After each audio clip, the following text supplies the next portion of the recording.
a warm welcome to this very sleepy bedtime story. Take a moment to get yourself nice and comfortable. Give yourself permission to let go of the day that has passed and embrace the night. This time is for you. Before we begin, we will do a short guided breathing pattern called 3-4-5. This will allow you to slow down and relax, preparing your body and your mind for a wonderful, peaceful rest. When you are ready, breathe in through the nose for 3. Hold for 4. And breathe out for 5. Let all of it go now. Again, that's in for 3. Hold for 4. And release, blowing away the thoughts of yesterday, today, and tomorrow. Again, in for 3. Hold. And let it go. Continue to breathe in this way in your own time, and with each breath out, allow your body to sink just that bit deeper.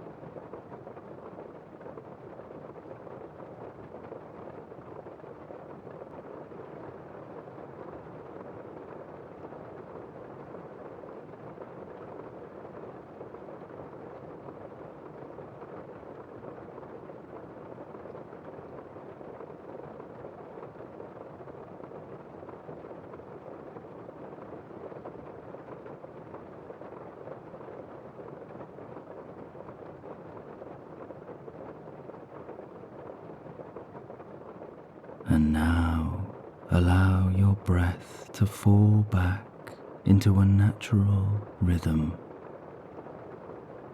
Enjoy this new peace flowing through your body.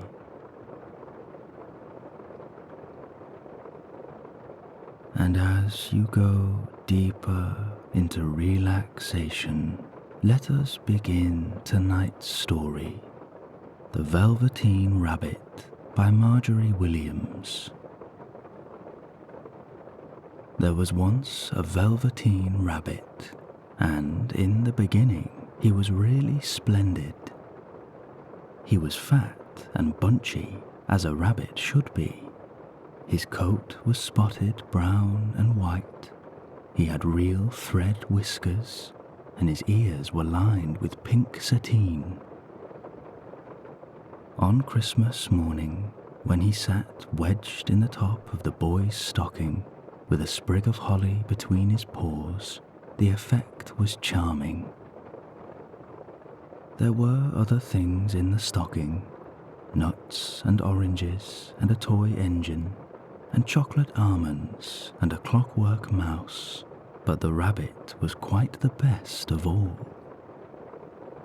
For at least 2 hours the boy loved him, and then aunts and uncles came to dinner, and there was a great rustling of tissue paper and unwrapping of parcels, and in the excitement of looking at all the new presents, the Velveteen Rabbit was forgotten. For a long time he lived in the toy cupboard or on the nursery floor, and no one thought very much about him. He was naturally shy, and being only made of velveteen, some of the more expensive toys quite snubbed him. The mechanical toys were very superior and looked down upon everyone else. They were full of modern ideas and pretended they were real. The model boat, who had lived through 2 seasons and lost most of its paint, caught the tone from them and never missed an opportunity of referring to his rigging in technical terms. The rabbit could not claim to be a model of anything, for he didn't know that real rabbits existed. He thought they were all stuffed with sawdust like himself, and he understood that sawdust was quite out of date and should never be mentioned in modern circles. Even Timothy, the jointed wooden lion, who was made by disabled soldiers and should have had broader views, put on airs and pretended he was connected with government. Between them all, the poor little rabbit was made to feel himself very insignificant and commonplace, and the only person who was kind to him at all was the Skin Horse. The Skin Horse had lived longer in the nursery than any of the others. He was so old that his brown coat was bald in patches and showed the seams underneath, and most of the hairs in his tail had been pulled out to string bead necklaces. He was wise, for he had seen a long succession of mechanical toys arrive to boast and swagger, and by break their mainsprings and pass away, and he knew that they were only toys and would never turn into anything else, for nursery magic is very strange and wonderful, and only those playthings that are old and wise and experienced like the Skin Horse understand all about it. "What is real?" asked the rabbit one day, when they were lying side by side near the nursery fender before Nana came to tidy the room. "Does it mean having things that buzz inside you and a stick-out handle?" "Real isn't how you are made," said the Skin Horse. "It's a thing that happens to you. When a child loves you for a long, long time, not just to play with, but really loves you, then you become real." "Does it hurt?" asked the rabbit. "Sometimes," said the Skin Horse, for he was always truthful. "When you are real, you don't mind being hurt." "Does it happen all at once, like being wound up?" he asked, "or bit by bit?" "It doesn't happen all at once," said the Skin Horse. "You become. It takes a long time. That's why it doesn't happen often to people who break easily, or have sharp edges, or who have to be carefully kept. Generally, by the time you are real, most of your hair has been loved off, and your eyes drop out, and you get loose in the joints and very shabby. But these things don't matter at all, because once you are real, you can't be ugly, except to people who don't understand." "I suppose you are real," said the rabbit, and then he wished he had not said it, for he thought the Skin Horse might be sensitive. But the Skin Horse only smiled. "The boy's uncle made me real," he said. "That was a great many years ago, but once you are real, you can't become unreal again. It lasts for always." The rabbit sighed. He thought it would be a long time before this magic called real happened to him. He longed to become real, to know what it felt like, and yet the idea of growing shabby and losing his eyes and whiskers was rather sad. He wished that he could become it without these uncomfortable things happening to him. There was a person called Nana who ruled the nursery. Sometimes she took no notice of the playthings lying about, and sometimes, for no reason whatever, she went swooping up like a great wind and hustled them away in cupboards. She called this tidying up, and the playthings all hated it, especially the tin ones. The rabbit didn't mind it so much, for wherever he was thrown, he came down soft. One evening, when the boy was going to bed, he couldn't find the china dog that always slept with him.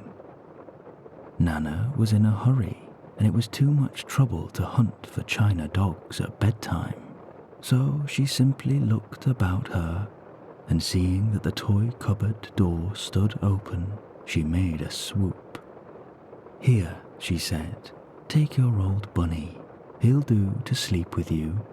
And she dragged the rabbit out by one ear and put him into the boy's arms.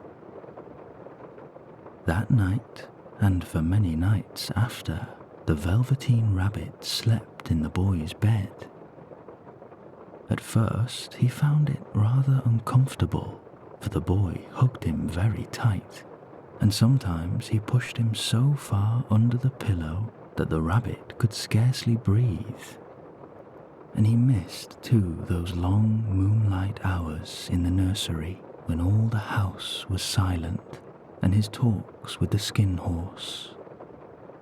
But very soon he grew to like it, for the boy used to talk to him and made nice tunnels for him under the bedclothes that he said were like the burrows the real rabbits lived in.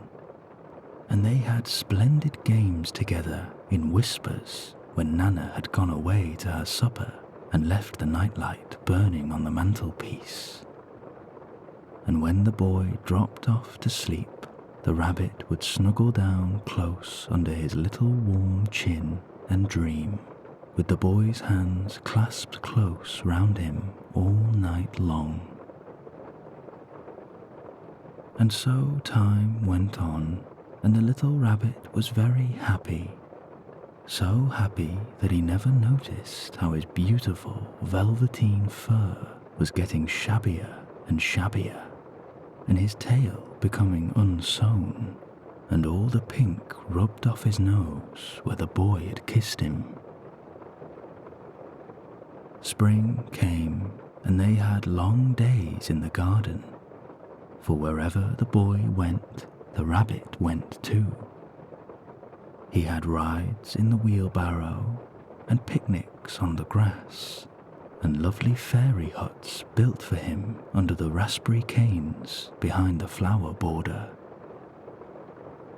And once, when the boy was called away suddenly to go out to tea, the rabbit was left out on the lawn until long after dusk, and Nana had to come and look for him with the candle, because the boy couldn't go to sleep unless he was there. He was wet through with the dew, and quite earthy from diving into the burrows the boy had made for him in the flower bed, and Nana grumbled as she rubbed him off with a corner of her apron. "You must have your old bunny," she said. "Fancy all that fuss for a toy." The boy sat up in bed and stretched out his hands. "Give me my bunny," he said. "You mustn't say that. He isn't a toy. He's real." When the little rabbit heard that, he was happy, for he knew that what the skin horse had said was true at last. The nursery magic had happened to him, and he was a toy no longer. He was real. The boy himself had said it. That night he was almost too happy to sleep, and so much love stirred in his little sawdust heart that it almost burst, and into his boot-button eyes, that had long ago lost their polish, there came a look of wisdom and beauty so that even Nana noticed it next morning when she picked him up and said, "I declare if that old bunny hasn't got quite a knowing expression." That was a wonderful summer. Near the house where they lived was a wood, and in the long June evenings the boy liked to go there after tea to play. He took the Velveteen Rabbit with him, and before he wandered off to pick flowers or play at brigands among the trees, he always made the rabbit a little nest somewhere among the bracken where he would be quite cozy, for he was a kind-hearted little boy, and he liked Bunny to be comfortable. One evening, while the rabbit was lying there alone, watching the ants that ran to and fro between his velvet paws in the grass, he saw two strange beings creep out of the tall bracken near him. They were rabbits like himself, but quite furry and brand new. They must have been very well made, for their seams didn't show at all, and they changed shape in a queer way when they moved. One minute they were long and thin, and the next minute fat and bunchy, instead of always staying the same like he did. Their feet padded softly on the ground, and they crept quite close to him, twitching their noses, while the rabbit stared hard to see which side the clockwork stuck out, for he knew that people who jump generally have something to wind them up. But he couldn't see it. They were evidently a new kind of rabbit altogether. They stared at him, and the little rabbit stared back, and all the time their noses twitched. "Why don't you get up and play with us?" one of them asked. "I don't feel like it," said the rabbit, for he didn't want to explain that he had no clockwork. "Oh," said the furry rabbit, "it's as easy as anything," and he gave a big hop sideways and stood on his hind legs. "I don't believe you can," he said. "I can," said the little rabbit. "I can jump higher than anything." He meant when the boy threw him, but of course he didn't want to say so. "Can you hop on your hind legs?" asked the furry rabbit. That was a dreadful question, for the Velveteen Rabbit had no hind legs at all. The back of him was made all in one piece, like a pin cushion. He sat still in the bracken and hoped the other rabbits wouldn't notice. "I don't want to," he said again, "but wild rabbits have very sharp eyes," and this one stretched out his neck and looked. "He hasn't got any hind legs," he called out. "Fancy a rabbit without any hind legs," and he began to laugh. "I have," cried the little rabbit. "I have got hind legs. I'm sitting on them." "Then stretch them out and show me, like this," said the wild rabbit, and he began to whirl round and dance till the little rabbit got quite dizzy. "I don't like dancing," he said. "I'd rather sit still." But all the while he was longing to dance, for a funny new tickly feeling ran through him, and he felt he would give anything in the world to be able to jump about like these rabbits did. The strange rabbit stopped dancing and came quite close. He came so close this time that his long whiskers brushed the Velveteen Rabbit's ear, and then he wrinkled his nose suddenly and flattened his ears and jumped backwards. "He doesn't smell right," he exclaimed. "He isn't a rabbit at all. He isn't real." "I am real," said the little rabbit. "I am real. The boy said so," and he nearly began to cry. Just then there was the sound of footsteps, and the boy ran past near them, and with a stamp of feet and a flash of white tails, the two strange rabbits disappeared. "Come back and play with me," called the little rabbit. "Oh, do come back. I know I'm real." But there was no answer. Only the little ants ran to and fro, and the bracken swayed gently where the two strangers had passed. The Velveteen Rabbit was all alone. "Oh dear," he thought. "Why did they run away like that? Why couldn't they stop and talk to me?" For a long time he lay very still, watching the bracken and hoping that they would come back. But they never returned, and presently the sun sank lower and the little white moths fluttered out, and the boy came back and carried him home. Weeks passed, and the little rabbit grew very old and shabby, but the boy loved him just as much. He loved him so hard that he loved all his whiskers off, and the pink lining to his ears turned grey, and his brown spots faded.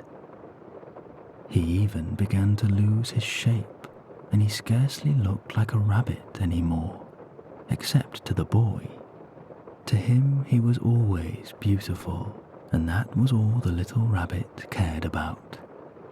He didn't mind how he looked to other people, because the nursery magic had made him real, and when you are real, shabbiness doesn't matter. And then one day the boy was ill. His face grew very flushed, and he talked in his sleep, and his little body was so hot that it burned the rabbit when he held him close. Strange people came and went in the nursery, and a light burned all night, and through it all the little Velveteen Rabbit lay there, hidden from sight under the bedclothes. And he never stirred, for he was afraid that if they found him, someone might take him away, and he knew that the boy needed him. It was a long, weary time, for the boy was too ill to play, and the little rabbit found it rather dull with nothing to do all day long. But he snuggled down patiently and looked forward to the time when the boy should be well again, and they would go out in the garden amongst the flowers and the butterflies and play splendid games in the raspberry thicket like they used to. All sorts of delightful things he planned, and while the boy lay half asleep, he crept up close to the pillow and whispered them in his ear. And presently the fever turned, and the boy got better. He was able to sit up in bed and look at picture books while the rabbit cuddled close at his side. And one day they let him get up and dress. It was a bright sunny morning, and the windows stood wide open. They had carried the boy out onto the balcony, wrapped in a shawl, and the little rabbit lay tangled up among the bedclothes, thinking. The boy was to go to the seaside tomorrow. Everything was arranged, and now all that remained was to carry out the doctor's orders. They talked about it all while the little rabbit lay under the bedclothes, with just his head peeping out, and listened. The room was to be disinfected, and all the books and toys that the boy had played with in bed must be burnt. "Hurrah!" thought the little rabbit. "Tomorrow we shall go to the seaside," for the boy had often talked of the seaside, and he wanted very much to see the big waves coming in, and the tiny crabs and the sand castles.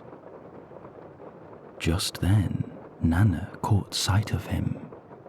"How about his old bunny?" she asked. "That said the doctor. "Why, it's a mass of scarlet fever germs. Burn it at once." "What nonsense. Get him a new one. He mustn't have that any more." And so the little rabbit was put into a sack with the old picture books and a lot of rubbish, and carried out to the end of the garden behind the fowl house.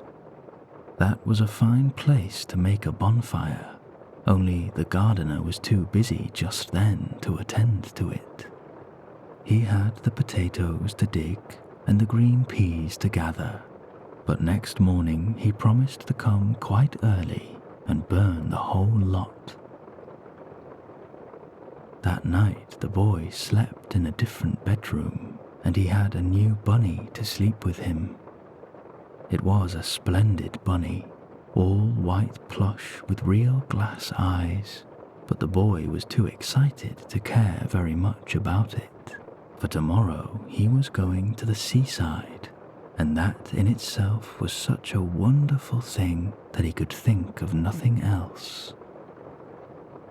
And while the boy was asleep, dreaming of the seaside, the little rabbit lay among the old picture books in the corner behind the fowl house, and he felt very lonely.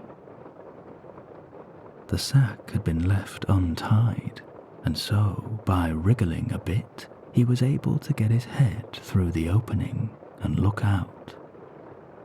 He was shivering a little, for he had always been used to sleeping in a proper bed, and by this time his coat had worn so thin and threadbare from hugging that it was no longer any protection to him.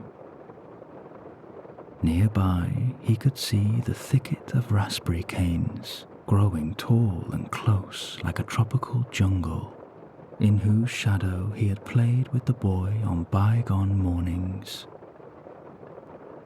He thought of those long, sunlit hours in the garden, how happy they were, and a great sadness came over him. He seemed to see them all pass before him, each more beautiful than the other. The fairy huts in the flower bed, the quiet evenings in the wood where he lay in the bracken and the little ants ran over his paws, the wonderful day when he first knew he was real. He thought of the skin horse, so wise and gentle, and all that he had told him. Of what use was it to be loved and lose one's beauty and become real if it all ended like this? And a tear, a real tear, trickled down his shabby velvet nose and fell to the ground. And then a strange thing happened, for where the tear had fallen, a flower grew out of the ground. A mysterious flower, not at all like any that grew in the garden. It had slender green leaves, the colour of emeralds, and in the centre of the leaves a blossom like a golden cup.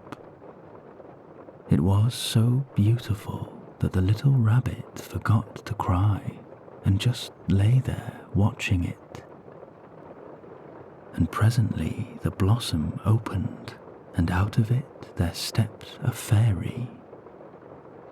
She was quite the loveliest fairy in the whole world. Her dress was of pearl and dewdrops, and there were flowers round her neck and in her hair, and her face was like the most perfect flower of all. She came close to the little rabbit and gathered him up in her arms and kissed him on his velveteen nose that was all damp from crying. "Little rabbit," she said, "do you know who I am?" The rabbit looked up at her, and it seemed to him that he had seen her face before, but he couldn't think where. "I am the nursery magic fairy," she said. I take care of all the playthings that the children have loved. When they are old and worn out and the children don't need them anymore, then I come and take them away with me and turn them into real. Wasn't I real before? You were real to the boy, the fairy said, because he loved you. Now you shall be real to everyone. And she held the little rabbit close in her arms and flew with him into the wood. It was light now, for the moon had risen. All the forest was beautiful, and the fronds of the bracken shone like frosted silver. In the open glade between the tree trunks, the wild rabbits danced with their shadows on the velvet grass. But when they saw the fairy, they all stopped and stood round in a ring to stare at her. "I've brought you a new playfellow," the fairy said.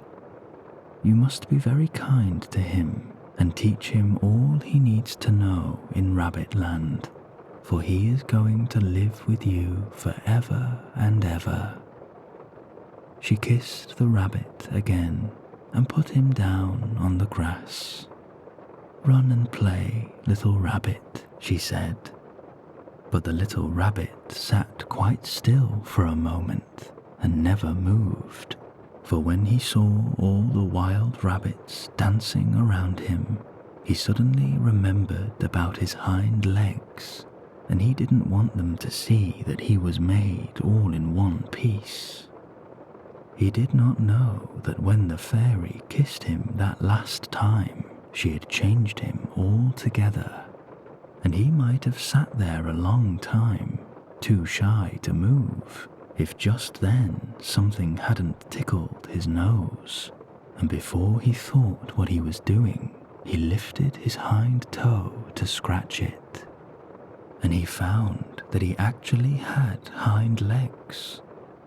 Instead of dingy velveteen, he had brown fur, soft and shiny.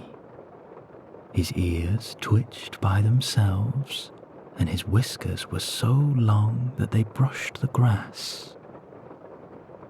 He gave one leap, and the joy of using those hind legs was so great that he went springing about the turf on them, jumping sideways and whirling round as the others did. And he grew so excited that when at last he did stop to look for the fairy, she had gone.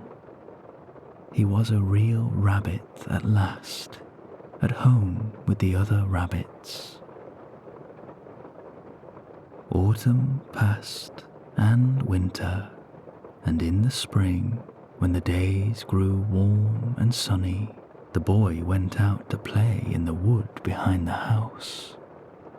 And while he was playing, 2 rabbits crept out from the bracken and peeped at him.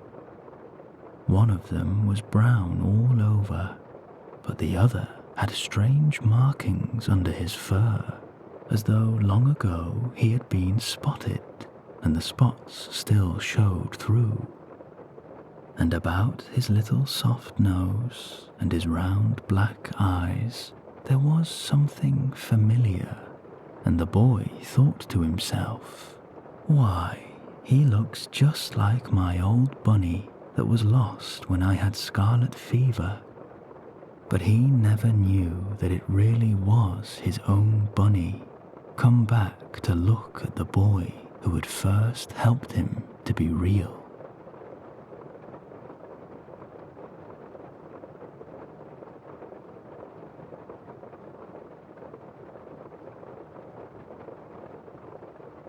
Now, let us begin our tale of Little Women. Chapter 1. Playing Pilgrims. "Christmas won't be Christmas without any presents," grumbled Jo, lying on the rug. "It's so dreadful to be poor," sighed Meg, looking down at her old dress. I don't think it's fair for some girls to have lots of pretty things and other girls nothing at all, added little Amy with an injured sniff. We've got father and mother and each other anyhow, said Beth contentedly from her corner. The 4 young faces on which the firelight shone brightened at the cheerful words, but darkened again as Jo said sadly, "We haven't got father, and shall not have him for a long time." She didn't say perhaps never, but each silently added it, thinking of father far away where the fighting was. Nobody spoke for a minute. Then Meg said in an altered tone, "You know the reason Mother proposed not having any presents this Christmas was because it's going to be a hard winter for everyone, and she thinks we ought not to spend money for pleasure when our men are suffering so in the army. We can't do much, but we can make our little sacrifices and ought to do it gladly. But I am afraid I don't." And Meg shook her head as she thought regretfully of all the pretty things she wanted. "But I don't think the little we should spend would do any good. We've each got $1, and the army wouldn't be much helped by our giving that. I agree not to expect anything from Mother or you, but I do want to buy Undine and Sintram for myself. I've wanted it so long," said Jo, who was a bookworm. "I planned to spend mine in new music," said Beth with a little sigh, which no one heard but the hearth brush and kettle holder. "I shall get a nice box of Faber's drawing pencils. I really need them," said Amy decidedly. "Mother didn't say anything about our money, and she won't wish us to give up everything. Let's each buy what we want and have a little fun. I'm sure we grub hard enough to earn it," cried Jo, examining the heels of her boots in a gentlemanly manner. "I know I do, teaching those dreadful children nearly all day when I'm longing to enjoy myself at home," began Meg in the complaining tone again. "You don't have half such a hard time as I do," said Jo. "How would you like to be shut up for hours with a nervous, fussy old lady who keeps you trotting, is never satisfied, and worries you till you're ready to fly out of the window or box her ears? It's naughty to fret, but I do think washing dishes and keeping things tidy is the worst work in the world. It makes me cross, and my hands get so stiff. I can't practice good a bit." And Beth looked at her rough hands with a sigh that anyone could hear that time. "I don't believe you suffer as I do," cried Amy, "for you don't have to go to school with impertinent girls who plague you if you don't know your lessons and laugh at your dresses, and label your father if he isn't rich, and insult you when your nose isn't nice." "If you mean libel, I'd say so, and not talk about labels as if Pa was a pickle bottle," advised Jo, laughing. "I know what I mean, and you needn't be satirical about it. It's proper to use good words and improve your vocabulary," returned Amy with dignity. "Don't peck at one another, children. Don't you wish we had the money Papa lost when we were little, Jo? Dear me, how happy and good we'd be if we had no worries," said Meg, who could remember better times. "You said the other day you thought we were a deal happier than the King children, for they were fighting and fretting all the time, in spite of their money." "So I did, Beth. Well, I guess we are, for though we do have to work, we make fun for ourselves, and are a pretty jolly set, as Jo would say." "Jo does use such slang words," observed Amy, with a reproving look at the long figure stretched on the rug. Jo immediately sat up, put her hands in her apron pockets, and began to whistle. "Don't, Jo, it's so boyish. That's why I do it. I detest rude, unladylike girls, and I hate affected, niminy-piminy chits. Birds in their little nest agree," sang Beth the peacemaker, with such a funny face that both sharp voices softened to a laugh, and the pecking ended for that time. "Really, girls, you are both to be blamed," said Meg, beginning to lecture in her elder sisterly fashion. "You are old enough to leave off boyish tricks and behave better, Josephine. It didn't matter so much when you were a little girl, but now you are so tall and turn up your hair, you should remember that you are a young lady." "I ain't, and if turning up my hair makes me one, I'll wear it in 2 tails till I'm 20, cried Jo, pulling off her net and shaking down a chestnut mane. "I hate to think I've got to grow up and be Miss March and wear long gowns and look as prim as a china aster. It's bad enough to be a girl anyway, when I like boys' games and work and manners. I can't get over my disappointment in not being a boy. And it's worse than ever now, for I'm dying to go and fight with Papa, and I can only stay at home and knit like a poky old woman." And Jo shook the blue army sock till the needles rattled like castanets, and her ball bounded across the room. "Poor Jo, it's too bad, but it can't be helped, so you must try to be contented with making your name boyish and playing brother to us girls," said Beth, stroking the rough head at her knee with a hand that all the dishwashing and dusting in the world could not make ungentle in its touch. "As for you, Amy," continued Meg, "you are altogether too particular and prim. Your airs are funny now, but you'll grow up an affected little goose if you don't take care. I like your nice manners and refined ways of speaking when you don't try to be elegant, but your absurd words are as bad as Jo's slang." "If Jo is a tomboy and Amy is a goose, what am I, please?" asked Beth, ready to share the lecture. "You're a dear and nothing else," answered Meg warmly, and no one contradicted her, for the mouse was the pet of the family.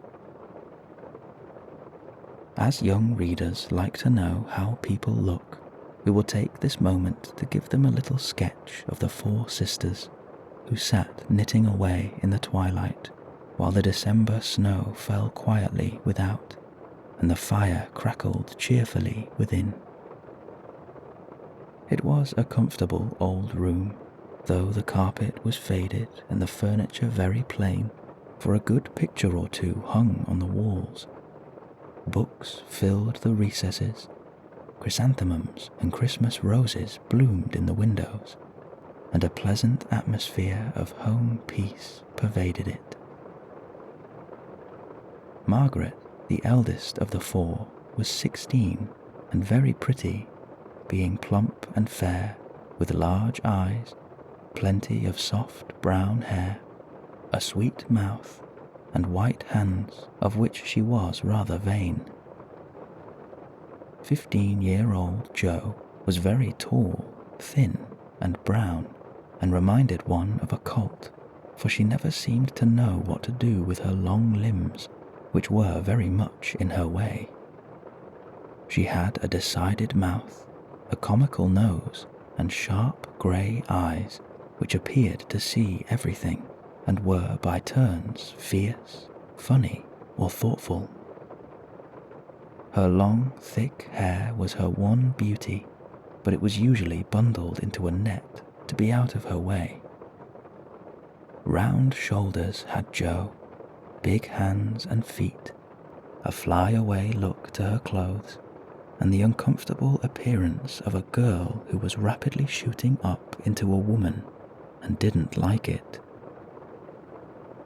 Elizabeth, or Beth as everyone called her, was a rosy, smooth-haired, bright-eyed girl of 13, with a shy manner, a timid voice, and a peaceful expression which was seldom disturbed.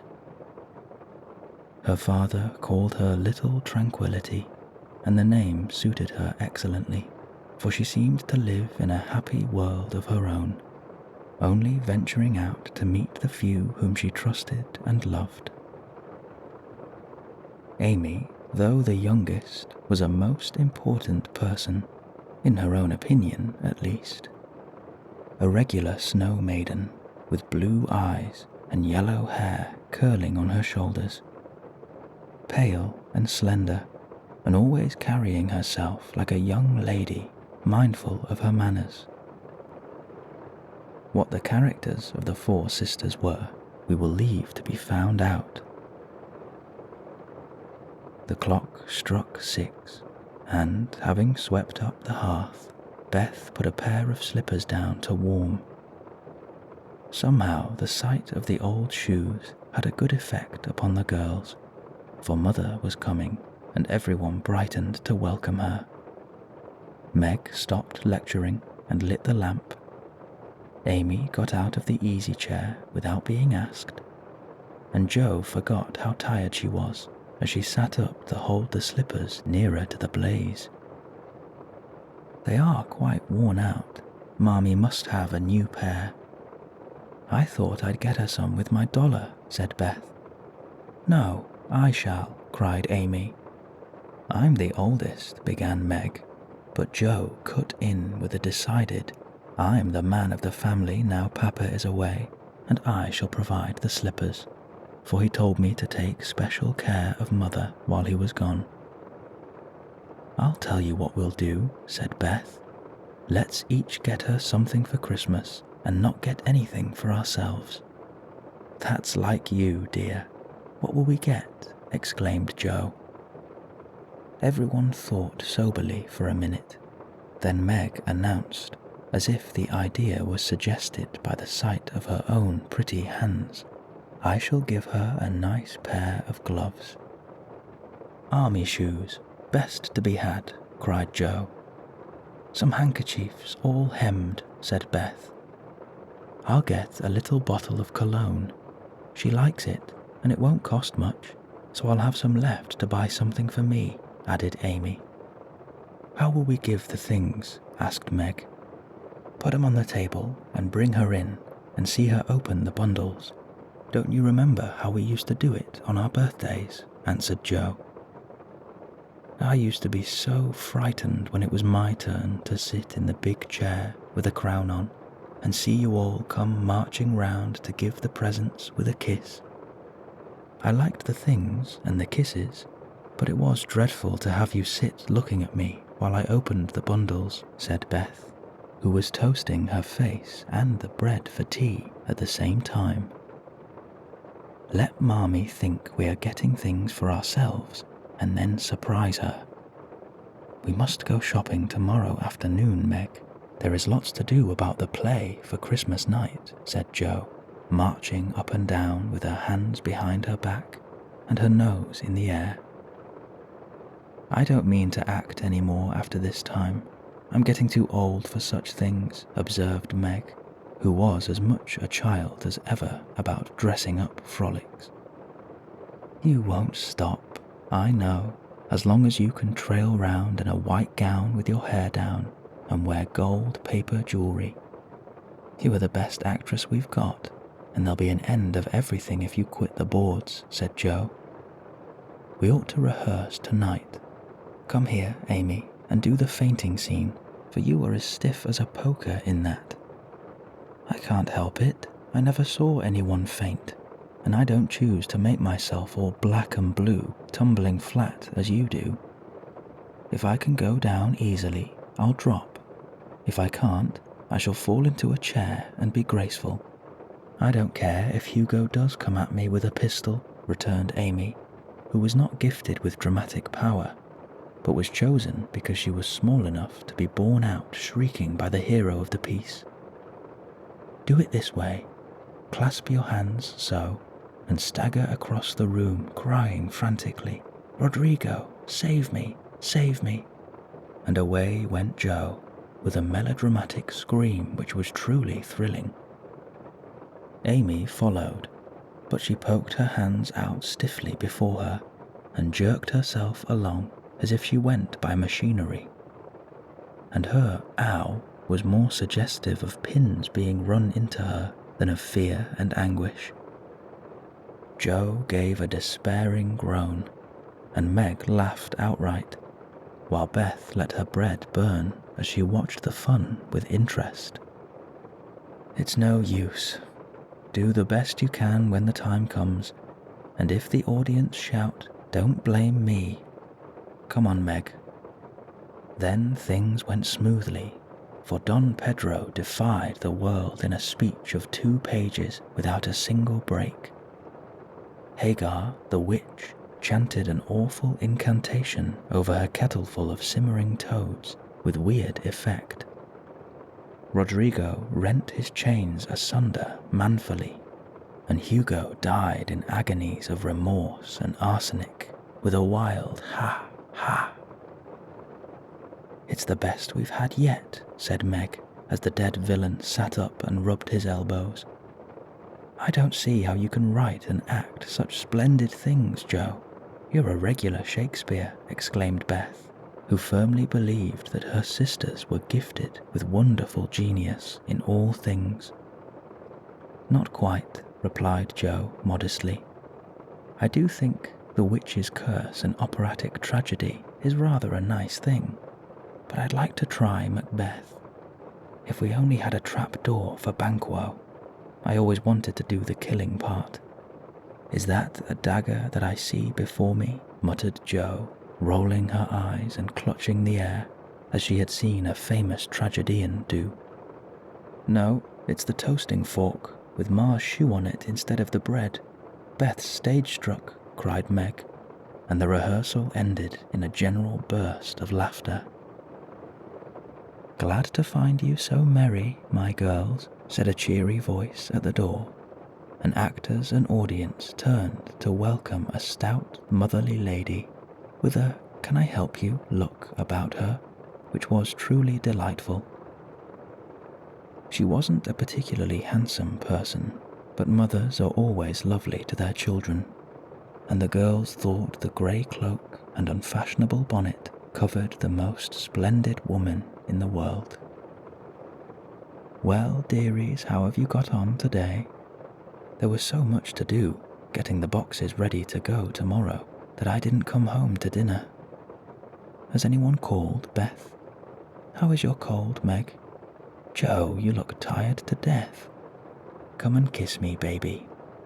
While making these maternal inquiries, Mrs. March got her wet things off, her hot slippers on, and sitting down in the easy chair, drew Amy into her lap, preparing to enjoy the happiest hour of her busy day. The girls flew about, trying to make things comfortable, each in her own way. Meg arranged the tea table. Joe brought wood and set the chairs, dropping, overturning, and clattering everything she touched.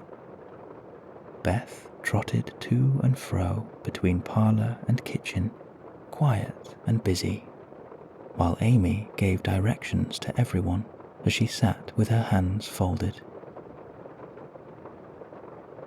As they gathered about the table, Mrs. March said with a particularly happy face, "I've got a treat for you after supper." A quick, bright smile went round like a streak of sunshine. Beth clapped her hands, regardless of the hot biscuit she held, and Joe tossed up her napkin, crying, "A letter, a letter, 3 cheers for father." Yes, a nice, long letter. He is well, and thinks he shall get through the cold season better than we feared. He sends all sorts of loving wishes for Christmas, and an especial message to you girls, said Mrs. March, patting her pocket as if she had got a treasure there. Hurry up and get done. Don't stop to quirk your little finger and prink over your plate, Amy, cried Jo, choking in her tea and dropping her bread butter side down on the carpet in her haste to get at the treat. Beth ate no more, but crept away to sit in her shadowy corner and brood over the delight to come until the others were ready. I think it was so splendid in father to go as a chaplain when he was too old to be drafted and not strong enough for a soldier, said Meg warmly. Don't I wish I could go as a drummer, a vivan, what's its name, or a nurse so I could be near him and help him," exclaimed Joe with a groan. "It must be very disagreeable to sleep in a tent and eat all sorts of bad-tasting things and drink out of a tin mug," sighed Amy. "When will he come home, Mommy?" asked Beth with a little quiver in her voice. "Not for many months, dear, unless he is sick. He will stay and do his work faithfully as long as he can, and we won't ask for him back a minute sooner than he can be spared. Now, come and hear the letter." They all drew to the fire, Mother in the big chair with Beth at her feet, Meg and Amy perched on either arm of the chair, and Joe leaning on the back, where no one would see any sign of emotion if the letter should happen to be touching. Very few letters were written in those hard times that were not touching, especially those which fathers sent home. In this one, little was said of the hardships endured, the dangers faced, or the homesickness conquered. It was a cheerful, hopeful letter, full of lively descriptions of camp life, marches, and military news, and only at the end did the writer's heart overflow with fatherly love and longing for the little girls at home. "Give them all my dear love and a kiss. Tell them I think of them by day, pray for them by night, and find my best comfort in their affection at all times. A year seems very long to wait before I see them, but remind them that while we wait, we may all work, so that these hard days need not be wasted. I know they will remember all I said to them, that they will be loving children to you, will do their duty faithfully, fight their bosom enemies bravely, and conquer themselves so beautifully that when I come back to them, I may be fonder and prouder than ever of my little women." Everybody sniffed when they came to that part. Joe wasn't ashamed of the great tear that dropped off the end of her nose, and Amy never minded the rumpling of her curls as she hid her face on her mother's shoulder and sobbed out, "I am a selfish pig, but I'll truly try to be better, so he mayn't be disappointed in me by and by." "We all will," cried Meg. "I think too much of my looks and hate to work, but won't any more if I can help it. I'll try and be what he loves to call me, a little woman, and not be rough and wild, but do my duty here instead of wanting to be somewhere else," said Joe, thinking that keeping her temper at home was a much harder task than facing a rebel or two down south. Beth said nothing, but wiped away her tears with the blue army sock and began to knit with all her might, losing no time in doing the duty that lay nearest her, while she resolved in her quiet little soul to be all that father hoped to find her when the year brought round the happy coming home. Mrs. March broke the silence that followed Joe's words by saying in her cheery voice, "Do you remember how you used to play Pilgrim's Progress when you were little things? Nothing delighted you more than to have me tie my piece bags on your backs for burdens, give you hats and sticks and rolls of paper, and let you travel through the house from the cellar, which was the city of destruction, up to the housetop, where you had all the lovely things you could collect to make a celestial city. What fun it was, especially going by the lions, fighting Apollyon, and passing through the valley where the hobgoblins were," said Joe. "I liked the place where the bundles fell off and tumbled downstairs," said Meg. "My favourite part was when we came out on the flat roof where our flowers and arbours and pretty things were, and all stood and sung for joy up there in the sunshine," said Beth, smiling, as if that pleasant moment had come back to her. I don't remember much about it, except that I was afraid of the cellar and the dark entry, and always liked the cake and milk we had at the top. If I wasn't too old for such things, I'd rather like to play it over again, said Amy, who began to talk of renouncing childish things at the mature age of 12. We are never too old for this, my dear, because it is a play we are playing all the time in one way or another. Our burdens are here, our road is before us, and the longing for goodness and happiness is the guide that leads us through many troubles and mistakes to the peace which is a true celestial city. Now, my little pilgrims, suppose you begin again, not in play but in earnest, and see how far on you can get before Father comes home. Really, Mother, where are our bundles? Asked Amy, who was a very literal young lady. Each of you told what your burden was just now, except Beth. I rather think she hasn't got any, said her mother. Yes, I have. Mine is dishes and dusters, and envying girls with nice pianos, and being afraid of people.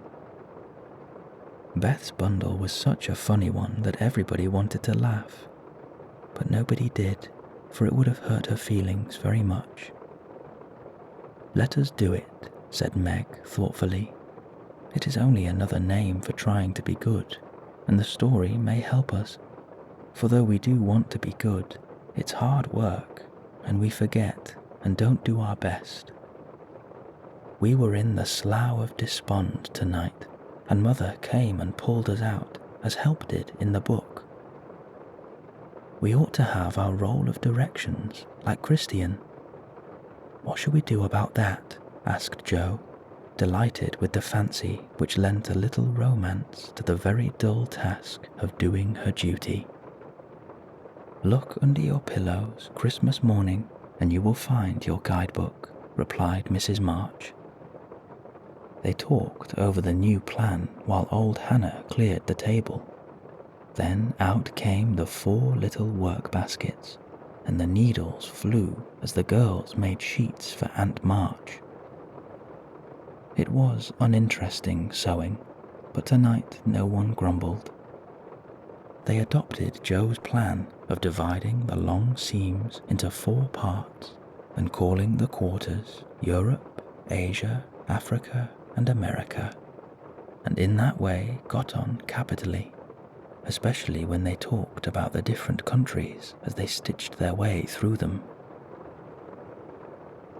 At 9 they stopped work and sung as usual before they went to bed.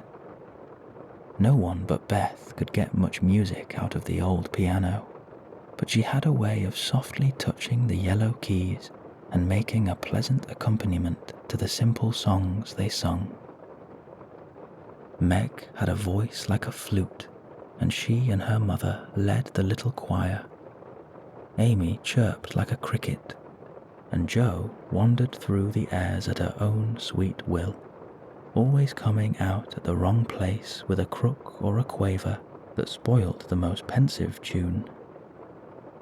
They had always done this from the time they could lisp crinkle, crinkle, ittle tar, and it had become a household custom, for the mother was a born singer. The first sound in the morning was her voice as she went about the house singing like a lark, and the last sound at night was the same cheery sound, for the girls never grew too old for that familiar lullaby.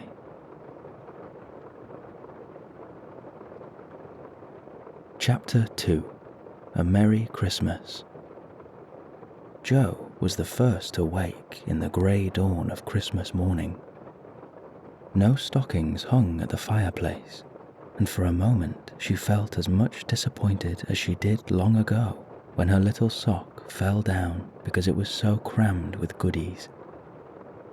Then she remembered her mother's promise, and slipping her hand under her pillow, drew out a little crimson-covered book. She knew it very well, for it was that beautiful old story of the best life ever lived, and Jo felt that it was a true guidebook for any pilgrim going the long journey.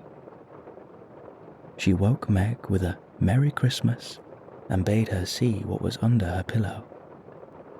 A green-covered book appeared, with the same picture inside, and a few words written by their mother, which made their one present very precious in their eyes.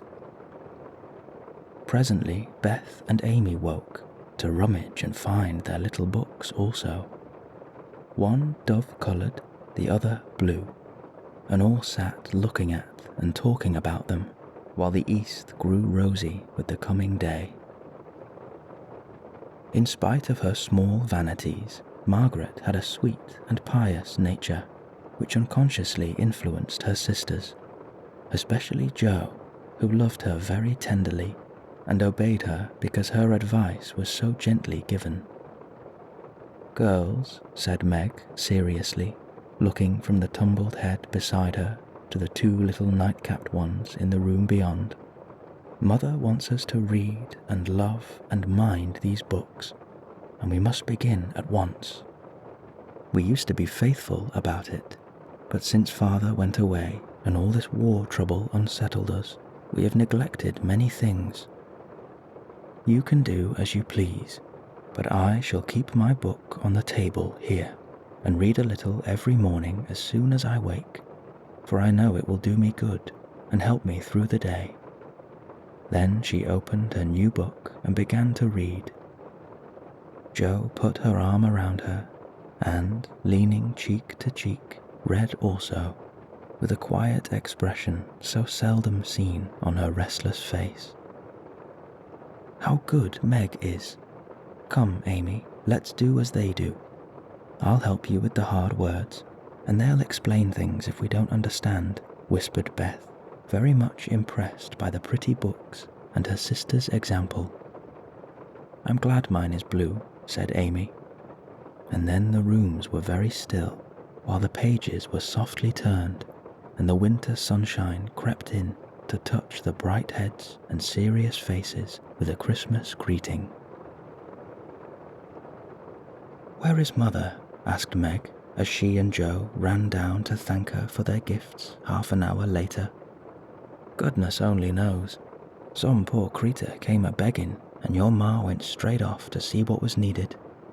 There never was such a woman for giving away victuals and drink, clothes and firing," replied Hannah, who had lived with the family since Meg was born, and was considered by them all more of a friend than a servant.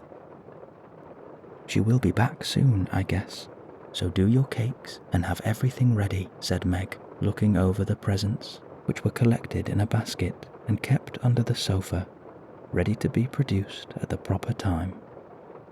"Why, where is Amy's bottle of cologne?" she added, as the little flask did not appear. "She took it out a minute ago, and went off with it to put a ribbon on it, or some such notion," replied Jo, dancing about the room to take the first stiffness off the new army slippers. "How nice my handkerchiefs look, don't they? Hannah washed and ironed them for me, and I marked them all myself," said Beth, looking proudly at the somewhat uneven letters which had cost her such labour. "Bless the child, she's gone and put Mother on them instead of M. March. How funny," cried Jo, taking up one. "Isn't it right? I thought it was better to do it so, because Meg's initials are M.M., and I don't want anyone to use these but Marmee," said Beth, looking troubled. "It's all right, dear, and a very pretty idea. Quite sensible too, for no one can ever mistake now. It will please her very much, I know," said Meg, with a frown for Jo and a smile for Beth. "There's Mother. Hide the basket, quick," cried Jo, as the door slammed and steps sounded in the hall. Amy came in hastily and looked rather abashed when she saw her sisters all waiting for her. "Where have you been, and what are you hiding behind you?" asked Meg, surprised to see by her hood and cloak that lazy Amy had been out so early. Don't laugh at me, Joe. I didn't mean anyone should know till the time came. I only meant to change the little bottle for a big one, and I gave all my money to get it, and I'm truly trying not to be selfish anymore." As she spoke, Amy showed the handsome flask which replaced the cheap one, and looked so earnest and humble in her little effort to forget herself that Meg hugged her on the spot, and Joe pronounced her a trump, while Beth ran to the window and picked her finest rose to ornament the stately bottle. You see, I felt ashamed of my present after reading and talking about being good this morning, so I ran round the corner and changed it the minute I was up, and I'm so glad, for mine is the handsomest now. Another bang of the street door sent the basket under the sofa and the girls to the table, eager for breakfast. "Merry Christmas, Marmee, lots of them. Thank you for our books. We read some and mean to every day," they cried in chorus. "Merry Christmas, little daughters. I'm glad you began at once and hope you will keep on. But I want to say one word before we sit down. Not far away from here lies a poor woman with a little newborn baby. 6 children are huddled into one bed to keep from freezing, for they have no fire. There is nothing to eat over there, and the oldest boy came to tell me they were suffering hunger and cold. My girls, will you give them your breakfast as a Christmas present?" They were all unusually hungry, having waited nearly an hour, and for a minute no one spoke. Only a minute, for Joe exclaimed impetuously, "I'm so glad you came before we began." "May I go and help carry the things to the poor little children?" asked Beth eagerly. "I shall take the cream and the muffins," added Amy, heroically giving up the articles she most liked. Meg was already covering the buckwheats and piling the bread into one big plate. "I thought you'd do it," said Mrs. March, smiling as if satisfied. "You shall all go and help me, and when we come back we will have bread and milk for breakfast, and make it up at dinner time." They were soon ready, and the procession set out. Fortunately, it was early, and they went through the back streets, so few people saw them, and no one laughed at the funny party. A poor, bare, miserable room it was, with broken windows, no fire, ragged bedclothes, a sick mother, wailing baby, and a group of pale, hungry children cuddled under one old quilt, trying to keep warm.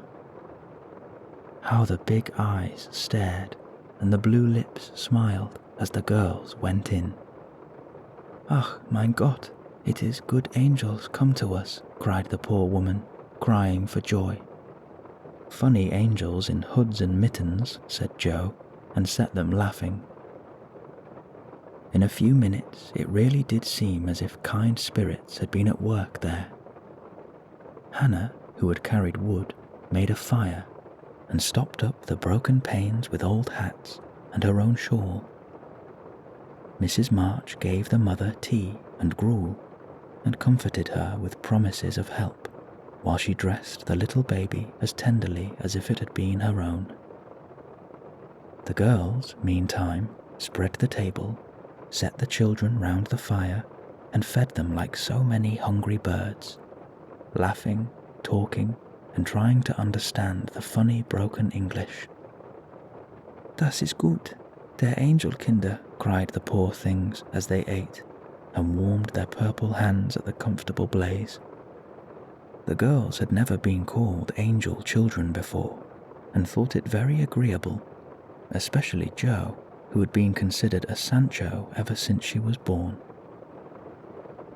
That was a very happy breakfast, though they didn't get any of it, and when they went away, leaving comfort behind, I think there were not in all the city 4 merrier people than the hungry little girls who gave away their breakfasts and contented themselves with bread and milk on Christmas morning. "That's loving our neighbour better than ourselves, and I like it," said Meg as they set out their presents, while their mother was upstairs collecting clothes for the poor Hummels. Not a very splendid show, but there was a great deal of love done up in the few little bundles, and the tall vase of roses, white chrysanthemums, and trailing vines which stood in the middle gave quite an elegant air to the table. "She's coming. Strike up, Beth. Open the door, Amy." "3 cheers for Marmee," cried Joe, prancing about, while Meg went to conduct Mother to the seat of honour. Beth played her gayest march, Amy threw open the door, and Meg enacted escort with great dignity. Mrs. March was both surprised and touched, and smiled with her eyes full as she examined her presents and read the little notes which accompanied them. The slippers went on at once. A new handkerchief was slipped into a pocket, well scented with Amy's cologne. The rose was fastened in her bosom, and the nice gloves were pronounced a perfect fit. There was a good deal of laughing and kissing and explaining in the simple, loving fashion which makes these home festivals so pleasant at the time, so sweet to remember long afterward.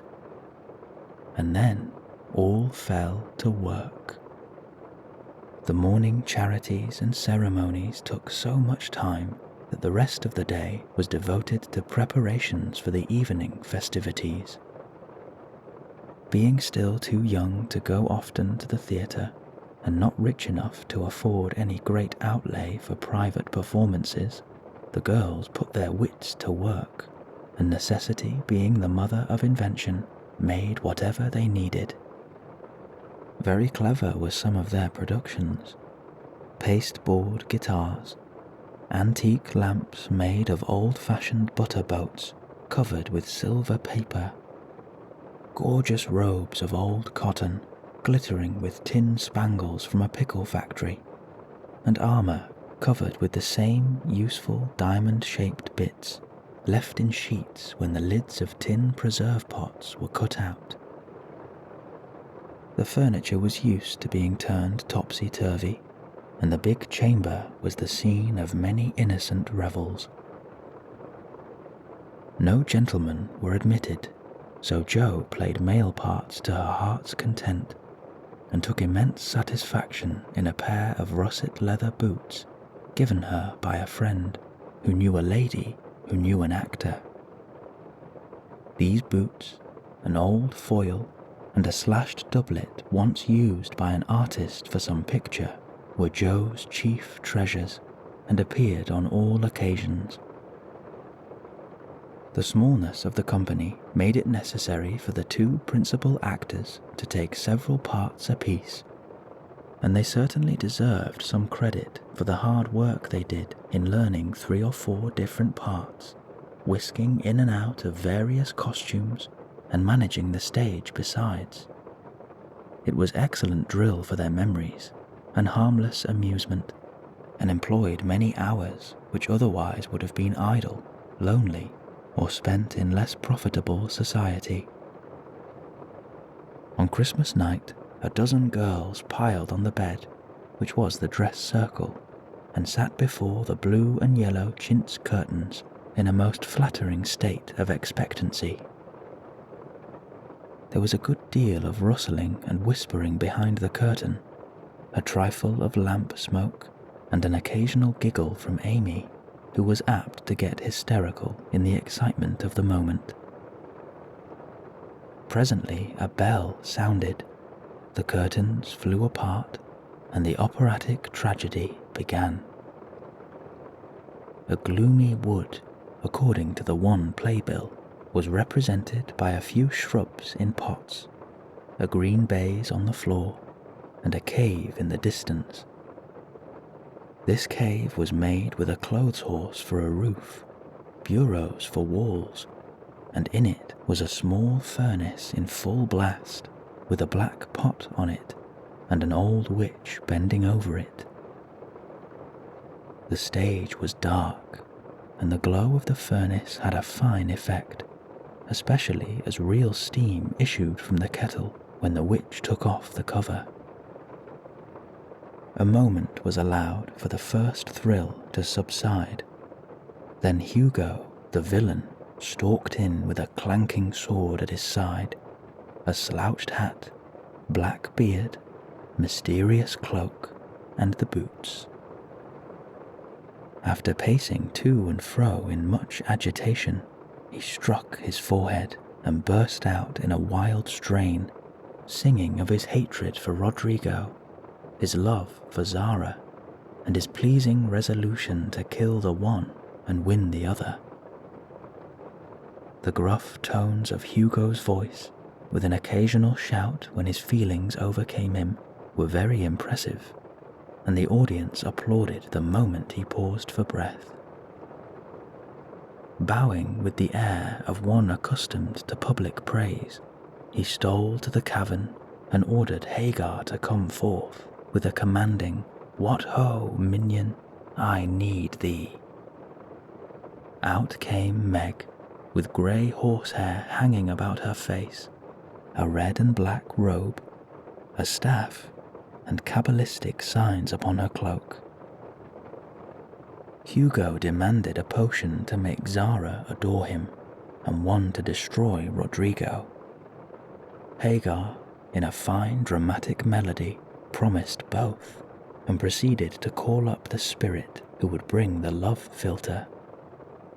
"Hither, hither from thy home, airy sprite, I bid thee come. Born of roses, fed on dew, charms and potions canst thou brew. Bring me here with elfin speed the fragrant philter which I need. Make it sweet and swift and strong, spirit, answer now my song." A soft strain of music sounded, and then at the back of the cave appeared a little figure in cloudy white, with glittering wings, golden hair, and a garland of roses on its head. Waving a wand, it sung, "Hither I come from my airy home, afar in the silver moon. Take the magic spell, oh use it well, or its power will vanish soon."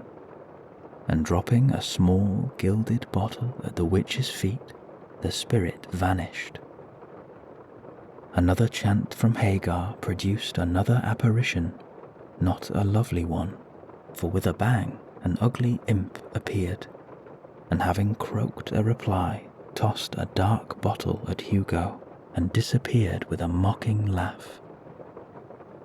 Having warbled his thanks and put the potions in his boots, Hugo departed, and Hagar informed the audience that, as he had killed a few of her friends in times past, she had cursed him and intends to thwart his plans and be revenged on him. Then the curtain fell, and the audience reposed and ate candy while discussing the merits of the play. A good deal of hammering went on before the curtain rose again, but when it became evident what a masterpiece of stage carpeting had been got up, no one murmured at the delay. It was truly superb. A tower rose to the ceiling. Halfway up appeared a window with a lamp burning at it, and behind the white curtain appeared Zara in a lovely blue and silver dress, waiting for Rodrigo. He came in gorgeous array, with plumed cap, red cloak, chestnut lovelocks, a guitar, and the boots, of course. Kneeling at the front of the tower, he sung a serenade in melting tones. Zara replied, and after a musical dialogue, consented to fly. Then came the grand effect of the play. Rodrigo produced a rope ladder with 5 steps to it, threw up one end, and invited Zara to descend. Timidly she crept from her lattice, put her hand on Rodrigo's shoulder, and was about to leap gracefully down when, alas, alas for Zara, She forgot her train. It caught in the window. The tower tottered, leaned forward, fell with a crash, and buried the unhappy lovers in the ruins. A universal shriek arose as the russet boots waved wildly from the wreck, and a golden head emerged, exclaiming, "I told you so, I told you so." With wonderful presence of mind, Don Pedro, the cruel sire, rushed in, dragged out his daughter with a hasty aside. "Don't laugh, act as if it was all right," and ordering Rodrigo up, banished him from the kingdom with wrath and scorn. Though decidedly shaken by the fall of the tower upon him, Rodrigo defied the old gentleman and refused to stir. This dauntless example fired Zara. She also defied her sire, and he ordered them both to the deepest dungeons of the castle. A stout little retainer came in with chains and led them away, looking very much frightened and evidently forgetting the speech he ought to have made.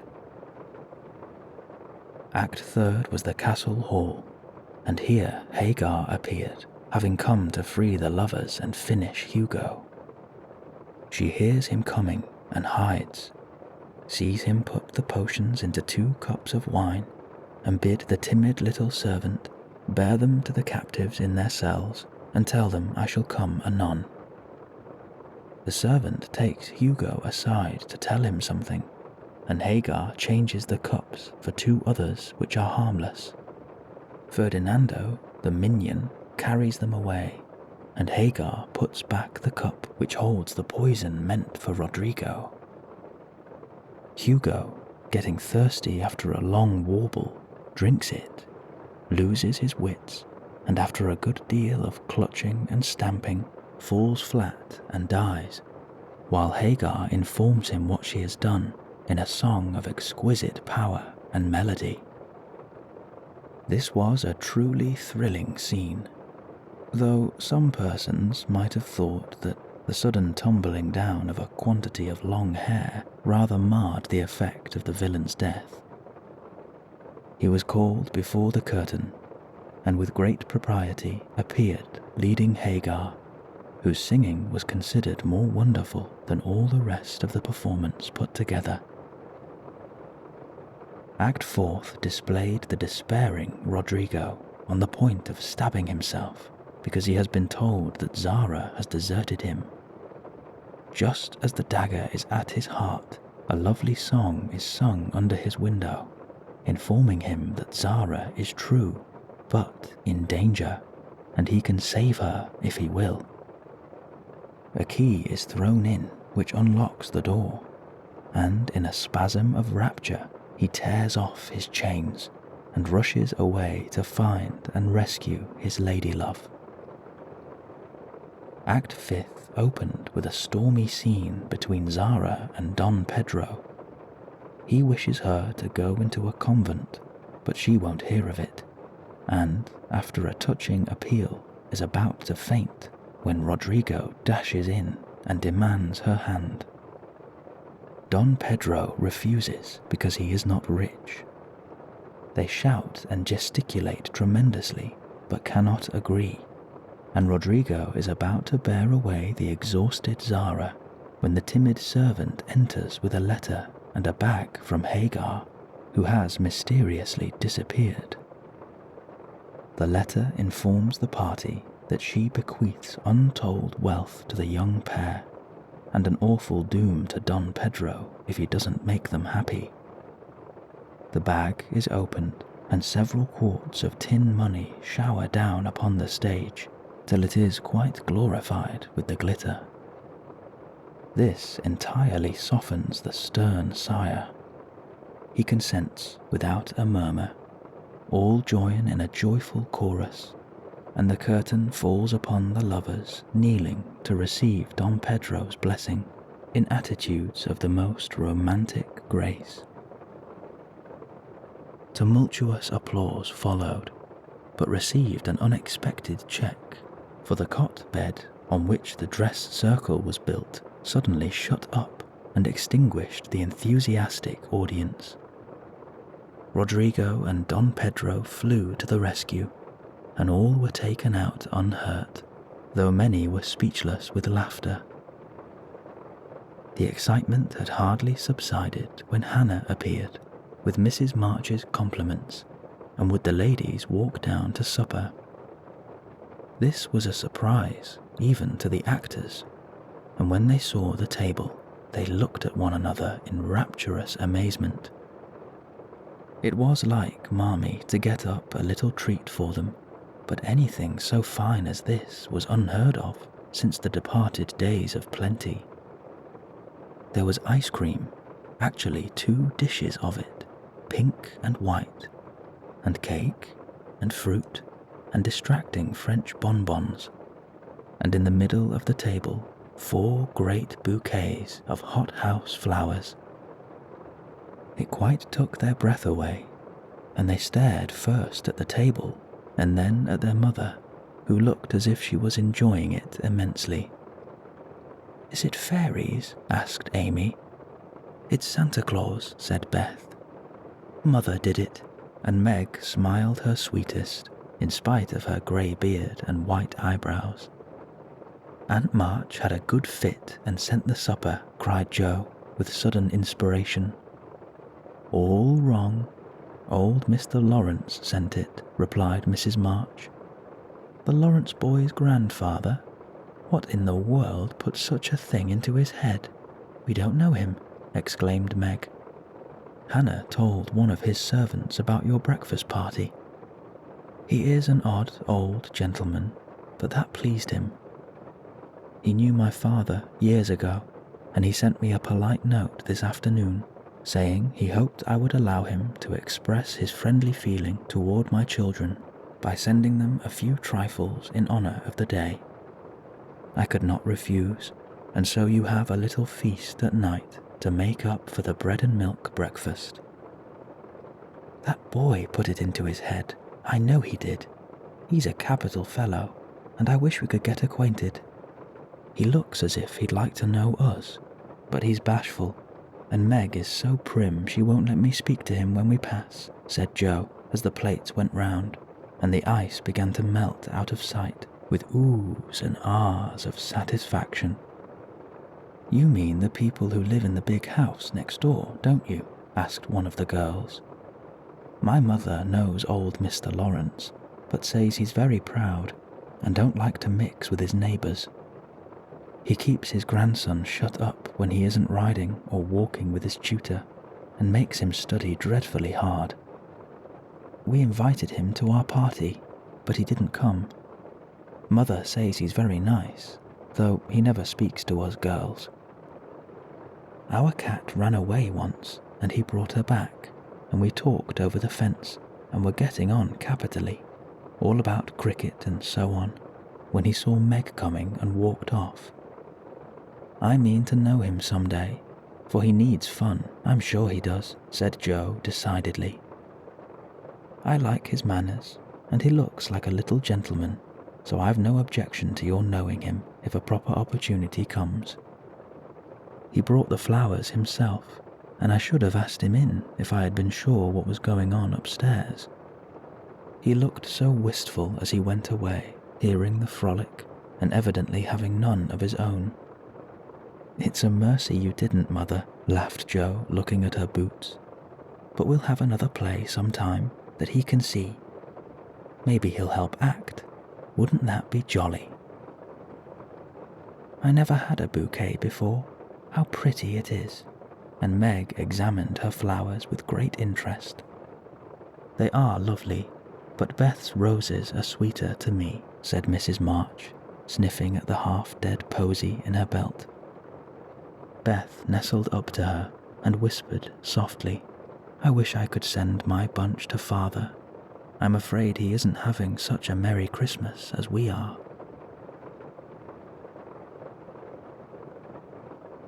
Chapter 3. The Lawrence Boy. "Joe, Joe, where are you?" cried Meg at the foot of the garret stairs. "Here," answered a husky voice from above, and running up, Meg found her sister eating apples and crying over the heir of Redcliffe, wrapped up in a comforter on an old three-legged sofa by the sunny window.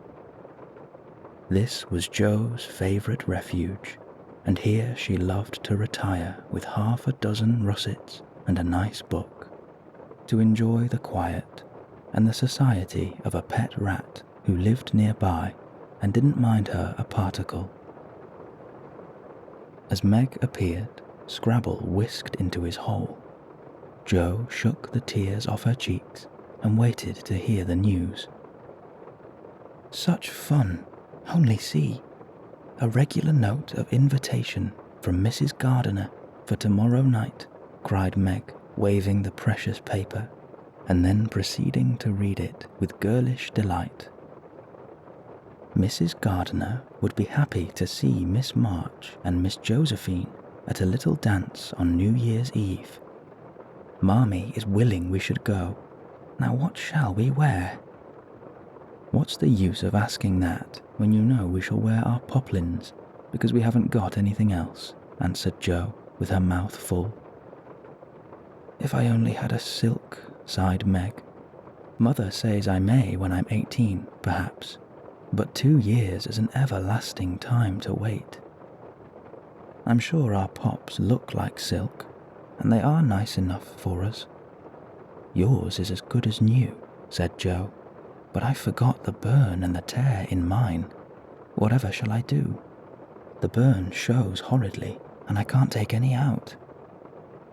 You must sit still all you can and keep your back out of sight. The front is all right. I shall have a new ribbon for my hair, and Marmee will lend me her little pearl pin. And my new slippers are lovely, and my gloves will do, though they aren't as nice as I'd like. Mine are spoilt with lemonade, and I can't get any new ones, so I shall have to go without, said Jo, who never troubled herself much about dress. You must have gloves, or I won't go, cried Meg decidedly. Gloves are more important than anything else. You can't dance without them, and if you don't I should be so mortified. Then I'll stay still. I don't care much for company dancing.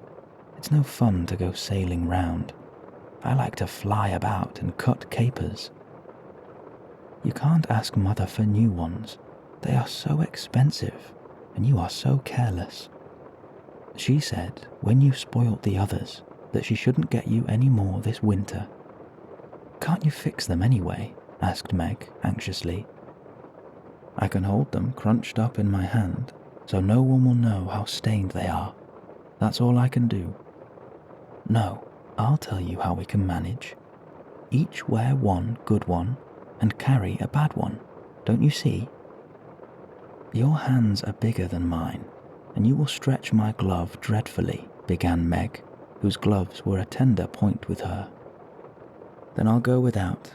I don't care what people say, cried Jo, taking up her book. You may have it, you may. Only don't stain it, and do behave nicely. Don't put your hands behind you, or stare, or say Christopher Columbus, will you? Don't worry about me. I'll be as prim as a dish, and not get into any scrapes, if I can help it. Now go and answer your note, and let me finish this splendid story. So Meg went away to accept with thanks, look over her dress, and sing blithely as she did up her one real lace frill, while Jo finished her story, her 4 apples, and a game of romps with Scrabble. On New Year's Eve, the parlour was deserted, for the 2 younger girls played dressing maids, and the 2 elder were absorbed in the all-important business of getting ready for the party. Simple as the toilets were, there was a great deal of running up and down, laughing and talking, and at one time a strong smell of burnt hair pervaded the house. Meg wanted a few curls about her face, and Joe undertook to pinch the papered locks with a pair of hot tongs. "Ought they to smoke like that?" asked Beth from her perch on the bed. "It's the dampness drying," replied Joe. "What a queer smell. It's like burnt feathers," observed Amy, smoothing her own pretty curls with a superior air. "There, now I'll take off the papers and you'll see a cloud of little ringlets," said Joe, putting down the tongs. She did take off the papers, but no cloud of ringlets appeared, for the hair came with the papers, and the horrified hairdresser laid a row of little scorched bundles on the bureau before her victim. "Oh, oh, what have you done? I'm spoilt. I can't go. My hair, oh, my hair," wailed Meg, looking with despair at the uneven frizzle on her forehead. "Just my luck. You shouldn't have asked me to do it. I always spoil everything. I'm no end sorry, but the tongs were too hot, and so I've made a mess," groaned poor Joe, regarding the black pancakes with tears of regret. "It isn't spoiled. Just frizzle it, and tie your ribbon so the ends come on your forehead a bit, and it will look like the last fashion. I've seen lots of girls do it so," said Amy consolingly. "Serves me right for trying to be fine. I wish I'd let my hair alone," cried Meg petulantly. "So do I. It was so smooth and pretty. But it will soon grow out again," said Beth, coming to kiss and comfort the shorn sheep. After various lesser mishaps, Meg was finished at last, and by the united exertions of the family, Joe's hair was got up and her dress on. They looked very well in their simple suits, Meg in silvery drab with a blue velvet snood, lace frills and the pearl pin, Joe in maroon with a stiff, gentlemanly linen collar and a white chrysanthemum or two for her only ornament. Each put on one nice light glove and carried one soiled one, and all pronounced the effect quite easy and nice.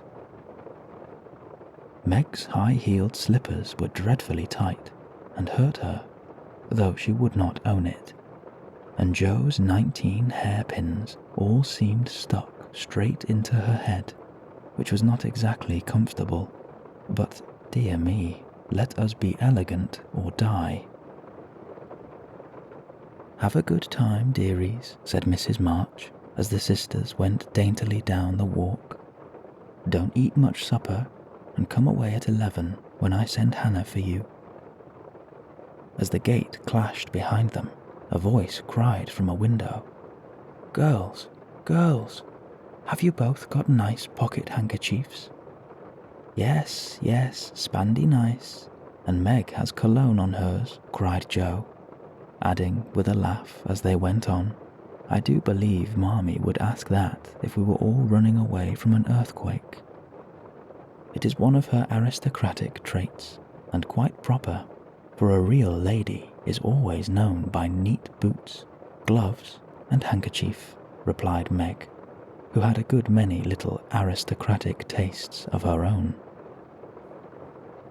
"Now don't forget to keep the bad breadth out of sight, Joe.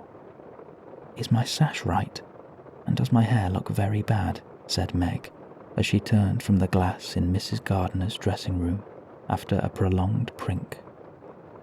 "I know I shall forget.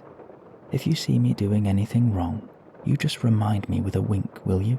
returned Joe, giving her collar a twitch and her head a hasty brush. "No, winking isn't ladylike. I'll lift my eyebrows if anything is wrong, and nod if you are all right. Now, hold your shoulders straight and take short steps, and don't shake hands if you are introduced to anyone. It isn't the thing. How do you learn all the proper quirks? I never can. Isn't that music gay?" Down they went, feeling a trifle timid, for they seldom went to parties, and informal as this little gathering was, it was an event to them. Mrs. Gardiner, a stately old lady, greeted them kindly and handed them over to the eldest of her 6 daughters. Meg knew Sally and was at her ease very soon, but Jo, who didn't care much for girls or girlish gossip, stood about with her back carefully against the wall and felt as much out of place as a colt in a flower garden. Half a dozen jovial lads were talking about skates in another part of the room, and she longed to go and join them, for skating was one of the joys of her life. She telegraphed her wish to Meg, but the eyebrows went up so alarmingly that she dared not stir. No one came to talk to her, and one by one the group near her dwindled away until she was left alone. She could not roam about and amuse herself, for the burnt breath would show, so she stared at people rather forlornly till the dancing began. Meg was asked at once, and the tight slippers tripped about so briskly that none would have guessed the pain their wearer suffered smilingly. Jo saw a big red-headed youth approaching her corner, and fearing he meant to engage her, she slipped into a curtained recess, intending to peep and enjoy herself in peace. Unfortunately, another bashful person had chosen the same refuge, for, as the curtain fell behind her, she found herself face to face with the Lawrence boy. "Dear me, I didn't know anyone was here," stammered Jo, preparing to back out as speedily as she had bounced in. But the boy laughed and said pleasantly, though he looked a little startled, "Don't mind me. Stay, if you like." "Shan't I disturb you?" "Not a bit. I only came here because I don't know many people and felt rather strange at first, you know." "So did I.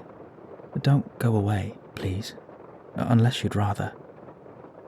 The boy sat down again and looked at his boots, till Jo said, trying to be polite and easy, "I think I've had the pleasure of seeing you before. You live near us, don't you?" "Next door." And he looked up and laughed outright, for Jo's prim manner was rather funny when he remembered how they had chatted about cricket when he brought the cat home. That put Jo at her ease, and she laughed too, as she said in her heartiest way, "We did have such a good time over your nice Christmas present. Grandpa sent it, but you put it into his head, didn't you now?" "How is your cat, Miss March?" asked the boy, trying to look sober, while his black eyes shone with fun. "Nicely, thank you, Mr. Lawrence, but I ain't Miss March. I'm only Jo," returned the young lady. "I'm not Mr. Lawrence. I'm only Laurie." "Laurie Lawrence? What an odd name." "My first name is Theodore, but I don't like it, for the fellows called me Dora, so I made them say Laurie instead." "I hate my name too. So sentimental. I wish everyone would say Jo instead of Josephine. How did you make the boys stop calling you Dora?" "I thrashed 'em." "I can't thrash Aunt March, so I suppose I shall have to bear it," and Jo resigned herself with a sigh. "Don't you like to dance, Miss Jo?" asked Laurie, looking as if he thought the name suited her. "I like it well enough if there is plenty of room and everyone is lively. In a place like this I'm sure to upset something, tread on people's toes or do something dreadful, so I keep out of mischief and let Meg do the pretty. Don't you dance?" "Sometimes. You see, I've been abroad a good many years, and haven't been about enough yet to know how you do things here." "Abroad?" cried Jo. "Oh, tell me about it. I love dearly to hear people describe their travels." Laurie didn't seem to know where to begin, But Joe's eager questions soon set him going, and he told her how he had been at school in Verve, where the boys never wore hats, and had a fleet of boats on the lake, and for holiday fun went on walking trips about Switzerland with their teachers. "Don't I wish I'd been there," cried Joe. "Did you go to Paris? We spent last winter there. Can you talk French? We were not allowed to speak anything else at Verve. Do say some. I can read it, but can't pronounce." "Quel nom a cette jeune demoiselle on les Pontouges les Jolies?" said Laurie good-naturedly. "How nicely you do it. Let me see. You said, 'Who is the young lady in the pretty slippers,' didn't you?" "Oui, mademoiselle." "It's my sister, Margaret, and you knew it was. Do you think she is pretty?" "Yes, she makes me think of the German girls. She looks so fresh and quiet, and dances like a lady." Joe quite glowed with pleasure at this boyish praise of her sister, and stored it up to repeat to Meg. Both peeped and criticised and chatted till they felt like old acquaintances. Laurie's bashfulness soon wore off, for Joe's gentlemanly demeanour amused and set him at ease, and Joe was her merry self again because her dress was forgotten and nobody lifted their eyebrows at her. She liked the Lawrence boy better than ever, and took several good looks at him so that she might describe him to the girls, for they had no brothers, very few male cousins, and boys were almost unknown creatures to them. Curly black hair, brown skin, big black eyes, long nose, nice teeth, little hands and feet, tall as I am. Very polite for a boy, and altogether jolly. Wonder how old he is. It was on the tip of Joe's tongue to ask, but she checked herself in time, and with unusual tact tried to find out in a roundabout way. "I suppose you're going to college soon. I see you pegging away at your books. No, I mean studying hard," and Joe blushed at the dreadful pegging which had escaped her. Laurie smiled, but didn't seem shocked, and answered with a shrug, "Not for 2 or 3 years yet. I won't go before 17 anyway." "Aren't you but 15?" asked Joe, looking at the tall lad whom she had imagined 17 already. 16 next month." "How I wish I was going to college. You don't look as if you liked it." "I hate it. Nothing but grinding or skylarking, and I don't like the way fellows do either in this country." "What do you like?" "To live in Italy and to enjoy myself in my own way." Joe wanted very much to ask what his own way was, but his black brows looked rather threatening as he knit them, so she changed the subject by saying, as her foot kept time, "That's a splendid polka. Why don't you go and try it?" "If you will come too," he answered with a queer little French bow. "I can't, for I told Meg I wouldn't, because—" There Joe stopped and looked undecided whether to tell or to laugh. "Because what?" asked Laurie curiously. "You won't tell?" "Never." "Well, I have a bad trick of standing before the fire, and so I burn my frocks, and I scorched this one, and though it's nicely mended, it shows, and Meg told me to keep still so no one would see it." "You may laugh if you want to. It is funny, I know." But Laurie didn't laugh. He only looked down a minute, and the expression of his face puzzled Joe when he said very gently, "Never mind that. I'll tell you how we can manage. There's a long hall out there, and we can dance grandly, and no one will see us. Please, come." Joe thanked him and gladly went, wishing she had 2 neat gloves when she saw the nice pearl-coloured ones her partner put on. The hall was empty, and they had a grand polk, for Laurie danced well and taught her the German step, which delighted Jo, being full of swing and spring. When the music stopped, they sat down on the stairs to get their breath, and Laurie was in the midst of an account of a students' festival at Heidelberg when Meg appeared in search of her sister. She beckoned, and Jo reluctantly followed her into a side room, where she found her on a sofa holding her foot and looking pale. "I've sprained my ankle. That stupid high heel turned and gave me a horrid wrench. It aches so, I can hardly stand, and I don't know how I'm ever going to get home," she said, rocking to and fro in pain. "I knew you'd hurt your feet with those silly things. I'm sorry, but I don't see what you can do, except get a carriage or stay here all night," answered Jo, softly rubbing the poor ankle as she spoke. "I can't have a carriage without it costing ever so much. I dare say I can't get one at all, for most people come in their own, and it's a long way to the stable, and no one to send. I'll go." "No, indeed. It's past 10 and dark as Egypt. I can't stop here, for the house is full. Sally has some girls staying with her. I'll rest till Hannah comes, and then do the best I can." "I'll ask Laurie. He'll go," said Jo, looking relieved as the idea occurred to her. "Mercy, no. Don't ask or tell anyone. Get me my rubbers and put these slippers with our things. I can't dance any more, but as soon as supper is over, watch for Hannah and tell me the minute she comes." "They're going to supper now. I'll stay with you. I'd rather." "No, dear. Run along and bring me some coffee. I'm so tired I can't stir."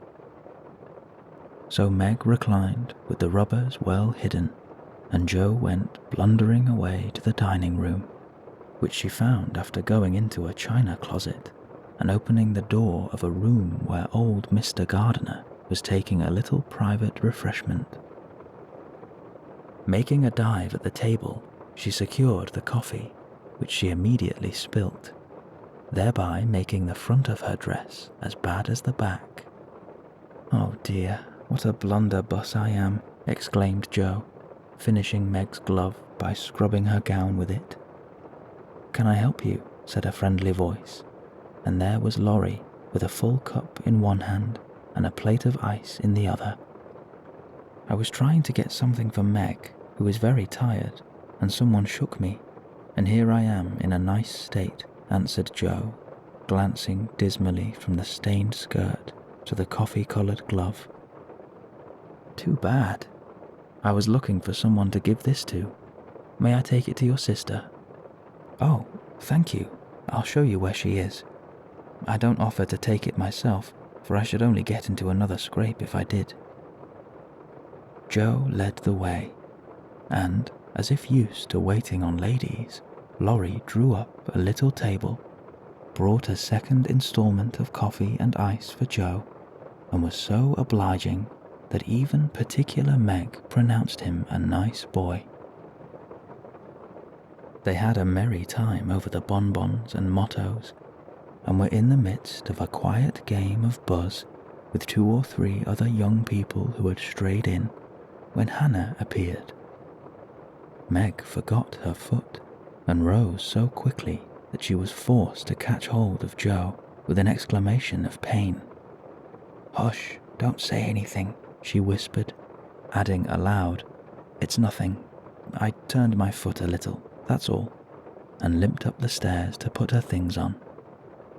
Hannah scolded, Meg cried, and Jo was at her wits' end, till she decided to take things into her own hands. Slipping out, she ran down, and finding a servant, asked if he could get her a carriage. It happened to be a hired waiter who knew nothing about the neighbourhood, and Jo was looking round for help when Laurie, who had heard what she said, came up and offered his grandfather's carriage, which had just come for him, he said. "It's so early. You can't mean to go yet," began Joe, looking relieved but hesitating to accept the offer. "I always go early. I do, truly. Please let me take you home. It's all on my way, you know, and it rains, they say." That settled it, and telling him of Meg's mishap, Joe gratefully accepted and rushed up to bring down the rest of her party. Hannah hated rain as much as a cat does, so she made no trouble, and they rolled away in the luxurious close carriage, feeling very festive and elegant. Laurie went on the box so Meg could keep her foot up, and the girls talked over their party in freedom. "I had a capital time. Did you?" asked Jo, rumpling up her hair and making herself comfortable. "Yes, till I hurt myself. Sally's friend, Annie Moffat, took a fancy to me and asked me to come and spend a week with her when Sally does.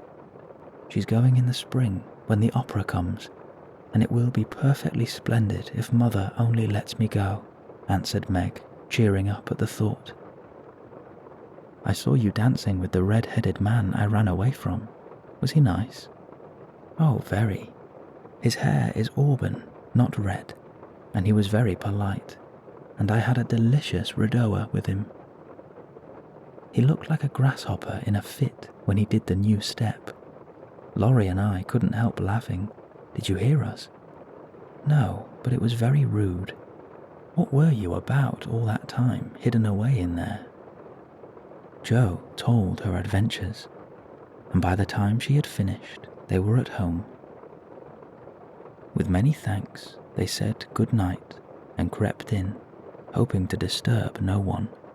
But the instant their door creaked, 2 little nightcaps bobbed up, and 2 sleepy but eager voices cried out, "Tell about the party! Tell about the party!" With what Meg called a great want of manners, Jo had saved some bonbons for the little girls, and they soon subsided after hearing the most thrilling events of the evening. "I declare, it really seems like being a fine young lady to come home from my party in my carriage and sit in my dressing gown with a maid to wait on me," said Meg, as Jo bound up her foot with arnica and brushed her hair. "I don't believe fine young ladies enjoy themselves a bit more than we do, in spite of our burnt hair, old gowns, 1 glove apiece, and tight slippers that sprain our ankles when we are silly enough to wear them." And I think Jo was quite right.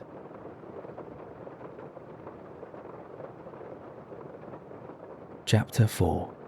Burdens.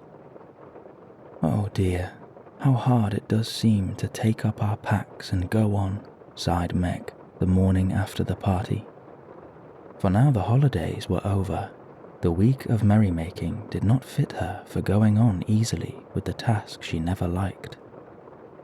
"I wish it was Christmas or New Year all the time. Wouldn't it be fun?" answered Jo, yawning dismally.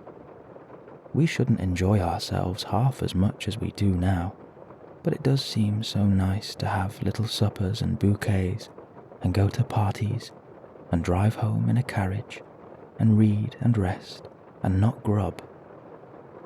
It's like other people, you know, and I always envy girls who do such things. I'm so fond of luxury," said Meg, trying to decide which of 2 shabby gowns was the least shabby. "Well, we can't have it, so don't let's grumble, but shoulder our burdens and trudge along as cheerfully as Marmee does. I'm sure Aunt March is a regular old man of the sea to me, but I suppose when I've learned to carry her without complaining, she will tumble off, or get so light that I shan't mind her." This idea tickled Jo's fancy and put her in good spirits, but Meg didn't brighten, for her burden, consisting of 4 spoilt children, seemed heavier than ever. She hadn't heart enough to make herself pretty, as usual, by putting on a blue neck ribbon and dressing her hair in the most becoming way. "Where's the use of looking nice when no one sees me but those cross midgets, and no one cares whether I'm pretty or not?" she muttered, shutting her drawer with a jerk.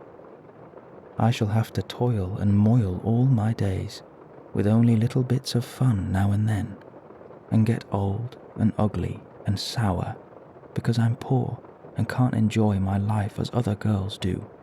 It's a shame." So Meg went down wearing an injured look and wasn't at all agreeable at breakfast time. Everyone seemed rather out of sorts and inclined to croak. Beth had a headache and lay on the sofa trying to comfort herself with the cat and 3 kittens. Amy was fretting because her lessons were not learned and she couldn't find her rubbers. Joe would whistle and make a great racket getting ready. Mrs. March was very busy trying to finish a letter which must go at once, and Hannah had the grumps, for being up late didn't suit her. "There never was such a cross family," cried Jo, losing her temper when she had upset an inkstand, broken both boot lacings, and sat down upon her hat. "You're the crossest person in it," returned Amy, washing out the sum that was all wrong with the tears that had fallen on her slate. "Beth, if you don't keep those horrid cats down cellar, I'll have them drowned," exclaimed Meg angrily, as she tried to get rid of the kitten who had swarmed up her back and stuck like a burr just out of reach. Jo laughed, Meg scolded, Beth implored, and Amy wailed because she couldn't remember how much 9 times 12 was. Girls, do be quiet 1 minute. I must get this off by the early mail, and you drive me distracted with your worry," cried Mrs. March, crossing out the 3rd spoiled sentence in her letter. There was a momentary lull, broken by Hannah, who bounced in, laid 2 hot turnovers on the table, and bounced out again. These turnovers were an institution, and the girls called them muffs, for they had no others, and found the hot pies very comforting to their hands on cold mornings. Hannah never forgot to make them, no matter how busy or grumpy she might be, for the walk was long and bleak. The poor things got no other lunch, and were seldom home before 3. "Cuddle your cats and get over your headache, Bethy. Goodbye, Marmee. We are a set of rascals this morning, but we'll come home regular angels. Now then, Meg," and Jo tramped away, feeling that the pilgrims were not setting out as they ought to do. They always looked back before turning the corner, for their mother was always at the window to nod and smile and wave her hand to them. Somehow it seemed as if they couldn't have got through the day without that, for whatever their mood might be, the last glimpse of that motherly face was sure to affect them like sunshine. If Marmee shook her fist instead of kissing her hand to us, it would serve us right, for more ungrateful minxes than we are were never seen, cried Jo, taking a remorseful satisfaction in the slushy road and bitter wind. "Don't use such dreadful expressions," said Meg, from the depths of the veil in which she had shrouded herself, like a nun sick of the world. "I like good, strong words that mean something," replied Jo, catching her hat as it took a leap off her head, preparatory to flying away altogether. "Call yourself any names you like, but I am neither a rascal nor a minx, and don't choose to be called so. You are a blighted being, and decidedly cross today, because you can't sit in the lap of luxury all the time. Poor dear, just wait till I make my fortune, and you shall revel in carriages, and ice cream, and high-heeled slippers, and posies, and red-headed boys to dance with." "How ridiculous you are, Jo," but Meg laughed at the nonsense, and felt better in spite of herself. Lucky for you I am, for if I put on crushed airs and tried to be dismal as you do, we should be in a nice state. Thank goodness I can always find something funny to keep me up. Don't croak any more, but come home jolly, there's a dear." Jo gave her sister an encouraging pat on the shoulder as they parted for the day, each going a different way and hugging her little warm turnover, and each trying to be cheerful in spite of wintry weather, hard work, and the unsatisfied desires of pleasure-loving youth. When Mr. March lost his property in trying to help an unfortunate friend, the two oldest girls begged to be allowed to do something toward their own support at least. Believing that they could not begin too early to cultivate energy, industry, and independence, their parents consented, and both fell to work with the hearty goodwill which, in spite of all obstacles, is sure to succeed at last. Margaret found a place as nursery governess, and felt rich with her small salary. As she said, she was fond of luxury, and her chief trouble was poverty. She found it harder to bear than the others, because she could remember a time when home was beautiful, life full of ease and pleasure, and want of any kind unknown. She tried not to be envious or discontented, but it was very natural that the young girl should long for pretty things, gay friends, accomplishments, and a happy life.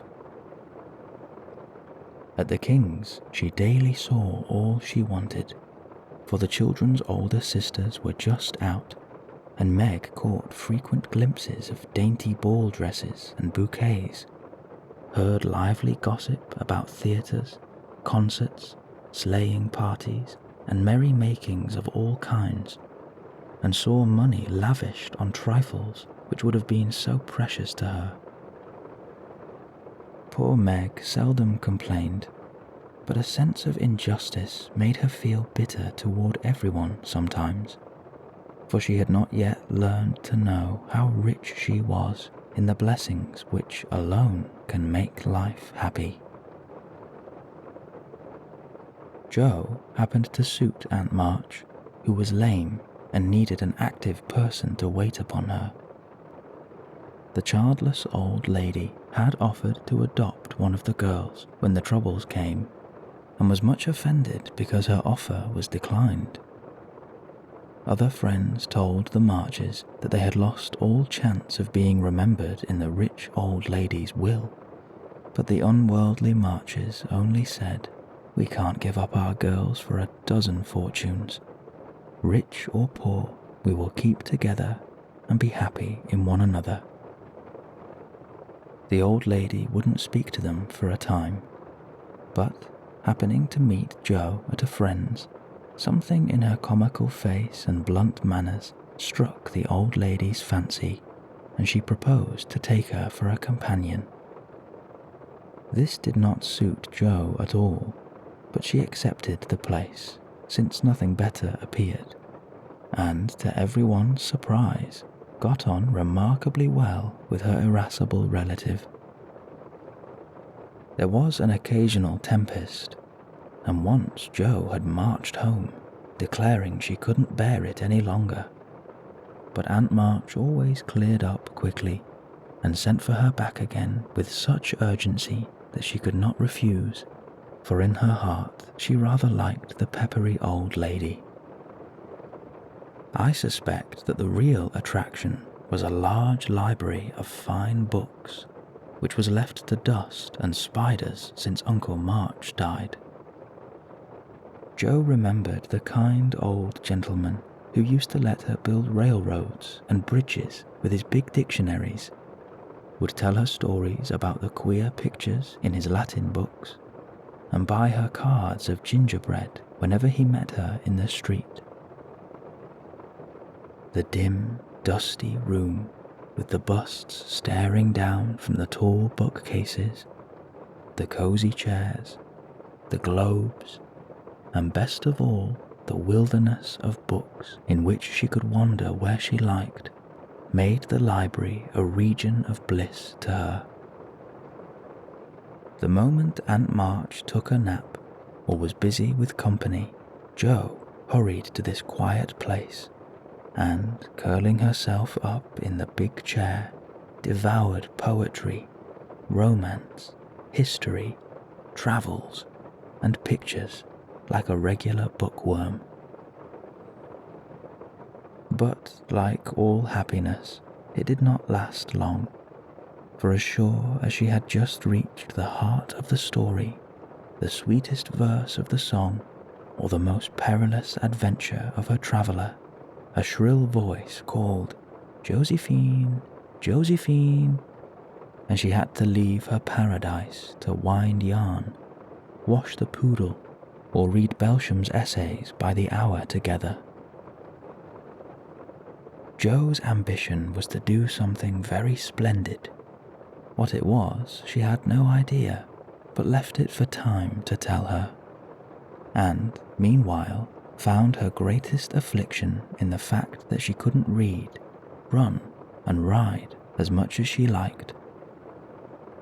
A quick temper, sharp tongue, and restless spirit were always getting her into scrapes, and her life was a series of ups and downs, which were both comic and pathetic. But the training she received at Aunt March's was just what she needed, and the thought that she was doing something to support herself made her happy, in spite of the perpetual "Josephine." Beth was too bashful to go to school. It had been tried, but she suffered so much that it was given up, and she did her lessons at home with her father. Even when he went away, and her mother was called to devote her skill and energy to soldiers' aid societies, Beth went faithfully on by herself and did the best she could. She was a housewifely little creature and helped Hannah keep home neat and comfortable for the workers, never thinking of any reward but to be loved. Long, quiet days she spent, not lonely or idle, for her little world was peopled with imaginary friends, and she was by nature a busy bee. There were 6 dolls to be taken up and dressed every morning, for Beth was a child still, and loved her pets as well as ever. Not one whole or handsome one among them. All were outcasts till Beth took them in, for when her sisters outgrew these idols, they passed to her, because Amy would have nothing old or ugly. Beth cherished them all the more tenderly for that very reason, and set up a hospital for infirm dolls. No pins were ever stuck into their cotton vitals, no harsh words or blows were ever given them, no neglect ever saddened the heart of the most repulsive, but all were fed and clothed, nursed and caressed with an affection which never failed. One forlorn fragment of dollanity had belonged to Jo, and, having led a tempestuous life, was left a wreck in the rag-bag, from which dreary poorhouse it was rescued by Beth and taken to her refuge. Having no top to its head, she tied on a neat little cap, and, as both arms and legs were gone, she hid these deficiencies by folding it in a blanket and devoting her best bed to this chronic invalid. If anyone had known the care lavished on that dolly, I think it would have touched their hearts, even while they laughed. She brought it bits of bouquets. She read to it, took it out to breathe the air hidden under her coat. She sung it lullabies, and never went to bed without kissing its dirty face and whispering tenderly, "I hope you'll have a good night my poor dear."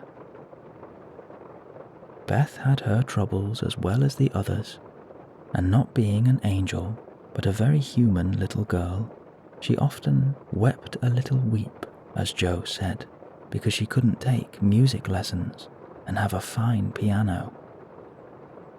She loved music so dearly, tried so hard to learn, and practiced away so patiently at the jingling old instrument that it did seem as if someone, not to hint Aunt March, ought to help her. Nobody did, however, and nobody saw Beth wipe the tears off the yellow keys that wouldn't keep in tune when she was all alone. She sung like a little lark about her work, never was too tired to play for Marmee and the girls, and day after day said hopefully to herself, "I know I'll get my music sometime, if I'm good." There are many Beths in the world, shy and quiet, sitting in corners till needed, and living for others so cheerfully that no one sees the sacrifices till the little cricket on the hearth stops chirping, and the sweet sunshiny presence vanishes, leaving silence and shadow behind.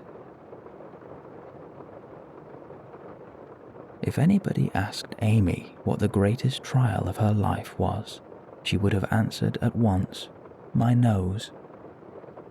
When she was a baby, Joe had accidentally dropped her into the coal hod, and Amy insisted that the fall had ruined her nose forever. It was not big nor red like poor Petria's, it was only rather flat, and all the pinching in the world could not give it an aristocratic point. No one minded it but herself, and it was doing its best to grow, but Amy felt deeply the want of a Grecian nose, and drew whole sheets of handsome ones to console herself. Little Raphael, as her sisters called her, had a decided talent for drawing, and was never so happy as when copying flowers, designing fairies, or illustrating stories with queer specimens of art. Her teachers complained that instead of doing her sums, she covered her slate with animals. The blank pages of her atlas were used to copy maps on, and caricatures of the most ludicrous description came fluttering out of all her books at unlucky moments. She got through her lessons as well as she could, and managed to escape reprimands by being a model of deportment. She was a great favourite with her mates, being good-tempered and possessing the happy art of pleasing without effort. Her little airs and graces were much admired, so were her accomplishments, for beside her drawing she could play 12 tunes, crochet, and read French without mispronouncing more than 2/3 of the words. She had a plaintive way of saying, "When Papa was rich we did so-and-so," which was very touching, and her long words were considered perfectly elegant by the girls. Amy was in a fair way to be spoilt, for everyone petted her, and her small vanities and selfishness were growing nicely. One thing, however, rather quenched the vanities. She had to wear her cousin's clothes. Now, Florence's mother hadn't a particle of taste, and Amy suffered deeply at having to wear a red instead of a blue bonnet, unbecoming gowns, and fussy aprons that did not fit. Everything was good, well made, and little worn, but Amy's artistic eyes were much afflicted, especially this winter when her school dress was a dull purple with yellow dots and no trimming. "My only comfort," she said to Meg with tears in her eyes, "is that Mother don't take tucks in my dresses whenever I'm naughty, as Maria Parks's mother does. My dear, it's really dreadful, for sometimes she is so bad her frock is up to her knees, and she can't come to school. When I think of this degradation, I feel that I can bear even my flat nose and purple gown with yellow skyrockets on it. Meg was Amy's confidant and monitor, and by some strange attraction of opposites, Jo was Gentle Beth's. To Jo alone did this shy child tell her thoughts, and over her big, harum-scarum sister, Beth unconsciously exercised more influence than anyone in the family.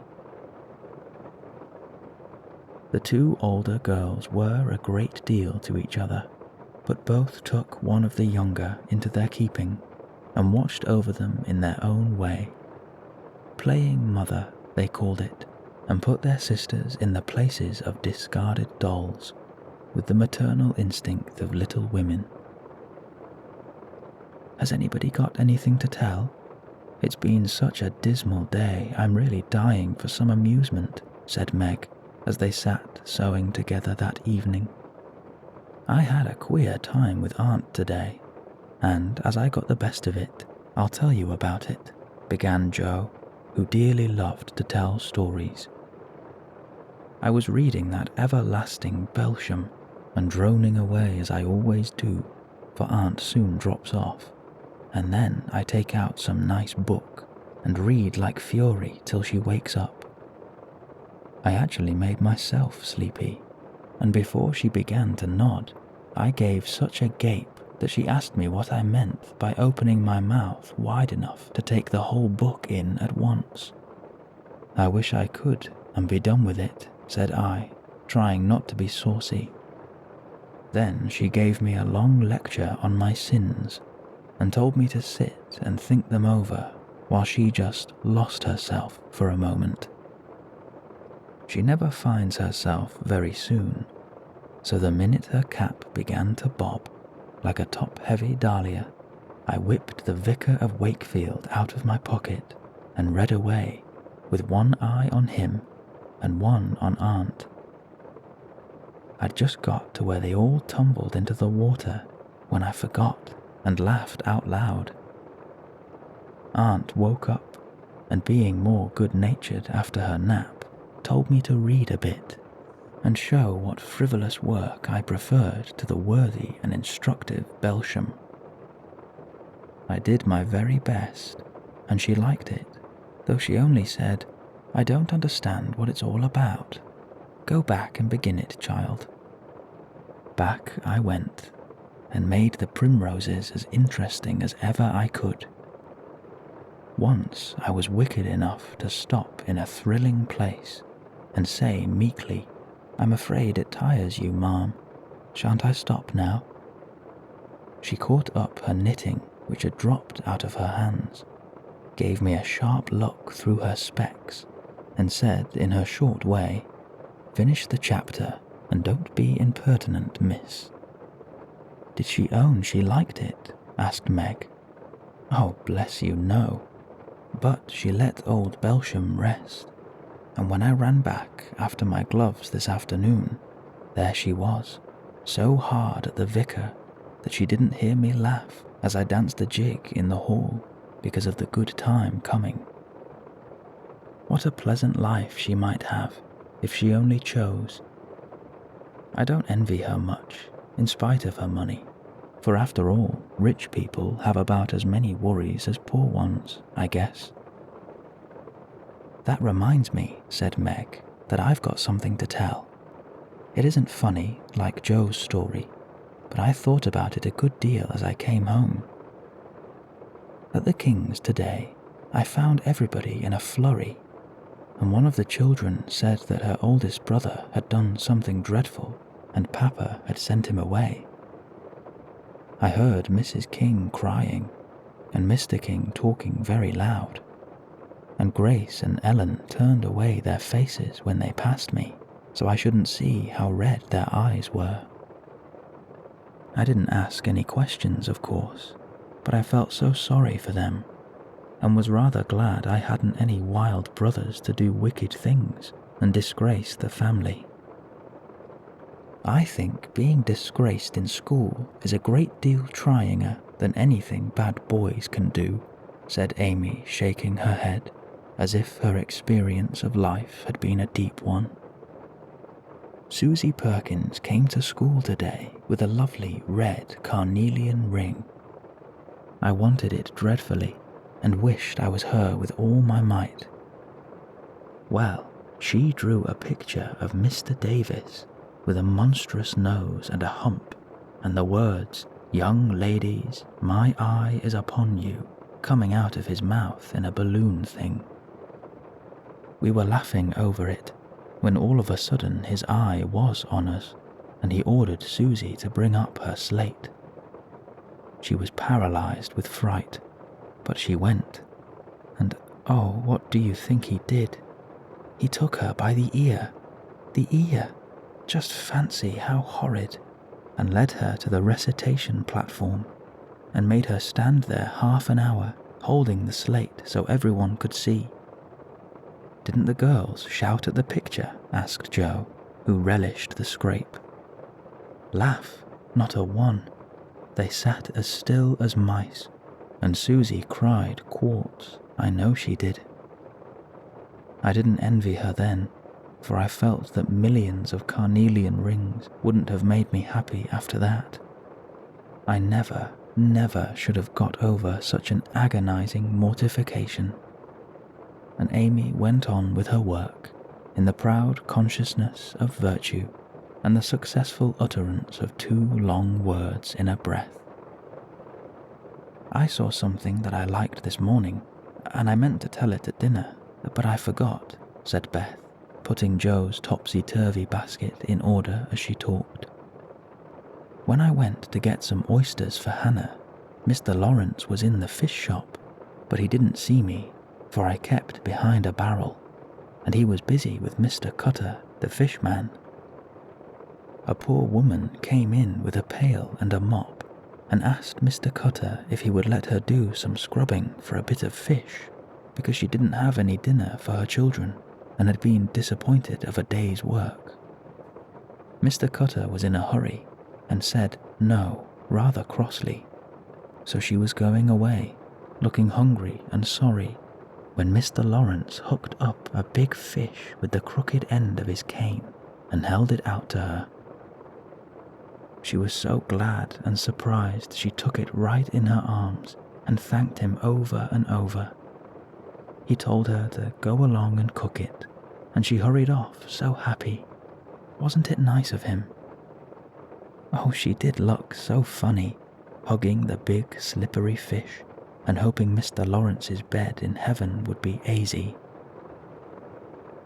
When they had laughed at Beth's story, they asked their mother for one, and after a moment's thought, she said soberly, "As I sat cutting out blue flannel jackets today at the rooms, I felt very anxious about Father, and thought how lonely and helpless we should be if anything happened to him. It was not a wise thing to do, but I kept on worrying, till an old man came in with an order for some things. He sat down near me, and I began to talk to him, for he looked poor and tired and anxious. 'Have you sons in the army?' I asked, for the note he brought was not to me. 'Yes, ma'am. I had 4, but 2 were killed. One is a prisoner, and I'm going to the other, who is very sick in a Washington hospital,' he answered quietly.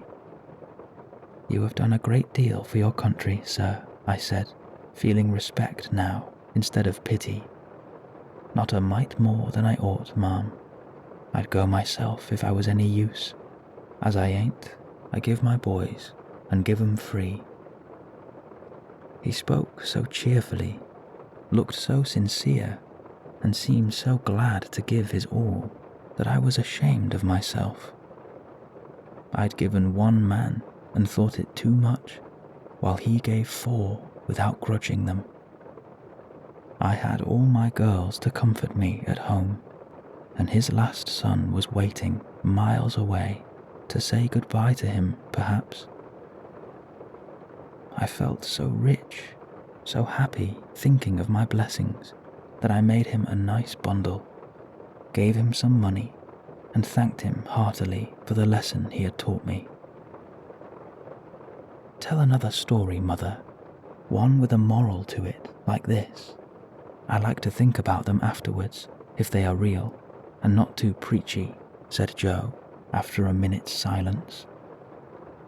Mrs. March smiled and began at once, for she had told stories to this little audience for many years and knew how to please them.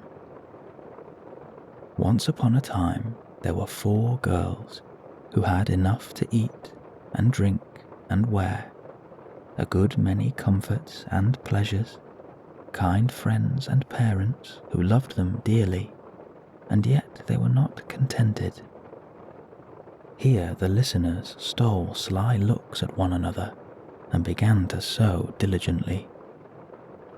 These girls were anxious to be good and made many excellent resolutions, but somehow they did not keep them very well, and were constantly saying, "If only we had this," or "If only we could do that," quite forgetting how much they already had and how many pleasant things they actually could do.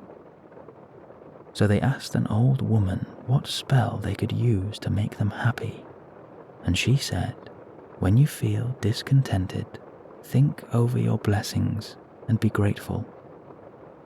Here Joe looked up quickly, as if about to speak, but changed her mind, seeing that the story was not done yet. Being sensible girls, they decided to try her advice, and soon were surprised to see how well off they were. One discovered that money couldn't keep shame and sorrow out of rich people's houses.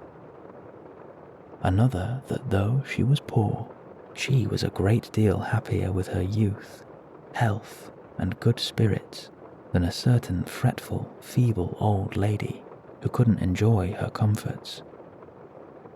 A third that, disagreeable as it was to help get dinner, it was harder still to have to go begging for it.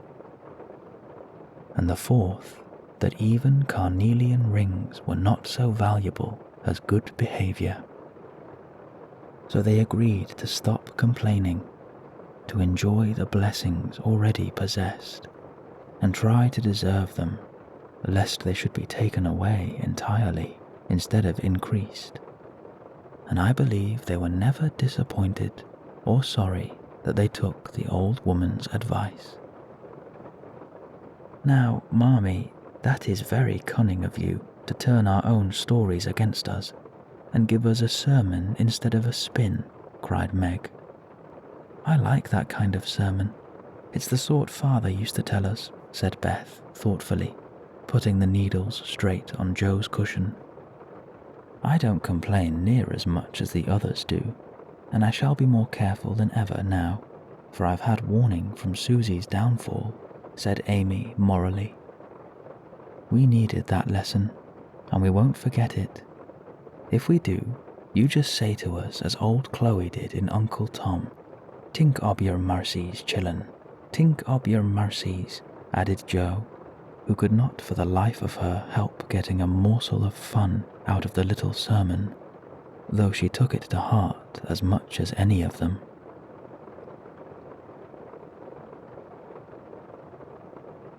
Chapter 5. Being Neighbourly. What in the world are you going to do now, Joe? Asked Meg one snowy afternoon, as her sister came clumping through the hall in rubber boots, old sack and hood, with a broom in one hand and a shovel in the other. Going out for exercise, answered Joe with a mischievous twinkle in her eyes. I should think 2 long walks this morning would have been enough.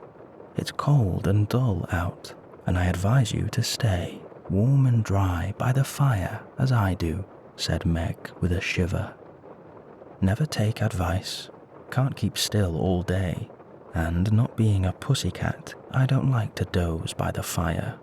I like adventures, and I'm going to find some. Meg went back to toast her feet and read Ivanhoe, and Joe began to dig paths with great energy. The snow was light, and with her broom she soon swept a path all round the garden for Beth to walk in when the sun came out and the invalid dolls needed air. The garden separated the Marches' house from that of Mr. Lawrence. Both stood in a suburb of the city, which was still country-like, with groves and lawns, large gardens, and quiet streets. A low hedge parted the two estates. On one side was an old brown house, looking rather bare and shabby, robbed of the vines that in summer covered its walls and the flowers which then surrounded it. On the other side was a stately stone mansion, plainly betokening every sort of comfort and luxury, from the big coach house and well-kept grounds to the conservatory, and the glimpses of lovely things one caught between the rich curtains. Yet it seemed a lonely, lifeless sort of house, for no children frolicked on the lawn, no motherly face ever smiled at the windows, and few people went in and out except the old gentleman and his grandson. To Joe's lively fancy, this fine house seemed a kind of enchanted palace, full of splendors and delights which no one enjoyed. She had long wanted to behold these hidden glories and to know the Lawrence boy, who looked as if he would like to be known if he only knew how to begin. Since the party, she had been more eager than ever and had planned many ways of making friends with him. But he had not been lately seen, and Joe began to think he had gone away, when she one day spied a brown face at an upper window, looking wistfully down into their garden, where Beth and Amy were snowballing one another. "That boy is suffering for society and fun," she said to herself. "His grandpa don't know what's good for him and keeps him shut up all alone. He needs a lot of jolly boys to play with, or somebody young and lively. I've a great mind to go over and tell the old gentleman so." The idea amused Joe, who liked to do daring things and was always scandalizing Meg by her queer performances. The plan of going over was not forgotten, and when the snowy afternoon came, Joe resolved to try what could be done. She saw Mr. Lawrence drive off, and then sallied out to dig her way down to the hedge, where she paused and took a survey. All quiet, curtains down at the lower windows, servants out of sight, and nothing human visible but a curly black head leaning on a thin hand at the upper window. "There he is," thought Joe. "Poor boy, all alone and sick this dismal day. It's a shame. I'll toss up a snowball and make him look out, and then say a kind word to him." Up went a handful of soft snow, and the head turned at once, showing a face which lost its listless look in a minute as the big eyes brightened and the mouth began to smile. Joe nodded and laughed and flourished her broom as she called out, "How do you do? Are you sick?" Laurie opened the window. "Better, thank you. I've had a horrible cold and been shut up a week." "I'm sorry. What do you amuse yourself with?" "Nothing." "Don't you read?" "Not much. They won't let me." "Can't somebody read to you?" "Grandpa does sometimes, but my books don't interest him, and I hate to ask Brooke all the time." "Have someone come and see you then." "There isn't anyone I'd like to see. Boys make such a row, and my head is weak." "Isn't there some nice girl who'd read and amuse you?" "Girls are quiet and like to play nurse." "Don't know any." "You know me," began Joe. "So I do. Will you come, please?" cried Laurie. "I'm not quiet and nice, but I'll come if Mother will let me. I'll go and ask her. Shut that window like a good boy and wait till I come." With that, Jo shouldered her broom and marched into the house, wondering what they would all say to her. Laurie was in a little flutter of excitement at the idea of having company and flew about to get ready. For, as Mrs. March said, he was a little gentleman and did honour to the coming of guests by brushing his curly pate, putting on a fresh collar, and trying to tidy up the room, which, in spite of half a dozen servants, was anything but neat. Presently there came a loud ring, then a decided voice asking for Mr. Laurie, and a surprised-looking servant came running up to announce a young lady. "All right, show her up. It's Miss Jo," said Laurie, going to the door of his little parlour to meet Jo, who appeared looking rosy and kind and quite at her ease, with a covered dish in one hand and Beth's 3 kittens in the other. "Here I am, bag and baggage," she said briskly. "Mother sent her love and was glad if I could do anything for you.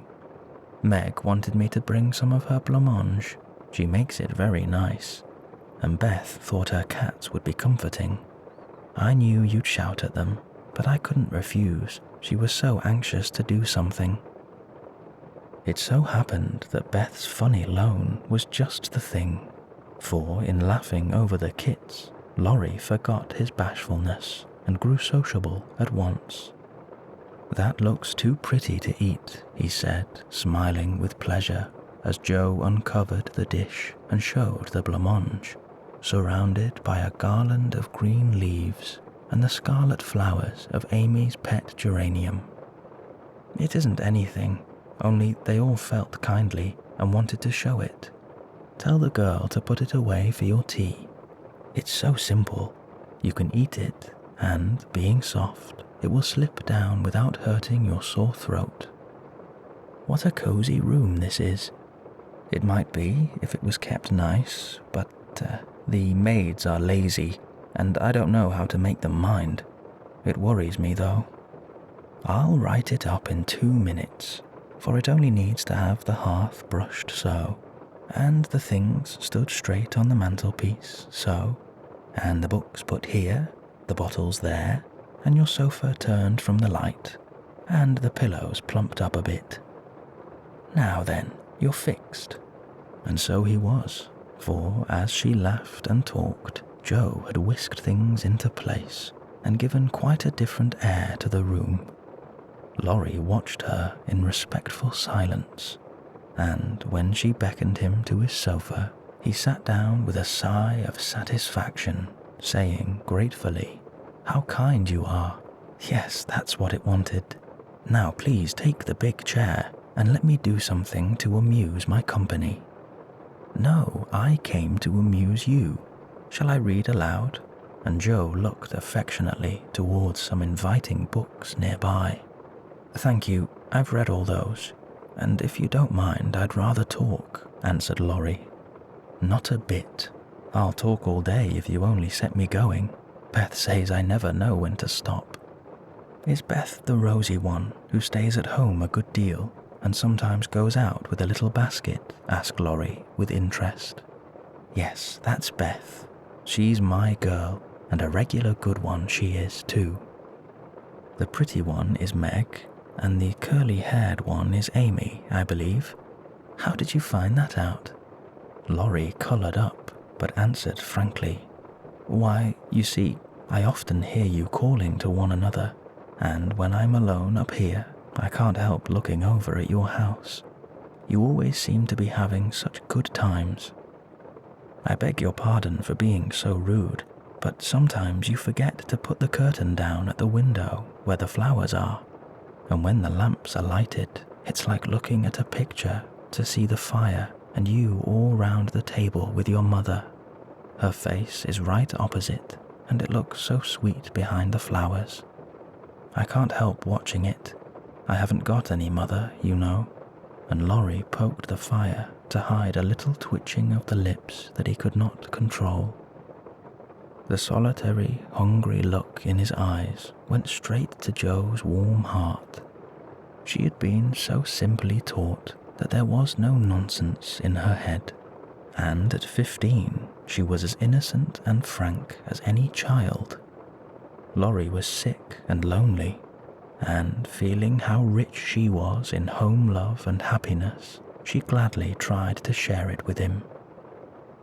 Her brown face was very friendly, and her sharp voice unusually gentle as she said, "We'll never draw that curtain any more, and I give you leave to look as much as you like. I just wish, though, instead of peeping, you'd come over and see us. Mother is so splendid, she'd do you heaps of good, and Beth would sing to you if I begged her to, and Amy would dance. Meg and I would make you laugh over our funny stage properties, and we'd have jolly times. Wouldn't your grandpa let you? I think he would if your mother asked him. He's very kind, though he doesn't look it, and he lets me do what I like, pretty much. Only he's afraid I might be a bother to strangers," began Laurie, brightening more and more. "We ain't strangers, we're neighbours, and you needn't think you'd be a bother. We want to know you, and I've been trying to do it this ever so long. We haven't been here a great while, you know, but we have got acquainted with all our neighbours but you. You see, Grandpa lives among his books and don't mind much what happens outside. Mr. Brooke, my tutor, don't stay here, you know, and I have no one to go round with me, so I just stop at home and get on as I can. That's bad. You ought to make a dive and go visiting everywhere you are asked. Then you'll have lots of friends and pleasant places to go. Never mind being bashful. It won't last long if you keep going." Laurie turned red again, but wasn't offended at being accused of bashfulness, for there was so much goodwill in Jo, it was impossible not to take her blunt speeches as kindly as they were meant. "Do you like your school?" asked the boy, changing the subject after a little pause, during which he stared at the fire, and Jo looked about her well pleased. "Don't go to school. I'm a businessman, girl, I mean. I go to wait on my aunt, and a dear, cross old soul she is too," answered Jo. Laurie opened his mouth to ask another question, but remembering just in time that it wasn't manners to make too many inquiries into people's affairs, he shut it again and looked uncomfortable. Jo liked his good breeding and didn't mind having a laugh at Aunt March, so she gave him a lively description of the fidgety old lady, her fat poodle, the parrot that talked Spanish, and the library where she revelled. Laurie enjoyed that immensely, and when she told about the prim old gentleman who came once to woo Aunt March, and in the middle of a fine speech, how Paul had tweaked his wig off to his great dismay, the boy lay back and laughed till the tears ran down his cheeks, and a maid popped her head in to see what was the matter. "Oh, that does me lots of good. Tell on, please," he said, taking his face out of the sofa cushion, red and shining with merriment. Much elated with her success, Jo did tell on, all about their plays and plans, their hopes and fears for father, and the most interesting events of the little world in which the sisters lived. Then they got to talking about books, and to Jo's delight, she found that Laurie loved them as well as she did, and had read even more than herself. "If you like them so much, come down and see ours. Grandpa is out, so you needn't be afraid," said Laurie, getting up. "I'm not afraid of anything," returned Jo with a toss of the head. "I don't believe you are," exclaimed the boy, looking at her with much admiration, though he privately thought she would have good reason to be a trifle afraid of the old gentleman if she met him in some of his moods. The atmosphere of the whole house being summer-like, Laurie led the way from room to room, letting Jo stop to examine whatever struck her fancy. And so at last they came to the library, where she clapped her hands and pranced as she always did when especially delighted. It was lined with books, and there were pictures and statues and distracting little cabinets full of coins and curiosities, and Sleepy Hollow chairs and queer tables and bronzes, and, best of all, a great open fireplace with quaint tiles all round it. "What richness," sighed Joe, sinking into the depths of a velvet chair and gazing about her with an air of intense satisfaction. "Theodore Lawrence, you ought to be the happiest boy in the world," she added impressively. "A fellow can't live on books," said Laurie, shaking his head as he perched on a table opposite. Before he could say more, a bell rung, and Joe flew up, exclaiming with alarm, "Mercy me, it's your grandpa." "Well, what if it is? You are not afraid of anything, you know," returned the boy, looking wicked. "I think I am a little bit afraid of him, but I don't know why I should be. Mommy said I might come, and I don't think you're any the worse for it," said Joe, composing herself, though she kept her eyes on the door. "I'm a great deal better for it, and ever so much obliged. I'm only afraid you are very tired talking to me. It was so pleasant, I couldn't bear to stop," said Laurie gratefully. "The doctor to see you, sir," and the maid beckoned as she spoke. "Would you mind if I left you for a minute? I suppose I must see him," said Laurie. "Don't mind me, I'm as happy as a cricket here," answered Joe. Laurie went away, and his guest amused herself in her own way. She was standing before a fine portrait of the old gentleman when the door opened again, and without turning, she said decidedly, "I'm sure now that I shouldn't be afraid of him, for he's got kind eyes, though his mouth is grim, and he looks as if he had a tremendous will of his own. He isn't as handsome as my grandfather, but I like him." "Thank you, ma'am," said a gruff voice behind her, and there, to her great dismay, stood old Mr. Lawrence. Poor Joe blushed till she couldn't blush any redder, and her heart began to beat uncomfortably fast as she thought what she had said. For a minute, a wild desire to run away possessed her, but that was cowardly, and the girls would laugh at her. So she resolved to stay and get out of the scrape as she could.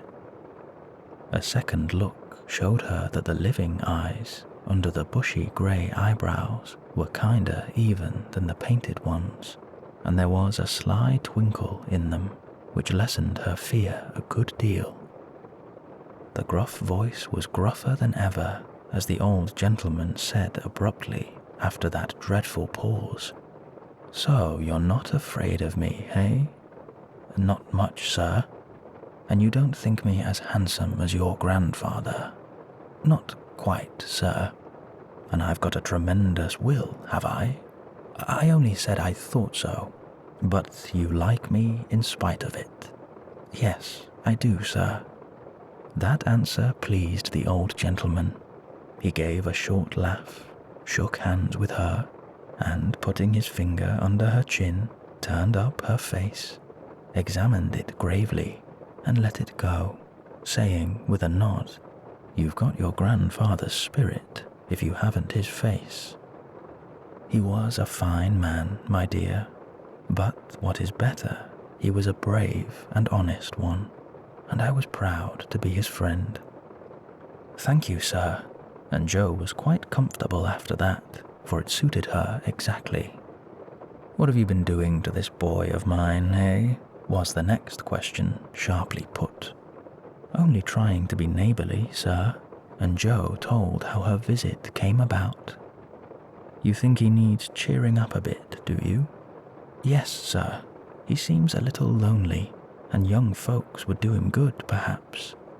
We are only girls, but we should be glad to help if we could, for we don't forget the splendid Christmas present you sent us," said Joe eagerly. "Well, that was the boy's affair. How is the poor woman?"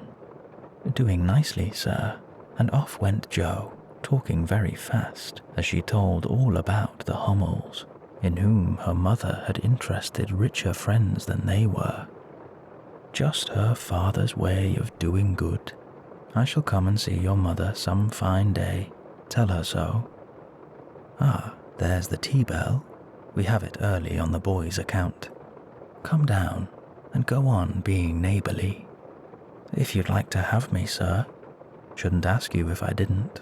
And Mr. Lawrence offered her his arm with old-fashioned courtesy. What would Meg say to this, thought Jo, as she was marched away, while her eyes danced with fun as she imagined herself telling the story at home.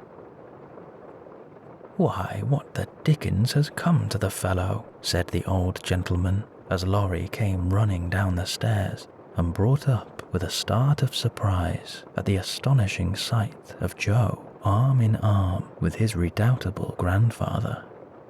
I didn't know you'd come, sir, he began, as Jo gave him a triumphant little glance. That's evident by the way you rack it downstairs. Come to your tea, sir, and behave like a gentleman. And having pulled the boy's hair by way of a caress, Mr. Lawrence walked on, while Laurie went through a series of comic evolutions behind their backs, which nearly produced an explosion of laughter from Jo. The old gentleman did not say much as he drank his 4 cups of tea, but he watched the young people, who soon chatted away like old friends, and the change in his grandson did not escape him. There was colour, light, and life in the boy's face now, vivacity in his manner, and genuine merriment in his laugh. She's right, the lad is lonely. I'll see what these little girls can do for him, thought Mr. Lawrence, as he looked and listened. He liked Jo, for her odd, blunt ways suited him, and she seemed to understand the boy almost as well as if she had been one herself. If the Lawrences had been what Jo called prim and poky, she would not have got on at all, for such people always made her shy and awkward. But finding them free and easy, she was so herself, and made a good impression. When they rose, she proposed to go, but Laurie said he had something more to show her, and took her away to the conservatory, which had been lighted up for her benefit. It seemed quite fairy-like to Jo as she went up and down the walks, enjoying the blooming walls on either side, the soft light, the damp, sweet air, and the wonderful vines and trees that hung above her, while her new friend cut the finest flowers till his hands were full. Then he tied them up, saying with the happy look Jo liked to see, "Please give these to your mother, and tell her I like the medicine she sent me very much."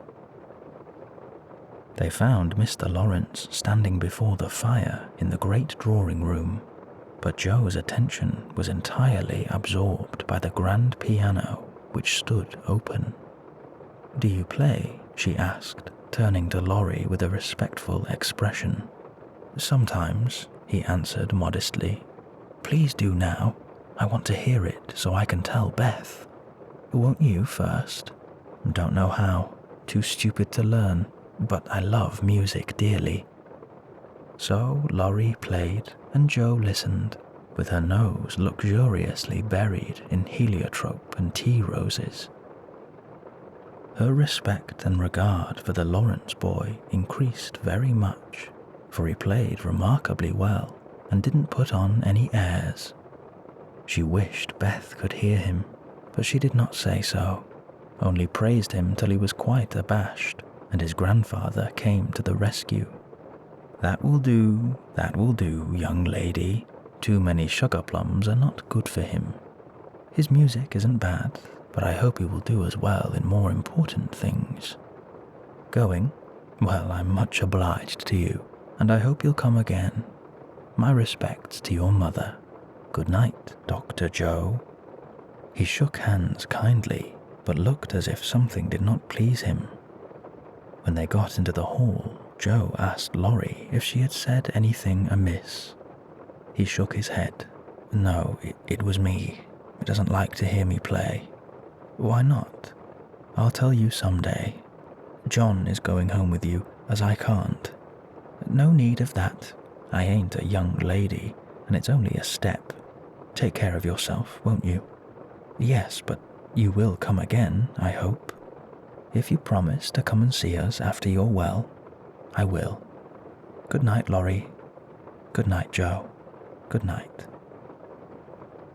When all the afternoon's adventures had been told, the family felt inclined to go visiting in a body, for each found something very attractive in the big house on the other side of the hedge. Mrs. March wanted to talk of her father with the old man who had not forgotten him. Meg longed to walk in the conservatory. Beth sighed for the grand piano, and Amy was eager to see the fine pictures and the statues. "Mother, why didn't Mr. Lawrence like to have Laurie play?" asked Joe, who was of an inquiring disposition. "I'm not sure, but I think it was because his son, Laurie's father, married an Italian lady, a musician, which displeased the old man, who is very proud. The lady was good and lovely and accomplished, but he did not like her and never saw his son after he married. They both died when Laurie was a little child, and then his grandfather took him home.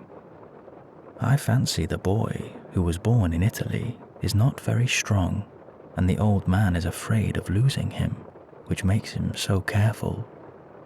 Laurie comes naturally by his love of music, for he is like his mother, and I dare say his grandfather fears that he may want to be a musician.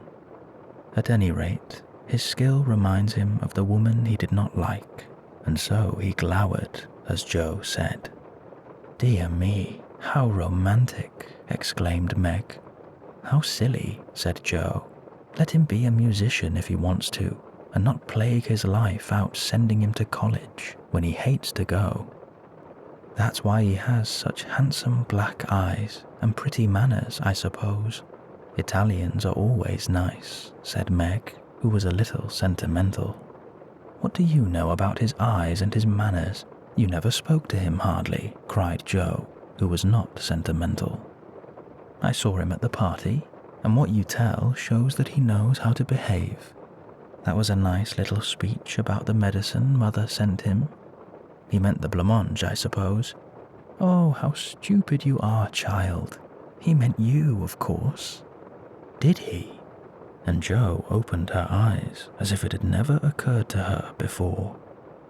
"I never saw such a girl. You don't know a compliment when you get it," said Meg, with the air of a young lady who knew all about the matter. "I think they are a great nonsense, and I'll thank you not to be silly and spoil my fun. Laurie's a nice boy, and I like him, and I won't have any sentimental stuff about compliments and such rubbish. We'll all be good to him, because he hasn't got any mother, and he might come over and see us, mightn't he, Marmee? Yes, Joe, your little friend is very welcome, and I hope Meg will remember that children should be children as long as they can."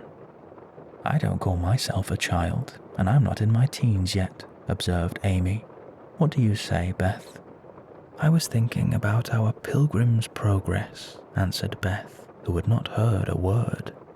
"How we got out of the slough and through the wicket gate by resolving to be good, and up the steep hill by trying, and that maybe the house over there, full of splendid things, is going to be our Palace Beautiful." "We've got to get by the lions first," said Joe, as if she rather liked the prospect.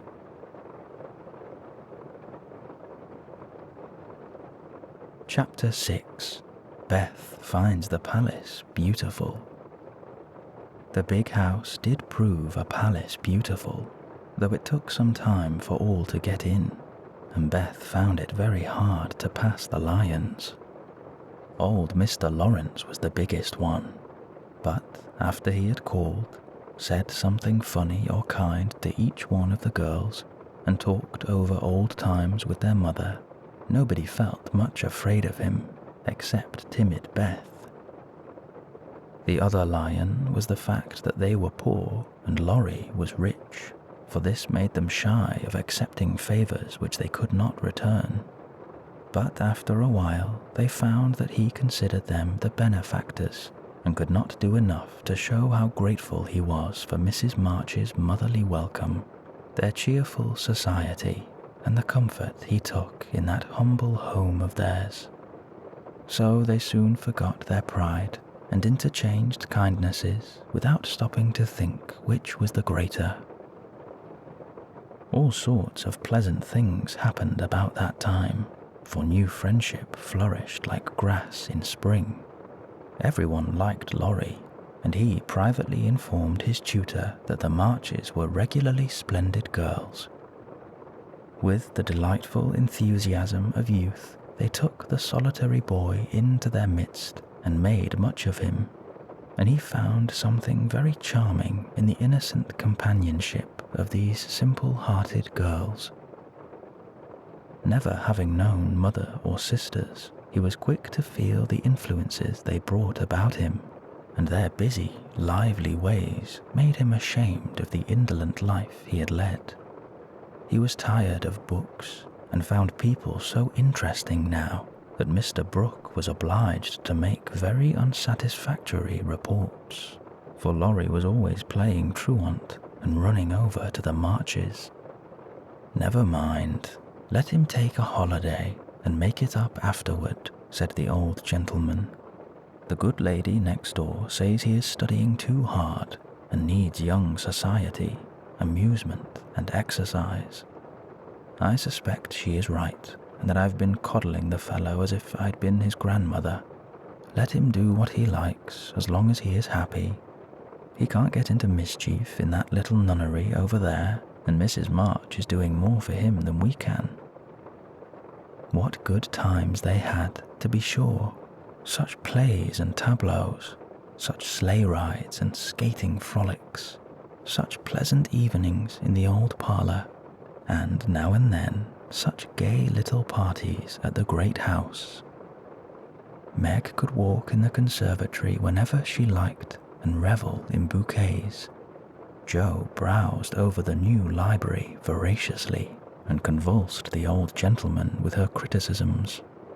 Amy copied pictures and enjoyed beauty to her heart's content, and Laurie played Lord of the Manor in the most delightful style. But Beth, though yearning for the grand piano, could not pluck up the courage to go to the mansion of bliss, as Meg called it. She went once with Jo, but the old gentleman, not being aware of her infirmity, stared at her so hard from under his heavy eyebrows and said "Hey" so loud that he frightened her so much her feet chattered on the floor, she told her mother, and she ran away, declaring that she would never go there any more, not even for the dear piano. No persuasions or enticements could overcome her fear, till the fact coming to Mr. Lawrence's ear in some mysterious way, he set about mending matters. During one of the brief calls he made, he artfully led the conversation to music and talked away about great singers he had seen, fine organs he had heard, and told such charming anecdotes that Beth found it impossible to stay in her distant corner, but crept nearer and nearer, as if fascinated. At the back of his chair, she stopped and stood listening, with her great eyes wide open and her cheeks red with excitement of this unusual performance. Taking no more notice of her than if she had been a fly, Mr. Lawrence talked on about Laurie's lessons and teachers, and presently, as if the idea had just occurred to him, he said to Mrs. March, "The boy neglects his music now, and I'm glad of it, for he was getting too fond of it, but the piano suffers for want of use. Wouldn't some of your girls like to run over and practice on it now and then? Just to keep it in tune, you know, Ma'am?" Beth took a step forward and pressed her hands tightly together to keep from clapping them, for this was an irresistible temptation, and the thought of practicing on that splendid instrument quite took her breath away. Before Mrs. March could reply, Mr. Lawrence went on with an odd little nod and smile. They needn't see or speak to anyone, but run in at any time, for I'm shut up in my study at the other end of the house. Laurie is out a great deal, and the servants are never near the drawing room after 9 o'clock. Here he rose as if going, and Beth made up her mind to speak, for that last arrangement left nothing to be desired. Please tell the young ladies what I say, and if they don't care to come, why, never mind. Here a little hand slipped into his, and Beth looked up at him with a face full of gratitude as she said in her earnest yet timid way, "Oh, sir, they do care, very, very much." "Are you the musical girl?" he asked, without any startling "hey," as he looked down at her very kindly.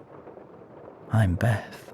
I love it dearly, and I'll come if you are quite sure nobody will hear me and be disturbed," she added, fearing to be rude, and trembling at her own boldness as she spoke. "Not a soul, my dear. The house is empty half the day, so come and drum away as much as you like, and I shall be obliged to you." "How kind you are, sir." Beth blushed like a rose under the friendly look he wore, but she was not frightened now, and gave the big hand a grateful squeeze, because she had no words to thank him for the precious gift he had given her. The old gentleman softly stroked the hair off her forehead, and, stooping down, he kissed her, saying, in a tone few people ever heard, "I had a little girl once with eyes like these. God bless you, my dear." "Good day, madam," and away he went in a great hurry. Beth had a rapture with her mother, and then rushed up to impart the glorious news to her family of invalids, as the girls were not at home. How blithely she sung that evening, and how they all laughed at her because she woke Amy in the night by playing the piano on her face in her sleep. Next day, having seen both the old and young gentlemen out of the house, Beth, after 2 or 3 retreats, fairly got in at the side door and made her way as noiselessly as any mouse to the drawing-room where her idol stood.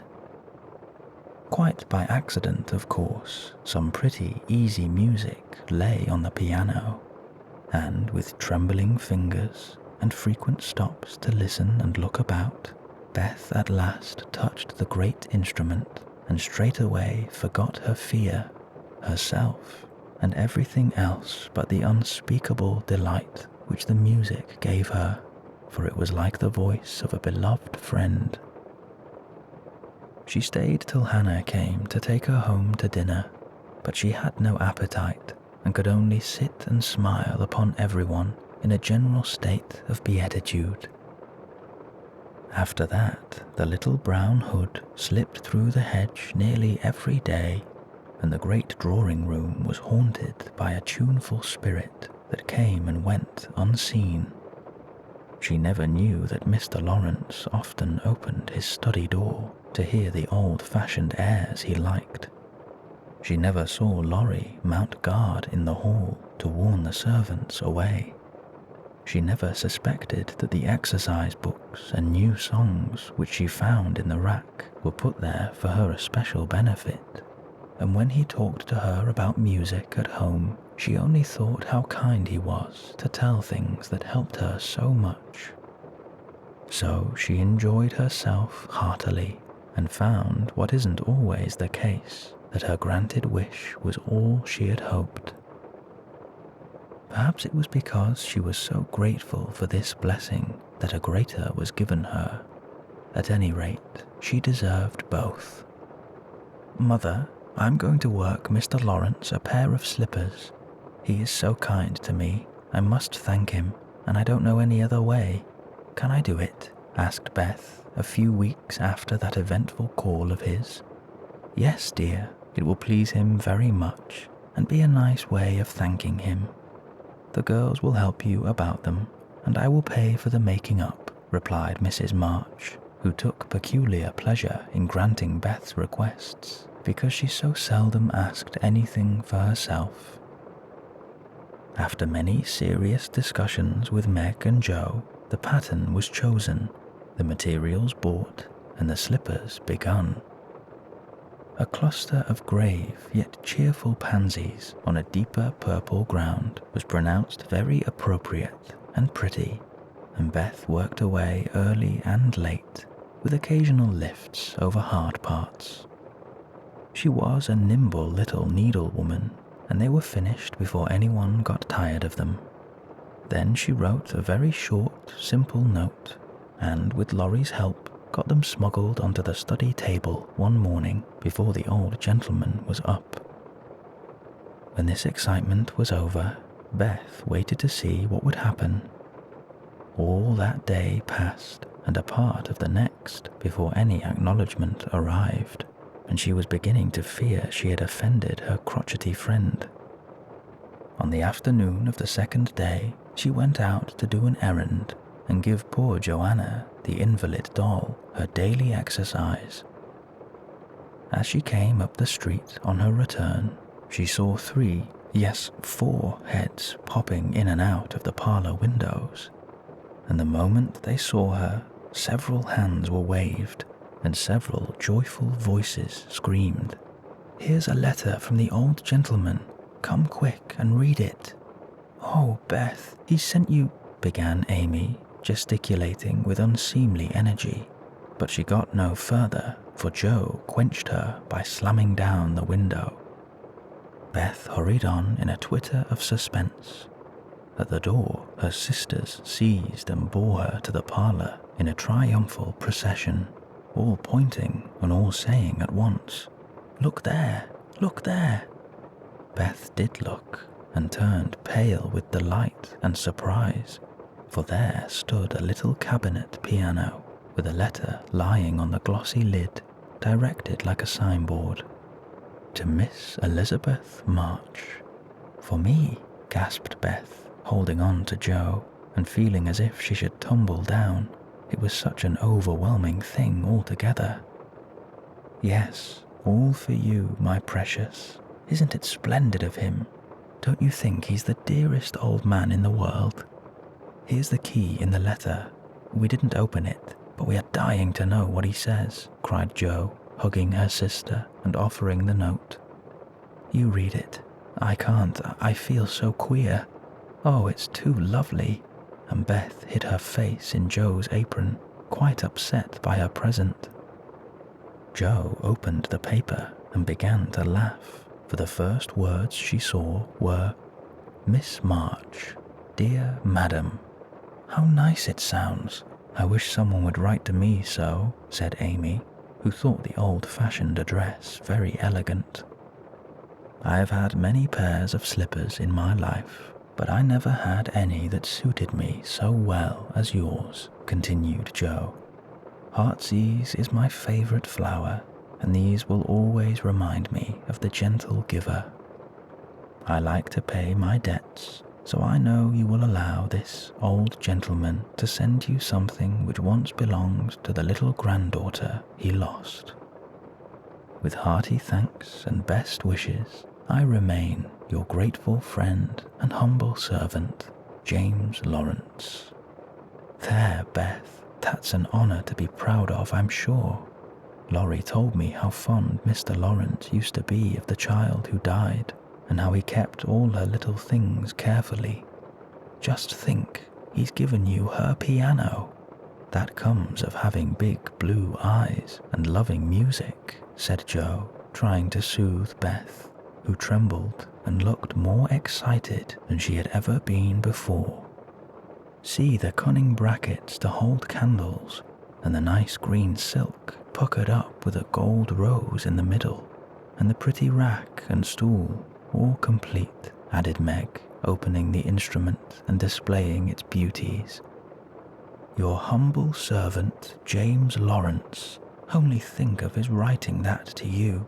I'll tell the girls. They'll think it's killing," said Amy, much impressed by the note. "Try it, honey. Let's hear the sound of the baby piano," said Hannah, who always took a share in the family joys and sorrows. So Beth tried it, and everyone pronounced it the most remarkable piano ever heard. It had evidently been newly tuned and put in apple pie order, but perfect as it was, I think the real charm of it lay in the happiest of all happy faces which leaned over it as Beth lovingly touched the beautiful black and white keys and pressed the shiny pedals. "You'll have to go and thank him," said Joe by way of a joke, for the idea of the child really going never entered her head. "Yes, I mean to. I guess I'll go now, before I get frightened thinking about it." And to the utter amazement of the assembled family, Beth walked deliberately down the garden, through the hedge, and in at the Lawrences' door. Well, I wish I may die if it ain't the queerest thing I ever see. The peony has turned her head. She'd never have gone in her right mind, cried Hannah, staring after her, while the girls were rendered quite speechless by the miracle. They would have been still more amazed if they had seen what Beth did afterward.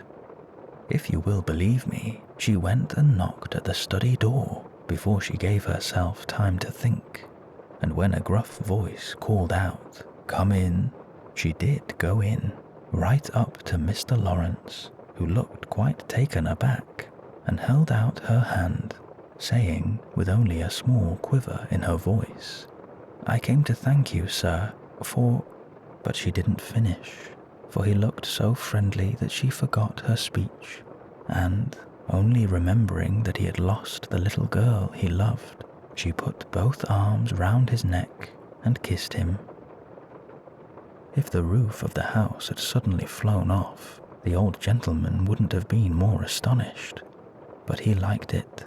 Oh dear, yes, he liked it amazingly, and was so touched and pleased by that confiding little kiss that all his crustiness vanished, and he just set her on his knee and laid his wrinkled cheek against her rosy one, feeling as if he had got his own little granddaughter back again.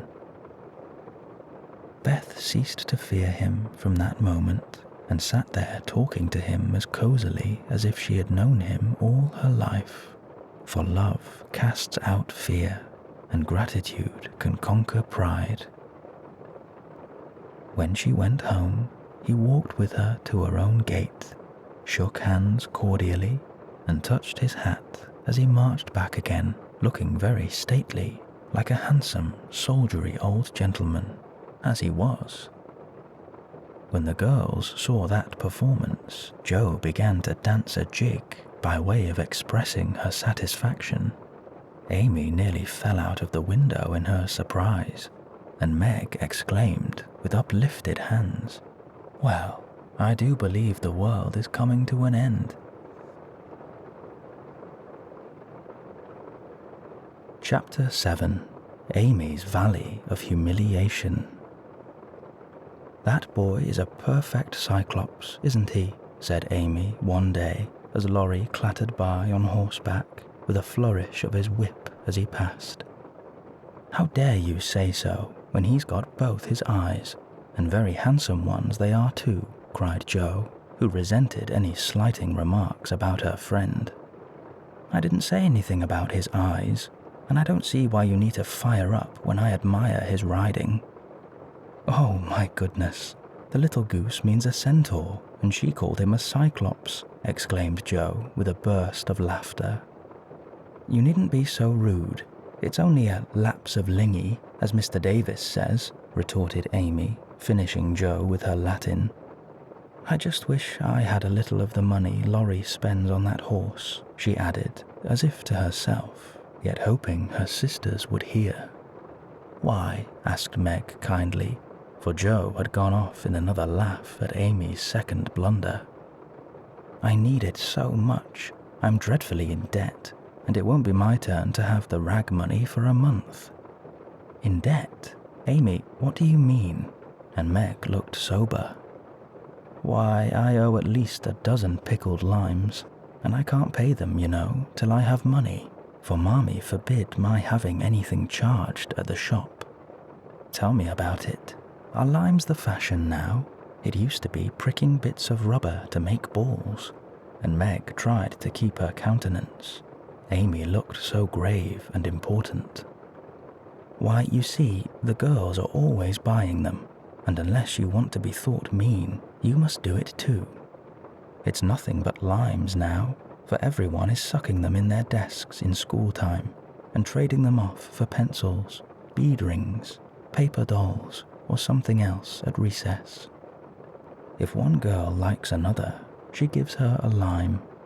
If she's mad with her, she eats one before her face and doesn't offer even a suck. They treat by turns, and I've had ever so many, but haven't returned them, and I ought, for they are debts of honor, How much will pay them off and restore your credit? Asked Meg, taking out her purse. A quarter would more than do it, and leave a few cents over for a treat for you. Don't you like limes? Not much. You may have my share. Here's the money. Make it last as long as you can, for it isn't very plenty, Oh, thank you. It must be so nice to have pocket money. I'll have a grand feast, for I haven't tasted a lime this week. I felt delicate about taking any, as I couldn't return them, and I'm actually suffering for one. Next day, Amy was rather late at school, but could not resist the temptation of displaying, with pardonable pride, a moist brown paper parcel before she consigned it to the inmost recesses of her desk.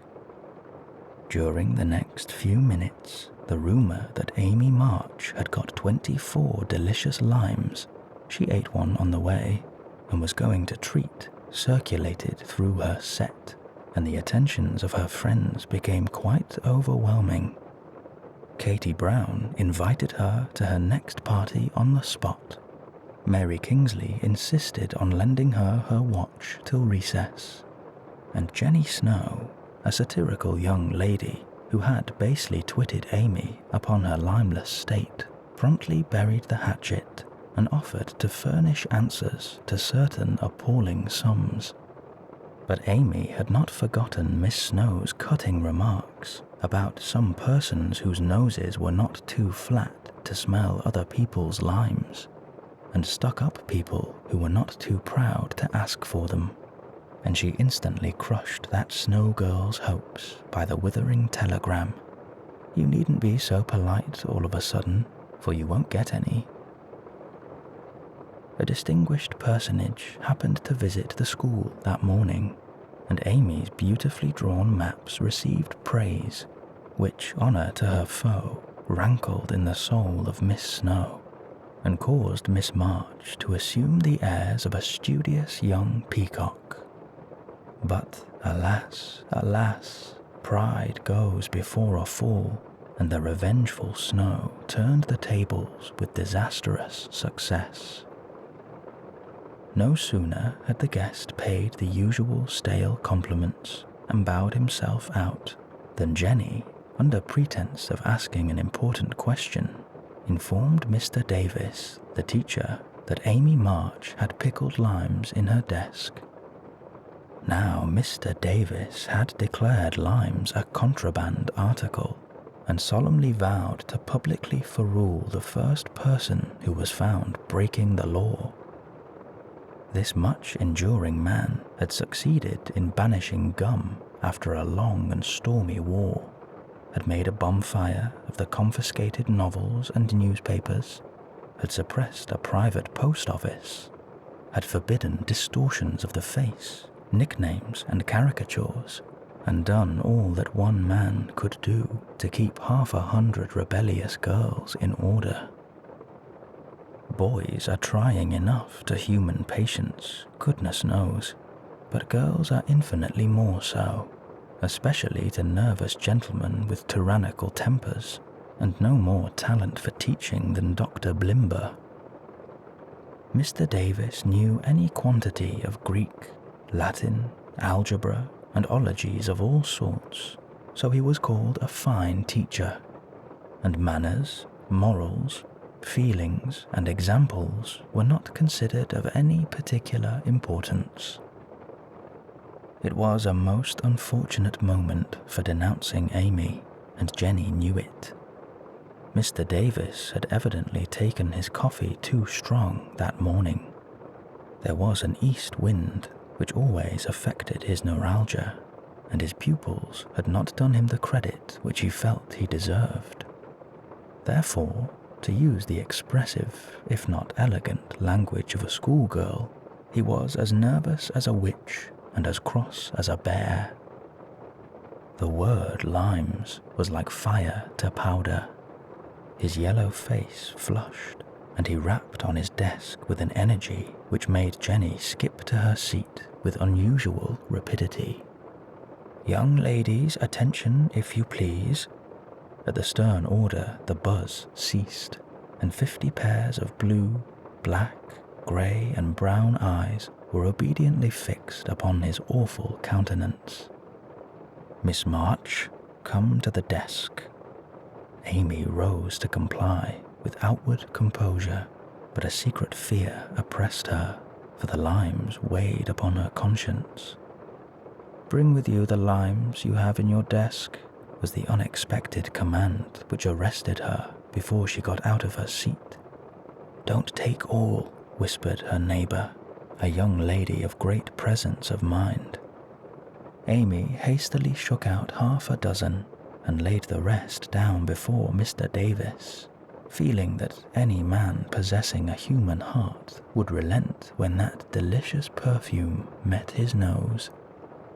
Unfortunately, Mr. Davis particularly detested the odour of the fashionable pickle, and disgust added to his wrath. "Is that all?" Not quite," stammered Amy. "Bring the rest immediately." With a despairing glance at her set, she obeyed. "You are sure there are no more?" "I never lie, sir." "So I see. Now take these disgusting things 2 by 2 and throw them out of the window." There was a simultaneous sigh, which created quite a little gust as the last hope fled, and the treat was ravished from their longing lips. Scarlet with shame and anger, Amy went to and fro 12 mortal times, as each doomed couple, looking oh so plump and juicy, fell from her reluctant hands. A shout from the street completed the anguish of the girls, for it told them that their feast was being exulted over by the little Irish children, who were their sworn foes. This was too much. All flashed indignant or appealing glances at the inexorable Davis, and one passionate lime lover burst into tears. As Amy returned from her last trip, Mr. Davies gave a portentous hem, and said in his most impressive manner, "Young ladies, you remember what I said to you a week ago. I am sorry this has happened, but I never allow my rules to be infringed, and I never break my word. Miss March, hold out your hand." Amy started and put both hands behind her, turning on him an imploring look which pleaded for her better than the words she could not utter. She was rather a favourite with old Davies, as of course he was called, and it's my private belief that he would have broken his word if the indignation of one irrepressible young lady had not found vent in a hiss. That hiss, faint as it was, irritated the irascible gentleman and sealed the culprit's fate. "Your hand, Miss March," was the only answer her mute appeal received. And, too proud to cry or beseech, Amy set her teeth, threw back her head defiantly, and bore without flinching several tingling blows on her little palm. They were neither many nor heavy, but that made no difference to her, For the first time in her life she had been struck, and the disgrace in her eyes was as deep as if he had knocked her down. "You will now stand on the platform till recess," said Mr. Davis, resolved to do the thing thoroughly since he had begun. That was dreadful. It would have been bad enough to go to her seat and see the pitying faces of her friends or the satisfied ones of her few enemies, but to face the whole school with that shame fresh upon her seemed impossible, and for a second she felt as if she could only drop down where she stood and break her heart with crying. A bitter sense of wrong and the thought of Jenny Snow helped her to bear it, and taking the ignominious place, she fixed her eyes on the stove funnel above what now seemed a sea of faces, and stood there so motionless and white that the girls found it very hard to study with the pathetic little figure before them. During the 15 minutes that followed, the proud and sensitive little girl suffered a shame and pain which she never forgot. To others it might seem a ludicrous or trivial affair, but to her it was a hard experience, for during the 12 years of her life she had been governed by love alone, and a blow of that sort had never touched her before. The smart of her hand and the ache of her heart were forgotten in the sting of the thought, "I shall have to tell at home, and they will be so disappointed in me." The 15 minutes seemed an hour, but they came to an end at last, and the word recess had never seemed so welcome to her before. "You can go, Miss March," said Mr. Davis, looking as he felt uncomfortable. He did not soon forget the reproachful look Amy gave him as she went without a word to anyone straight into the anteroom, snatched her things, and left the place forever, as she passionately declared to herself. She was in a sad state when she got home, and when the other girls arrived some time later, an indignation meeting was held at once. Mrs. March did not say much, but looked disturbed and comforted her afflicted little daughter in her tenderest manner. Meg bathed the insulted hand with glycerin and tears. Beth felt that even her beloved kittens would fail as a balm for griefs like this, and Jo wrathfully proposed that Mr. Davis be arrested without delay, while Hannah shook her fist at the villain and pounded potatoes for dinner as if she had him under her pestle. No notice was taken of Amy's flight, except by her mates, but the sharp-eyed demoiselles discovered that Mr. Davis was quite benignant in the afternoon, also unusually nervous. Just before school closed, Jo appeared, wearing a grim expression as she stalked up to the desk and delivered a letter from her mother, then collected Amy's property and departed, carefully scraping the mud from her boots on the doormat as if she shook the dust of the place off her feet.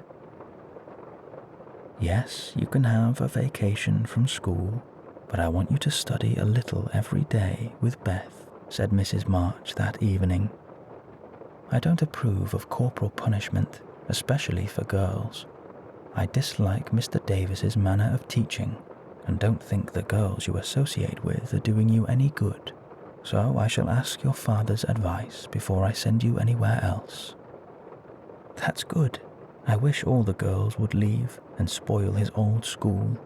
It's perfectly maddening to think of those lovely limes," sighed Amy with the air of a martyr.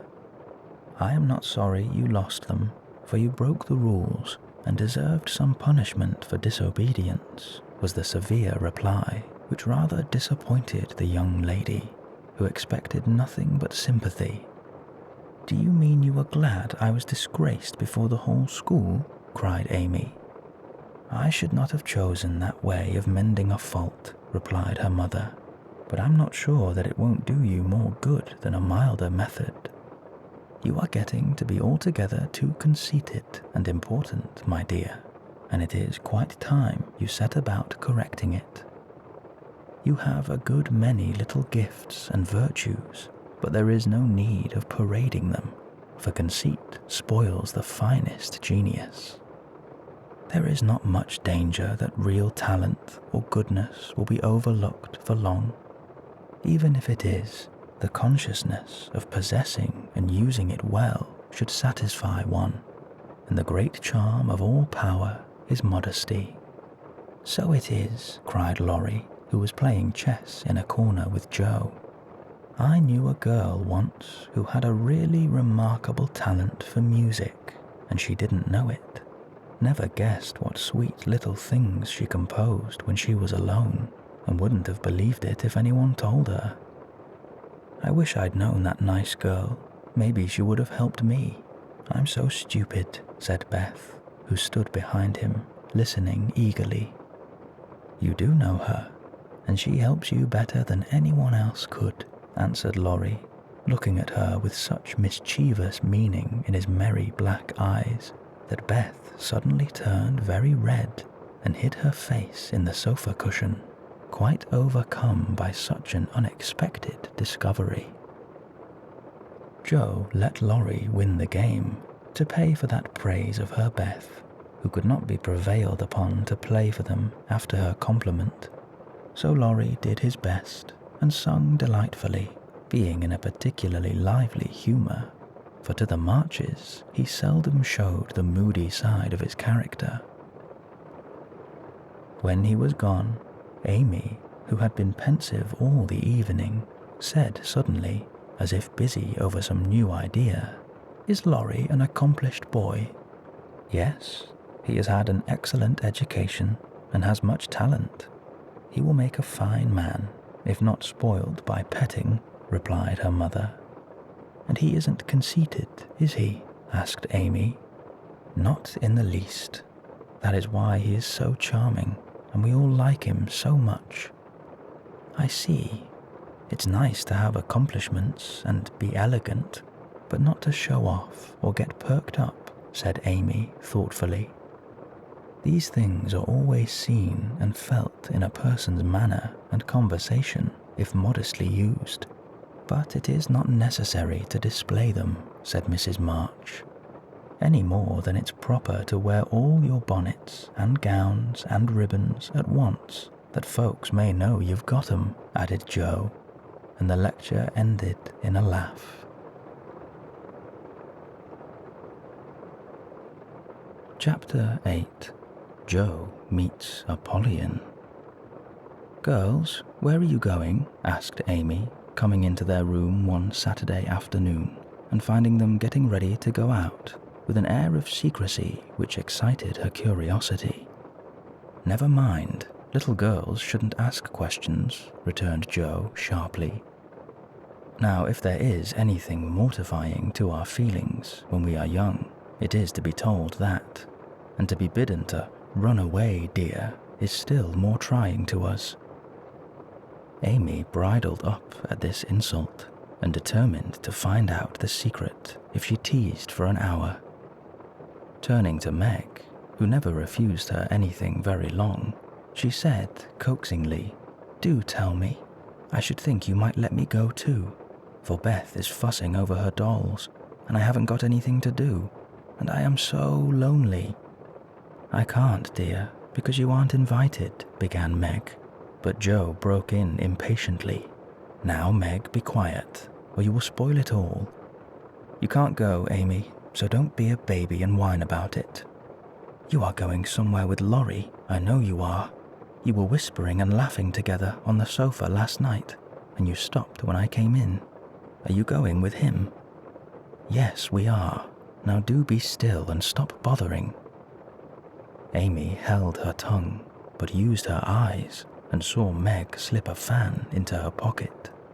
"I know, you're going to the theatre to see the 7 Castles," she cried, adding resolutely, "and I shall go. for Mother said I might see it, and I've got my rag money, and it was mean not to tell me in time." "Just listen to me a minute and be a good child," said Meg soothingly. "Mother doesn't wish you to go this week because your eyes are not well enough yet to bear the light of this fairy piece. Next week you can go with Beth and Hannah and have a nice time. I don't like that half as well as going with you and Laurie. Please let me. I've been sick with this cold so long, and shut up. I'm dying for some fun." "Do, Meg, I'll be ever so good," pleaded Amy, looking as pathetic as she could. "Suppose we take her. I don't believe Mother would mind if we bundle her up well," began Meg. "If she goes, I shan't, and if I don't, Laurie won't like it. And it will be very rude after he invited only us to go and drag in Amy. I should think she'd hate to poke herself where she isn't wanted," said Jo crossly, for she disliked the trouble of overseeing a fidgety child when she wanted to enjoy herself. Her tone and manner angered Amy, who began to put her boots on, saying in her most aggravating way, "I shall go. Meg says I may, and if I pay for myself, Laurie hasn't anything to do with it.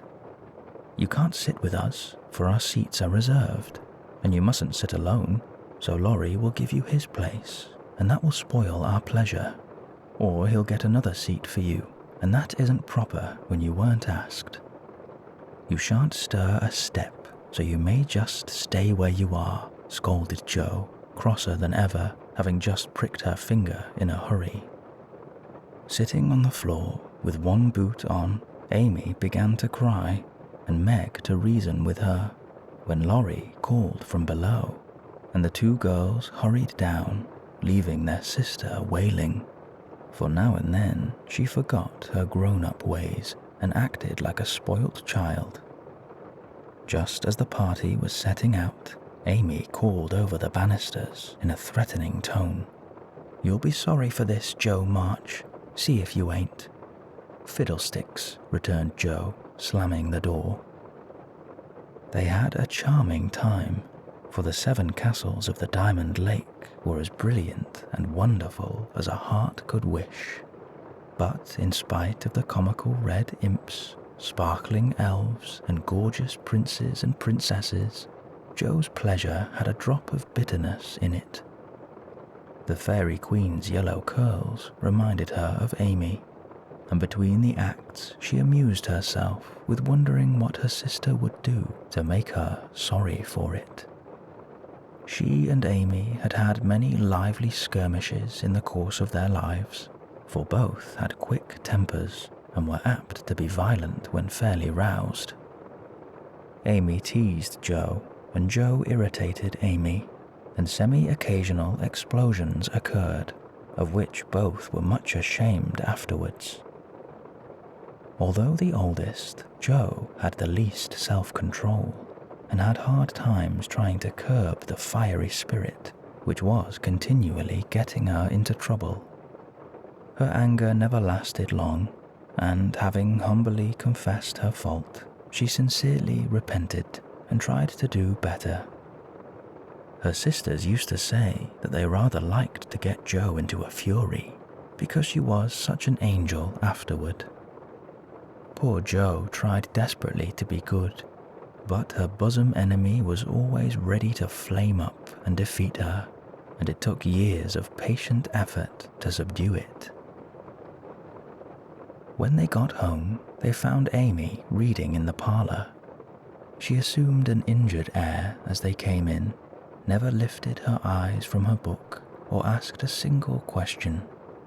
Perhaps curiosity might have conquered resentment if Beth had not been there to inquire and receive a glowing description of the play. On going up to put away her best hat, Jo's first look was toward the bureau, for in their last quarrel, Amy had soothed her feelings by turning Jo's top drawer upside down. Everything was in its place, however, and after a hasty glance into her various closets, bags, and boxes, Jo decided that Amy had forgiven and forgotten her wrongs. There Joe was mistaken, for next day she made a discovery which produced a tempest.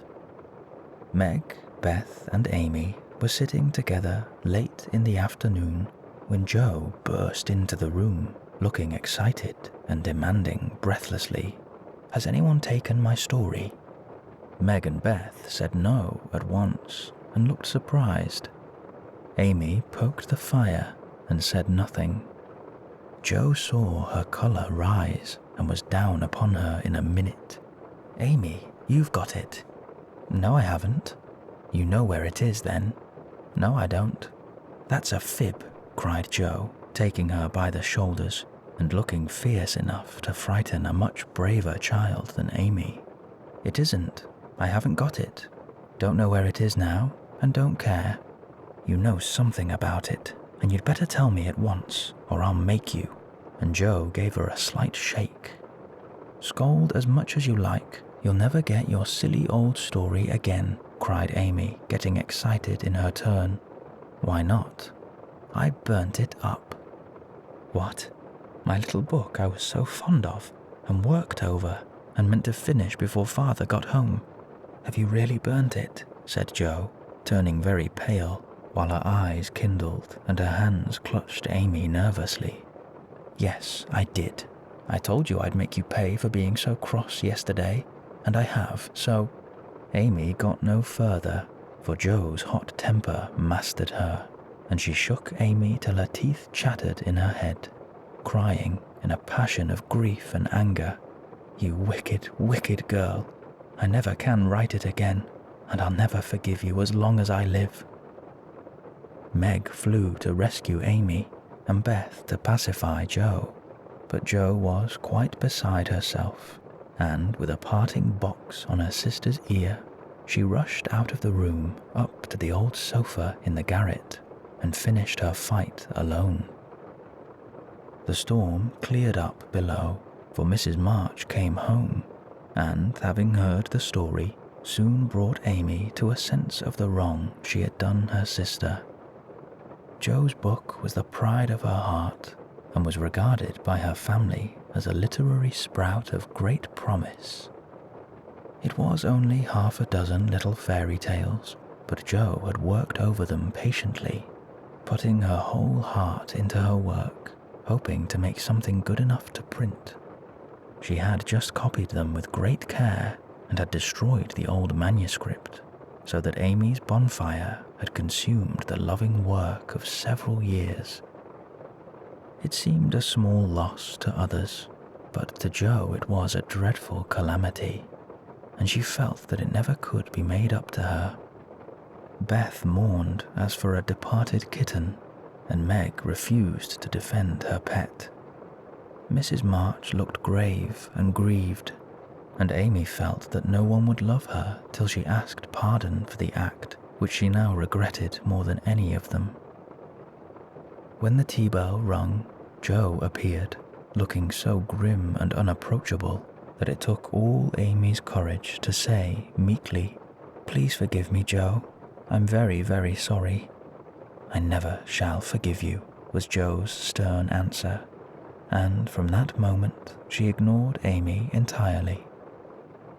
No one spoke of the great trouble, not even Mrs. March, for all had learned by experience that when Joe was in that mood, words were wasted, and the wisest course was to wait till some little accident or her own generous nature softened Joe's resentment and healed the breach.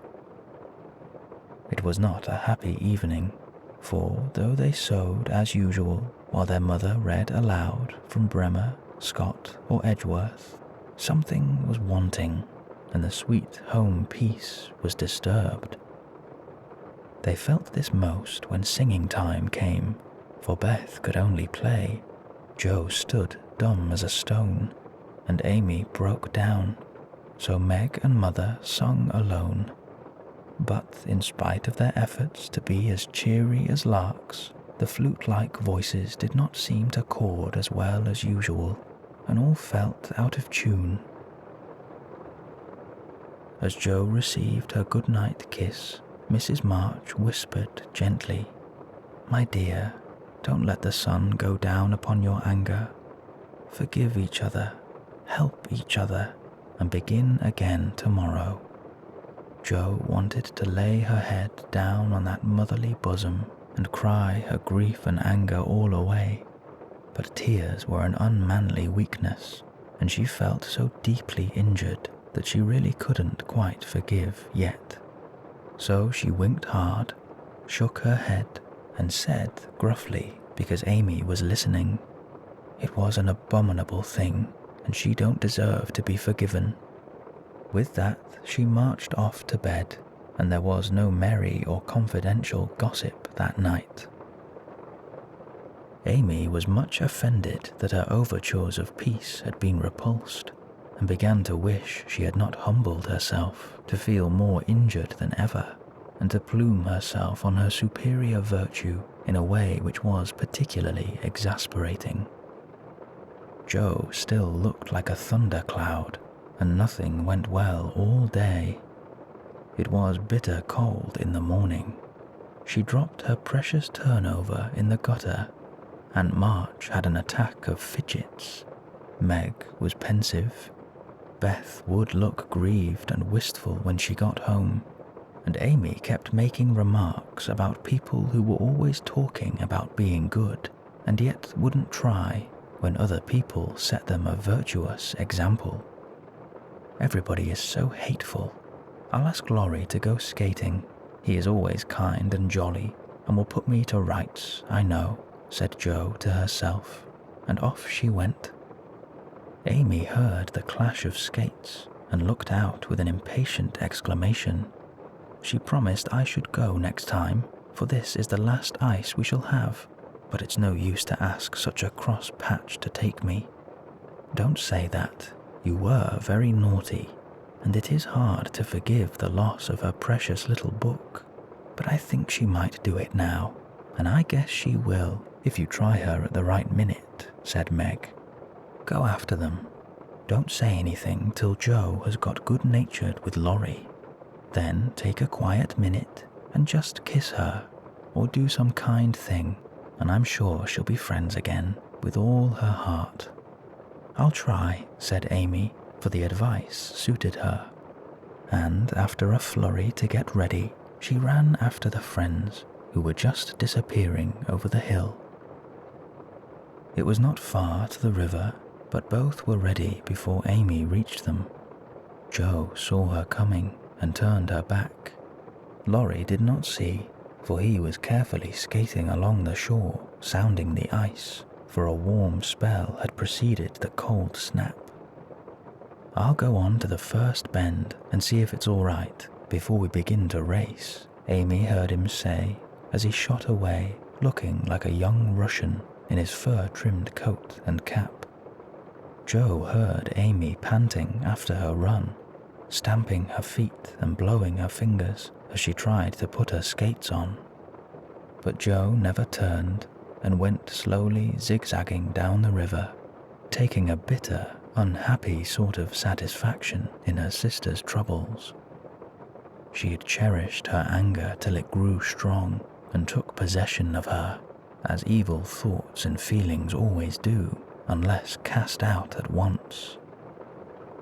As Laurie turned the bend, he shouted back, "Keep near the shore. It isn't safe in the middle." Jo heard, but Amy was just struggling to her feet and did not catch a word.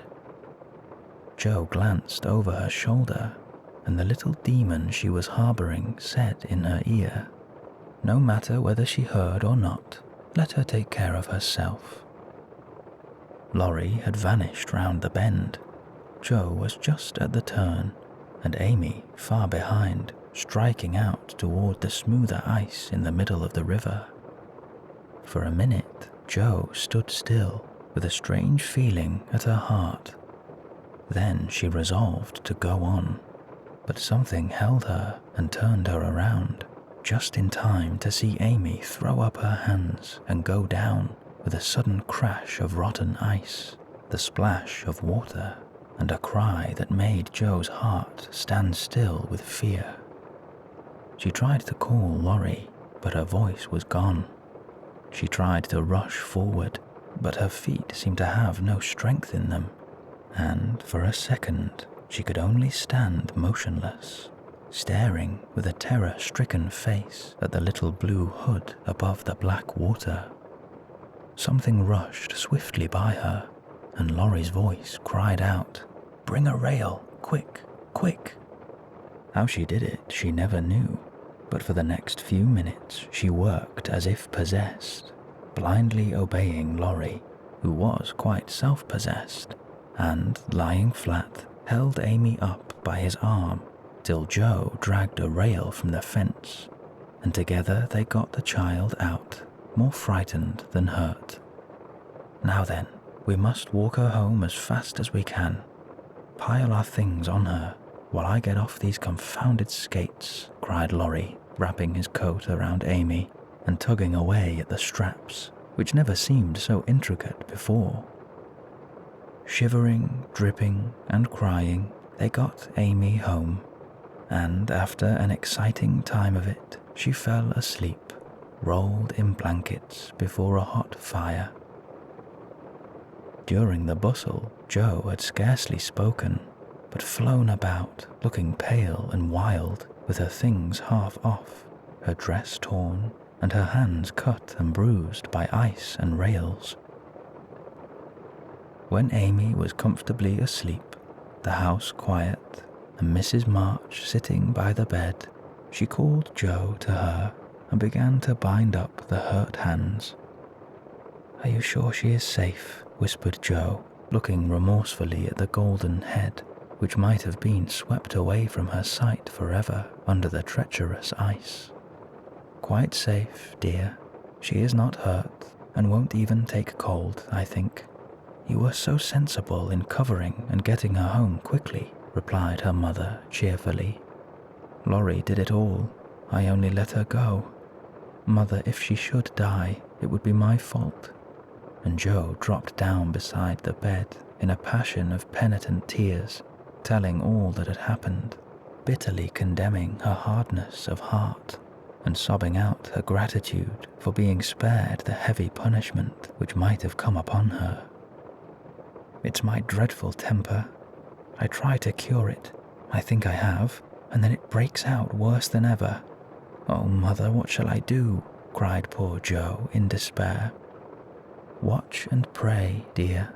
Never get tired of trying, and never think it is impossible to conquer your fault," said Mrs. March, drawing the blousy head to her shoulder and kissing the wet cheek so tenderly that Joe cried harder than ever. "You don't know. You can't guess how bad it is. It seems as if I could do anything when I'm in a passion. I get so savage. I could hurt anyone and enjoy it. I'm afraid I shall do something dreadful some day and spoil my life and make everybody hate me. Oh, Mother, help me. Do help me." "I will, my child, I will. Don't cry so bitterly, but remember this day and resolve with all your soul that you will never know another like it. Joe, dear, we all have our temptations, some far greater than yours, and it often takes us all our lives to conquer them.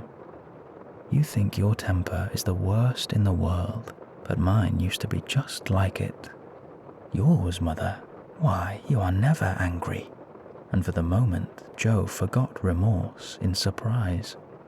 "I've been trying to cure it for 40 years, and have only succeeded in controlling it. I am angry nearly every day of my life, Joe, but I have learned not to show it, and I still hope to learn not to feel it, though it may take me another 40 years to do so." The patience and the humility of the face she loved so well was a better lesson to Joe than the wisest lecture or the sharpest reproof. She felt comforted at once by the sympathy and confidence given her. The knowledge that her mother had a fault like hers and tried to mend it made her own easier to bear and strengthened her resolution to cure it, though 40 years seemed rather a long time to watch and pray to a girl of 15. "Mother, Are you angry when you fold your lips tight together and go out of the room sometimes when Aunt March scolds or people worry you?" asked Jo, feeling nearer and dearer to her mother than ever before. "Yes, I've learned to check the hasty words that rise to my lips, and when I feel that they mean to break out against my will, I just go away for a minute and give myself a little shake for being so weak and wicked," answered Miss March, with a sigh and a smile as she smoothed and fastened up Jo's dishevelled hair. "How did you learn to keep still? That is what troubles me, for the sharp words fly out before I know what I'm about, and the more I say, the worse I get, till it's a pleasure to hurt people's feelings and say dreadful things. Tell me how you do it, Marmee dear." "My good mother used to help me, as you do us," interrupted Jo with a grateful kiss. "But I lost her when I was a little older than you are, and for years had to struggle on alone, for I was too proud to confess my weakness to anyone else. I had a hard time, Jo, and shed a good many bitter tears over my failures, for in spite of my efforts, I never seemed to get on. Then your father came, and I was so happy that I found it easy to be good. But by and by, when I had 4 little daughters round me, and we were poor, then the old trouble began again, for I am not patient by nature, and it tried me very much to see my children wanting anything. Poor mother, what helped you then? Your father, Jo. He never loses patience, never doubts or complains, but always hopes and works and waits so cheerfully that one is ashamed to do otherwise for him. He helped and comforted me, and showed me that I must try to practice all the virtues I would have my little girls possess, for I was their example. It was easier to try for your sakes than for my own. A startled or surprised look from one of you when I spoke sharply rebuked me more than any words could have done, and the love, respect, and confidence of my children was the sweetest reward I could receive for my efforts to be the woman I would have them copy. Oh, mother, if I'm ever half as good as you, I shall be satisfied," cried Jo. "I hope you will be a great deal better, dear, but you must keep watch over your bosom enemy, as father calls it, or it may sadden, if not spoil, your life. You have had a warning. Remember it, and try with heart and soul to master this quick temper before it brings you greater sorrow and regret than you have known today." "I will try, mother, I truly will, but you must help me, remind me and keep me from flying out.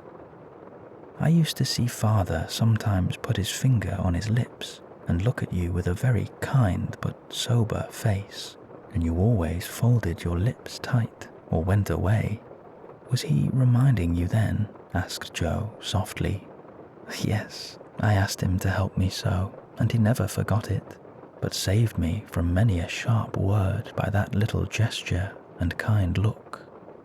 Jo saw that her mother's eyes filled and her lips trembled as she spoke, and, fearing that she had said too much, she whispered anxiously, "Was it wrong to watch you and to speak of it? I didn't mean to be rude, but it's so comfortable to say all I think to you and feel so safe and happy here." "My Jo, you may say anything to your mother, for it is my greatest happiness and pride to feel that my girls confide in me and know how much I love them." "I thought I'd grieved you." "No, dear, but speaking of father reminded me how much I miss him, how much I owe him, and how faithfully I should watch and work to keep his little daughters safe and good for him." "Yet you told him to go, mother, and didn't cry when he went, and never complain now, or seem as if you need any help," said Jo, wondering. "I gave my best to the country I love, and kept my tears till he was gone. Why should I complain when we both have merely done our duty and will surely be happier for it in the end. If I don't seem to need help, it is because I have a better friend, even than father, to comfort and sustain me. My child, the troubles and temptations of your life are beginning, and may be many, but you can overcome and outlive them all if you learn to feel the strength and tenderness of your heavenly Father as you do that of your earthly one. The more you love and trust him, the nearer you will feel to him, and the less you will depend on human power and wisdom. His love and care never tire or change, can never be taken from you, but may become the source of lifelong peace, happiness, and strength. Believe this heartily, and go to God with all your little cares and hopes and sins and sorrows as freely and confidingly as you come to your mother.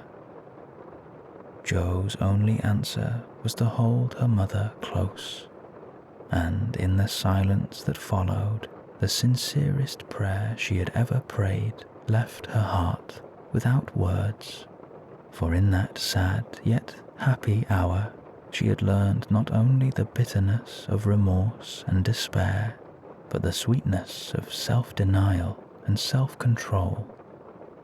And, led by her mother's hand, she had drawn nearer to the friend who welcomes every child with a love stronger than that of any father, tenderer than that of any mother.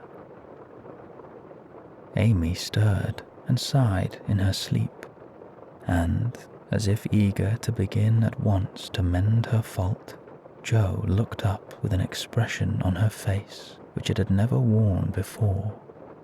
I let the sun go down on my anger. I wouldn't forgive her, and today, if it hadn't been for Laurie, it might have been too late. How could I be so wicked? Said Jo, half aloud, as she leaned over her sister, softly stroking the wet hair scattered on the pillow. As if she heard, Amy opened her eyes and held out her arms with a smile that went straight to Jo's heart. Neither said a word, but they hugged one another close in spite of the blankets, and everything was forgiven and forgotten in one hearty kiss.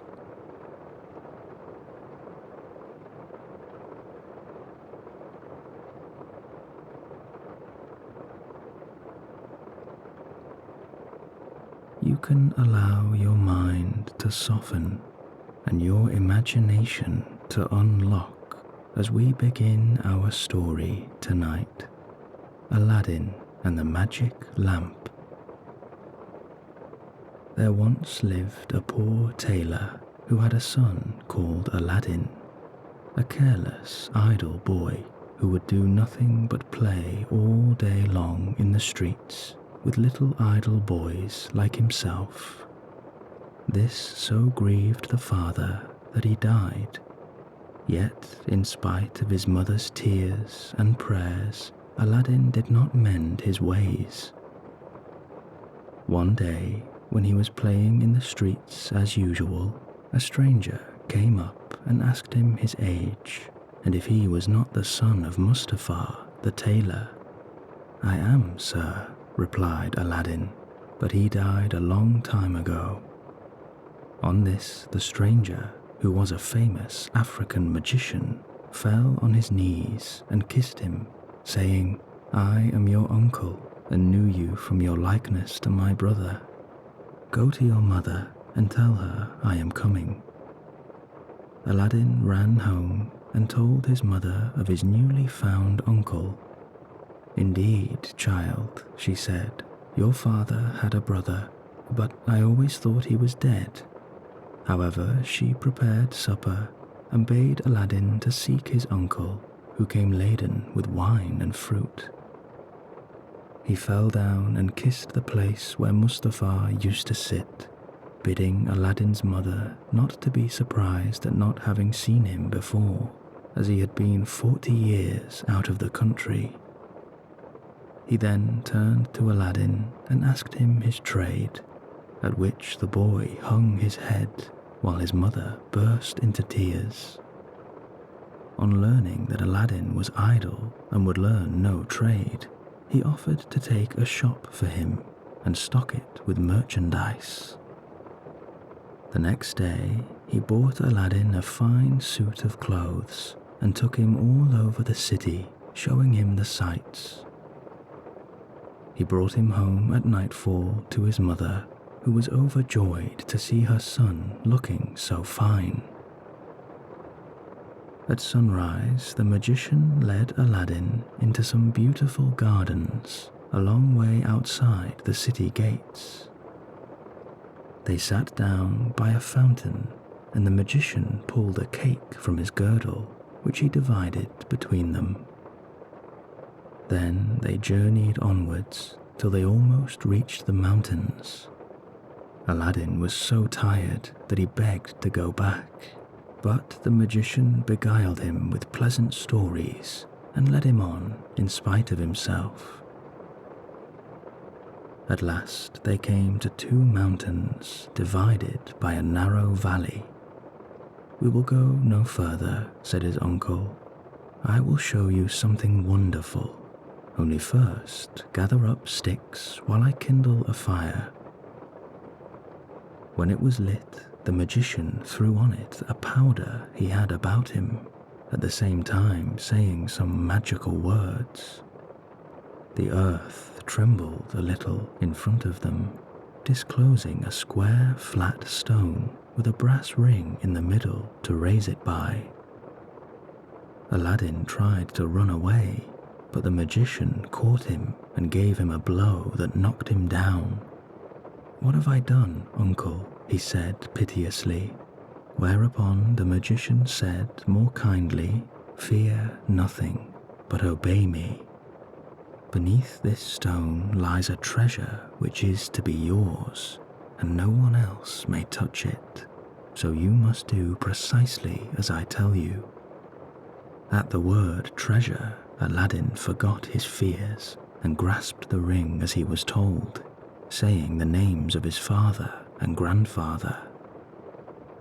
The stone came up quite easily, and some steps appeared. "Go down," said the magician. "At the foot of those steps you will find an open door leading into 3 large halls. Tuck up your gown and go through them without touching anything, or you will die instantly. These halls lead into a garden of fine fruit trees. Walk on till you come to a niche in a terrace where stands a lighted lamp. Pour out the oil it contains and bring it to me." He drew a ring from his finger and gave it to Aladdin, bidding him prosper. Aladdin found everything as the magician had said, gathered some fruit off the trees, and, having got the lamp, arrived at the mouth of the cave. The magician cried out in a great hurry, "Make haste and give me the lamp." This Aladdin refused to do until he was out of the cave. The magician flew into a terrible passion, and throwing some more powder onto the fire, he said something, and the stone rolled back into its place. The man left the country, which plainly showed that he was no uncle of Aladdin's, but a cunning magician who had read in his magic books of a wonderful lamp which would make him the most powerful man in the world. Though he alone knew where to find it, he could only receive it from the hand of another. He had picked out the foolish Aladdin for this purpose, intending to get the lamp and to kill him afterwards. For 2 days Aladdin remained in the dark, crying and lamenting. At last he clasped his hands in prayer, and in doing so rubbed the ring which the magician had forgotten to take back. Immediately an enormous and frightful genie rose out of the earth, declaring, "What wouldst thou with me? I am the slave of the ring and will obey thee in all things." Aladdin fearlessly replied, "Deliver me from this place," whereupon the earth opened in a flash and he found himself outside. As soon as his eyes could bear the light, he trekked home, but he fainted just on the threshold. When he came to, he told his mother what had passed and showed her the lamp and the fruits he had gathered in the garden, which were in reality precious stones. Then he asked for food. "Alas, child," she said, "I have nothing in the house, but I have spun a little cotton and will go sell it." Aladdin bade her keep the cotton, for he would sell the lamp instead. As it was very dirty, she began to rub it in the hopes it might fetch a higher price. Instantly, a hideous genie appeared and asked what she would have. His mother fainted, but Aladdin snatched the lamp and said boldly, "Fetch me something to eat." The genie returned with a silver bowl, 12 silver plates containing rich meats, 2 silver cups, and 2 bottles of wine. Aladdin's mother, when she came to herself, said, "Whence comes this splendid feast?" "Ask not, but eat," replied Aladdin. So they sat at breakfast till it was dinner time, and Aladdin told his mother about the lamp. She begged him to sell it and to have nothing to do with devils. "No," said Aladdin, "since chance hath made us aware of its virtues, we will use it, and the ring likewise, which I shall always wear on my finger." When they had eaten all the genie had brought, Aladdin sold one of the silver plates, and so on until none were left. He then had recourse to the genie, who gave him another set of plates, and thus they lived for many years. One day, Aladdin heard an order from the Sultan proclaimed across the land. Everyone was to stay at home and close their shutters while the princess, his daughter, went to and from the bath. Aladdin was seized by the desire to see her face, which was very difficult as she always went veiled. He hid himself behind the door of the bath and peeped through a crack. The princess lifted her veil as she went in and looked so beautiful that Aladdin fell in love with her at first sight. He went home so changed that his mother was frightened. He told her he loved the princess so deeply and intended to ask her father for her hand in marriage. His mother, on hearing this, burst out laughing, but Aladdin at last prevailed upon her to go before the Sultan and carry his request. She fetched a napkin and laid in it the magic fruits from the enchanted garden, which sparkled and shone like the most beautiful jewels. She took these with her to please the Sultan and set out, trusting in the lamp. The Grand Vizier and the Lords of Council had just gone in as she entered the hall and placed herself in front of the Sultan. He, however, took no notice of her. She went every day for a week and stood in the same place. When the council broke up on the 6th day, the Sultan said to his vizier, "I see a certain woman in the audience chamber every day, carrying something in a napkin. Call her next time, that I may find out what she wants."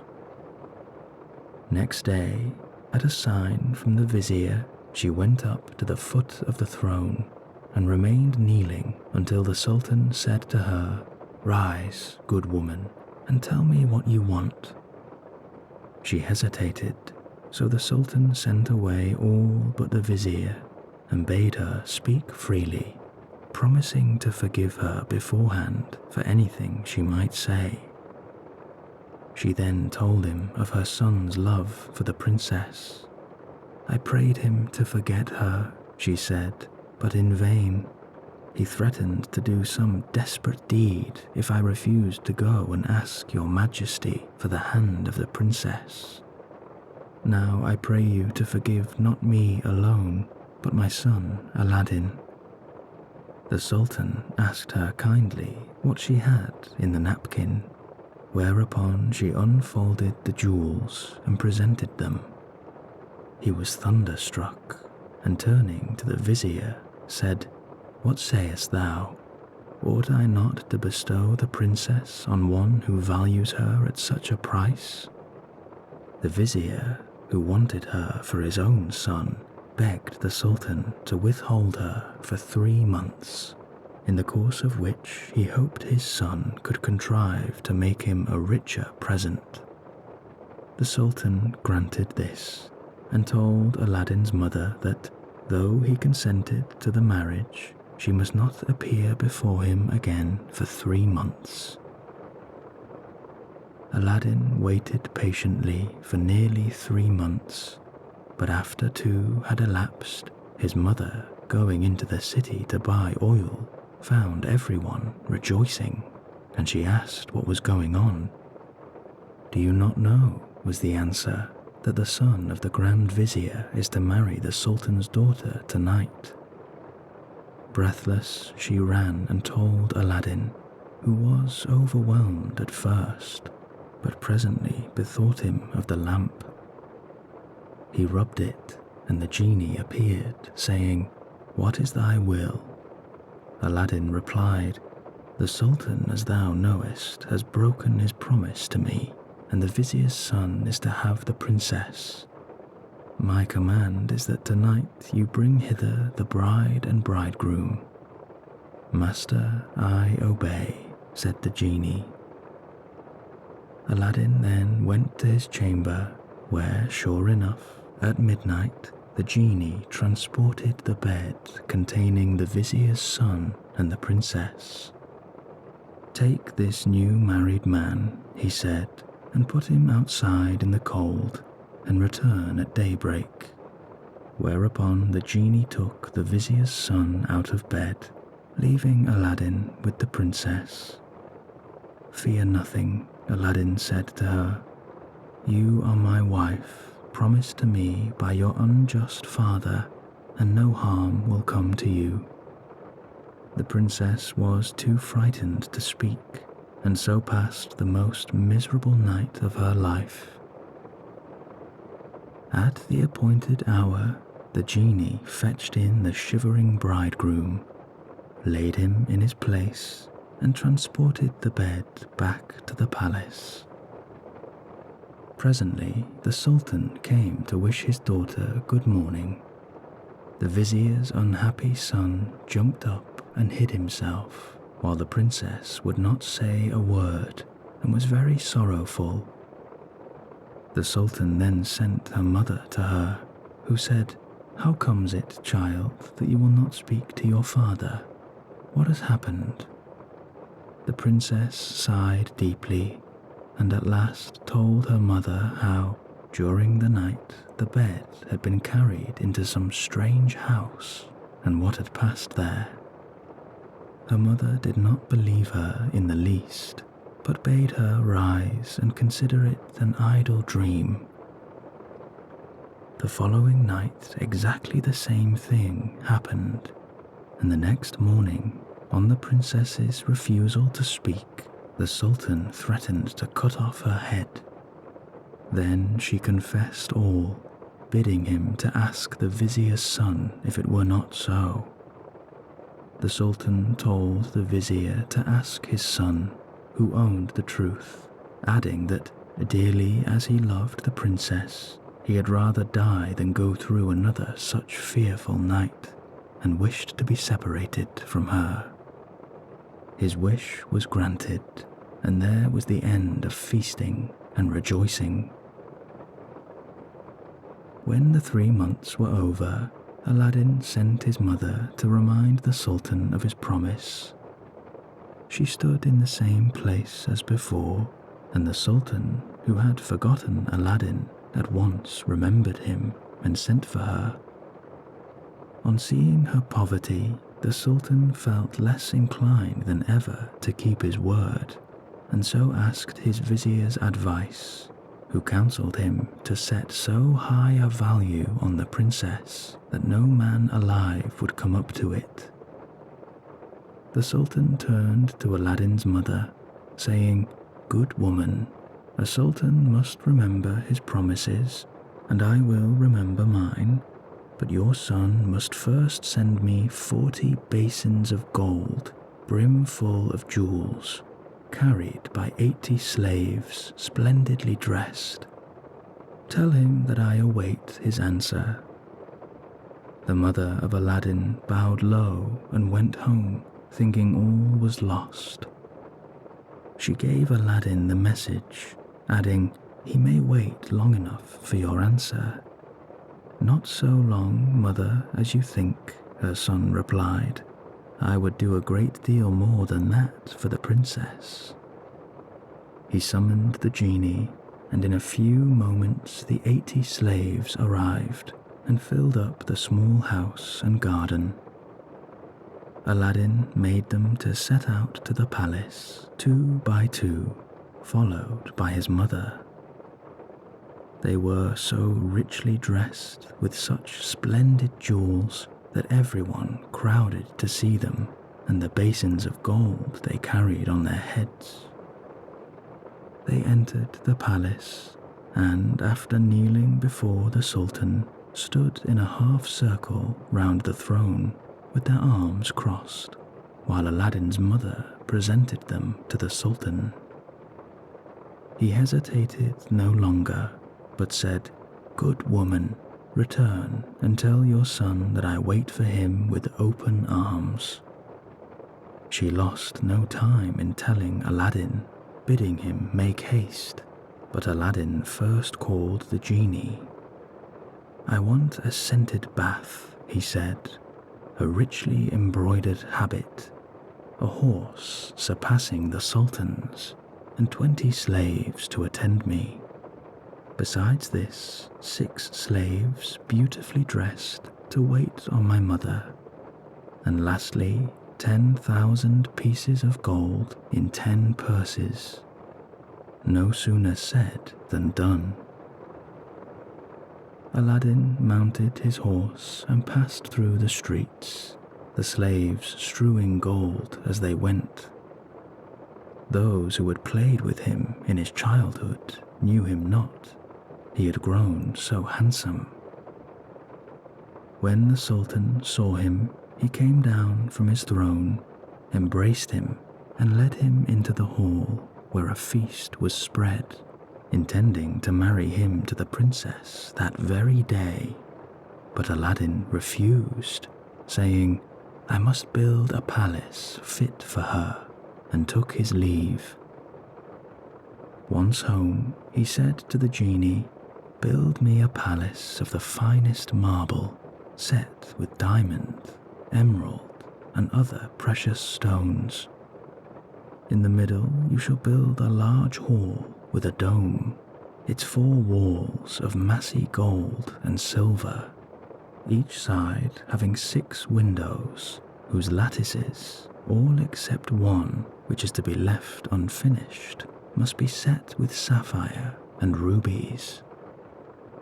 There must be stables and horses and grooms and slaves.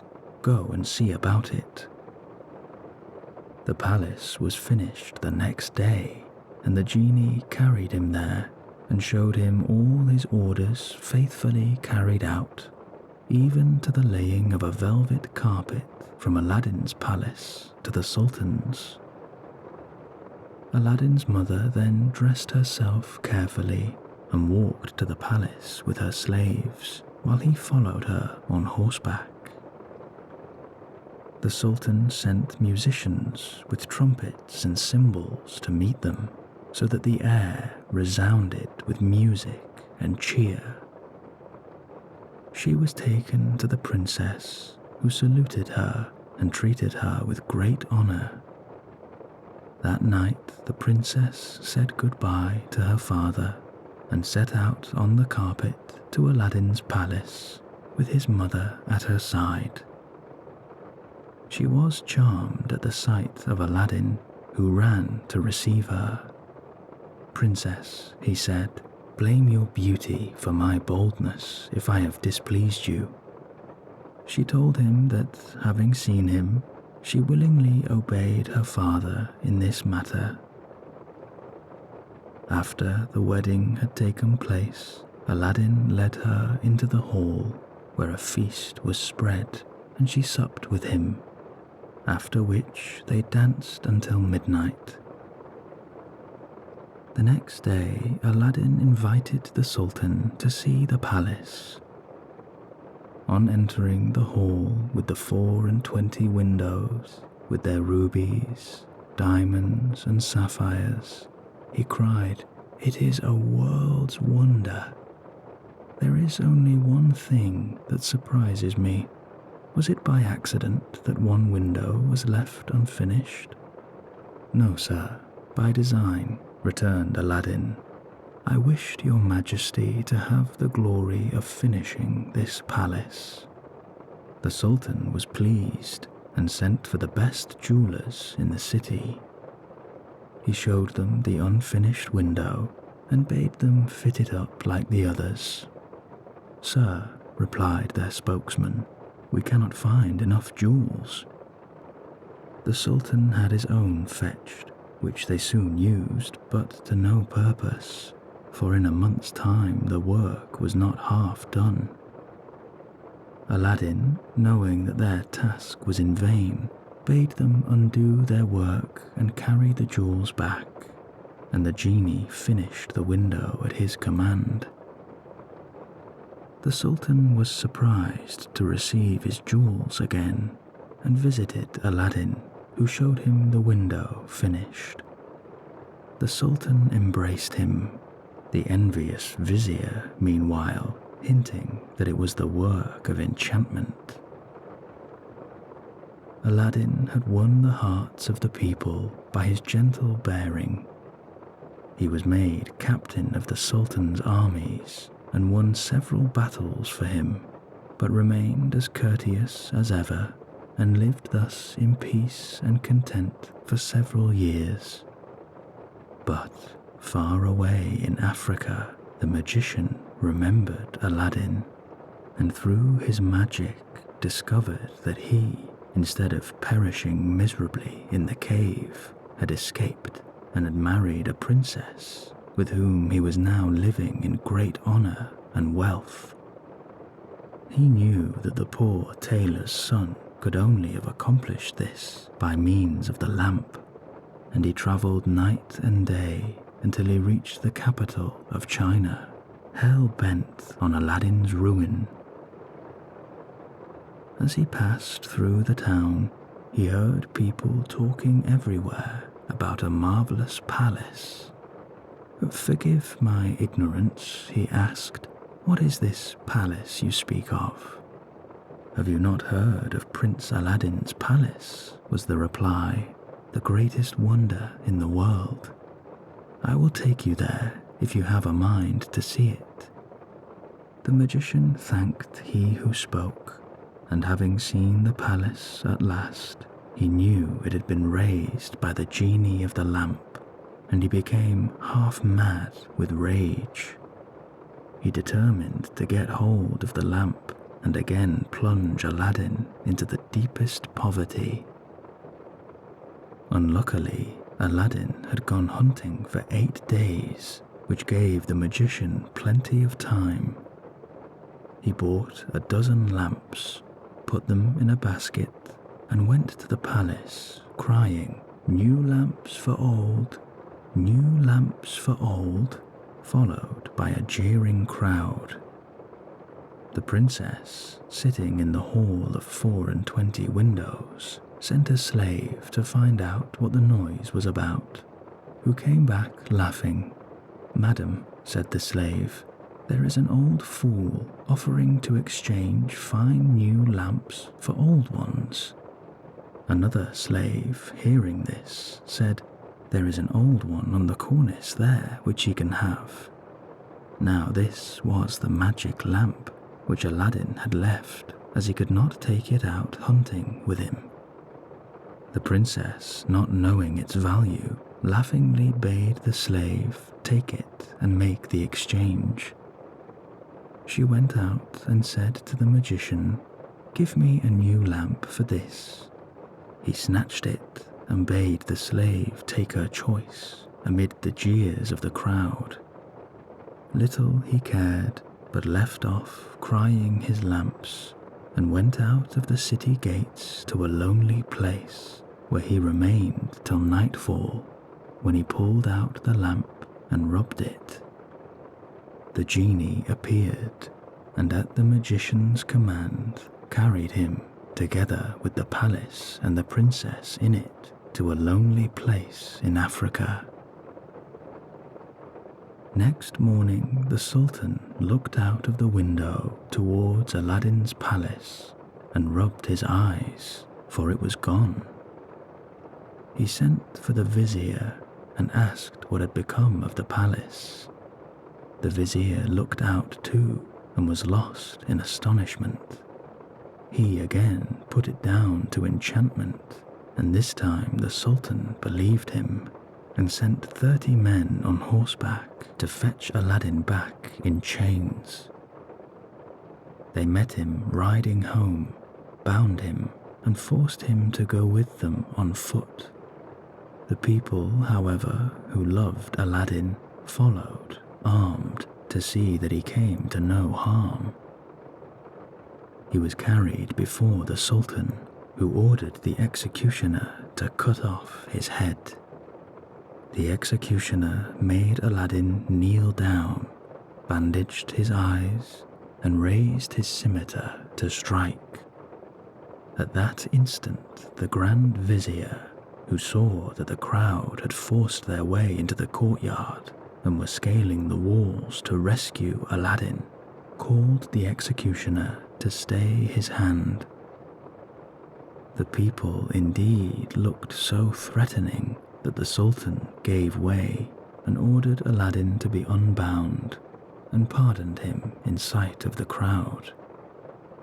Aladdin now begged to know what he had done. False wretch, said the Sultan, come hither, and he showed him from the window the place where his palace had stood.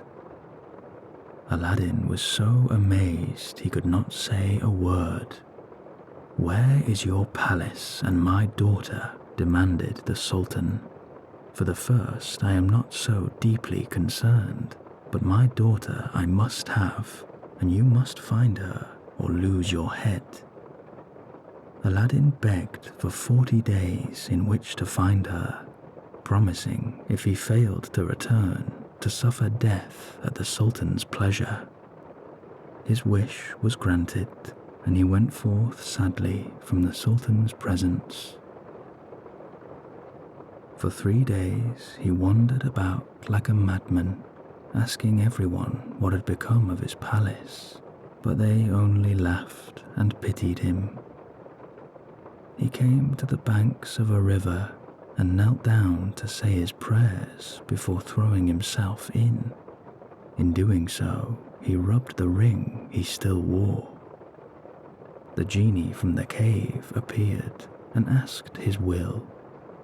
Save my life, genie, said Aladdin, and bring my palace back. That is not in my power, said the genie. I am only the slave of the ring. You must ask him of the lamp. But thou canst take me to the palace, said Aladdin, and set me down under my dear wife's window. He at once found himself in Africa under the window of the princess and fell asleep out of sheer weariness.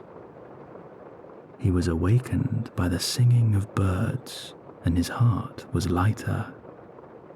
He saw plainly that all his misfortunes were owing to the loss of the lamp, and vainly he wondered who had robbed him of it. That morning, the princess rose earlier than usual, since she had been carried to Africa by the magician, whose company she was forced to endure once a day. She, however, treated him so harshly that he dared not live there altogether. As she was dressing, one of her women looked out and saw Aladdin. The princess ran and opened the window, and at the noise she made, Aladdin looked up.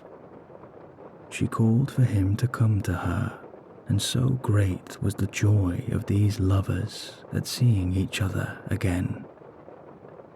After he had kissed her, Aladdin said, "I beg of you, princess, in God's name, before we speak of anything else, for your own sake and mine, tell me what has become of an old lamp I left on the cornice in the hall of 24 windows when I went hunting." "Alas," she said, "I am the innocent cause of our sorrows," and told him of the exchange of the lamp. "Now I know that we have to thank the African magician for this. Where is the lamp?" "He carries it about with him," said the princess. "I know, for he pulled it out of his cloak to show me. He wishes me to break my faith with you and to marry him, saying that you were beheaded by my father's command. He is forever speaking ill of you, but I only reply by my tears. If I persist, I doubt not that he will use violence." Aladdin comforted her and left her for a while on a mission. He changed clothes with the first person he met in the town, and having bought a certain powder, returned to the princess, who let him in by a little side door.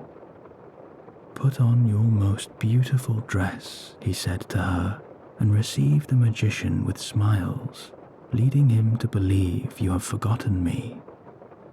Invite him to sup with you, and say you wish to taste the wine of his country. He will go for some, and while he is gone, I will tell you what to do." She listened carefully to Aladdin, and when he left her, arrayed herself gaily for the first time since she left China.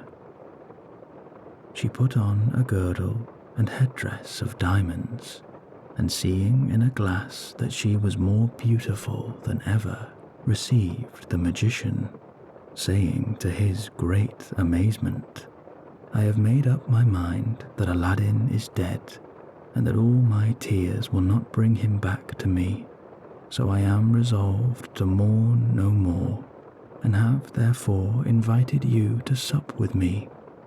But I am tired of the wines of China, and would fain taste those of Africa."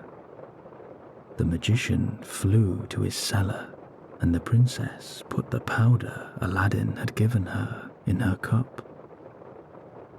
When he returned, she asked him to drink her health in the wine of Africa, handing him her cup in exchange for his, as a sign she was reconciled to him. Before drinking, the magician made her a speech in praise of her beauty, but the princess cut him short, saying, "Let us drink first, and you shall say what you will afterwards." She set her cup to her lips and kept it there, while the magician drained his to the dregs and instantly fell back lifeless. The princess then opened the door to Aladdin, and they shared an embrace. Aladdin went over to the dead magician, took the lamp out of his vest, and bade the genie carry the palace and all in it back to China.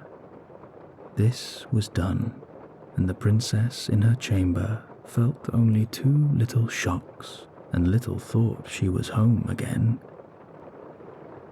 The Sultan, who was sitting in his closet, mourning for his lost daughter, happened to look up and rubbed his eyes, for there stood the palace as before.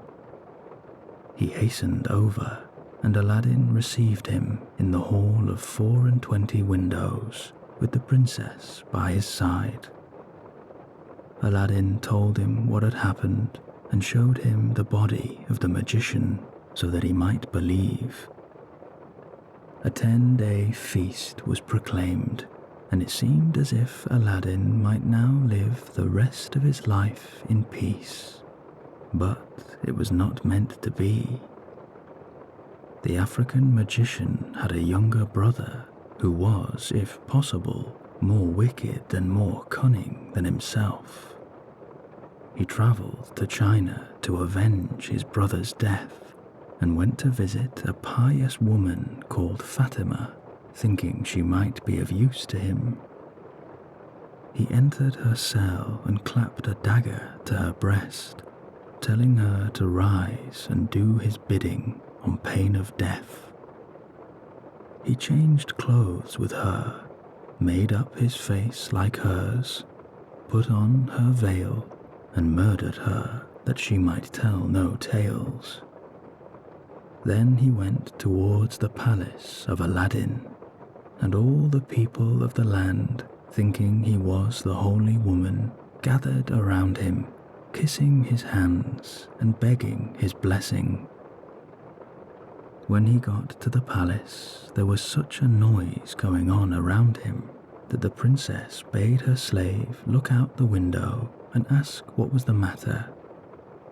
The slave told her it was the holy woman curing people of their ailments by her touch, whereupon the princess, who had long desired to meet Fatima, sent for her.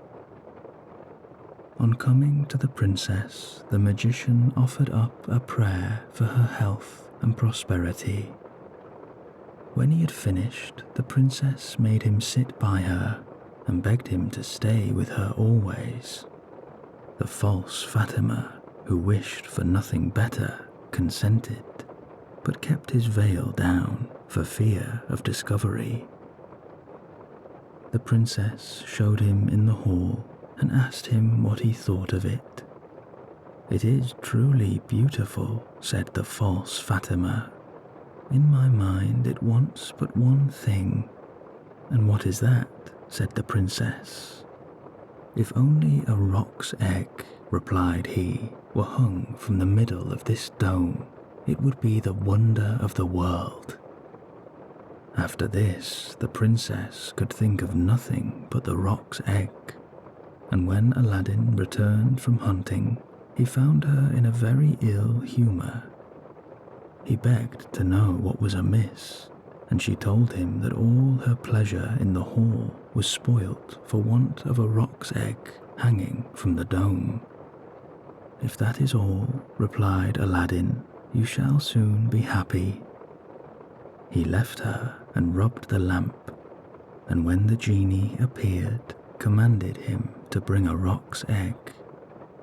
The genie gave such a loud and terrible shriek that the palace shook.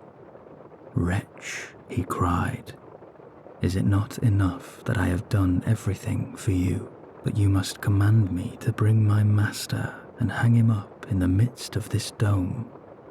You and your wife and your palace deserve to be burnt to ashes, but that this request does not come from you, but from the brother of the African magician whom you destroyed.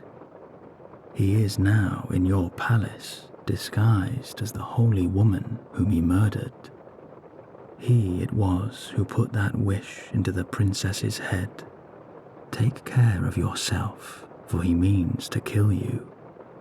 And so saying, the genie disappeared.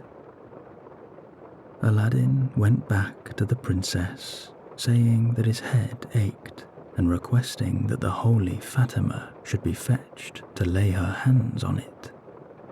But as the magician came near, Aladdin, seizing his dagger, pierced him to the heart. "What have you done?" cried the princess. "You have killed the holy woman." "Not so," replied Aladdin, "but a wicked magician," and he told her of how she had been deceived. After this, Aladdin and his wife lived in peace. He succeeded the Sultan when he died and reigned for many years, leaving behind him a long line of kings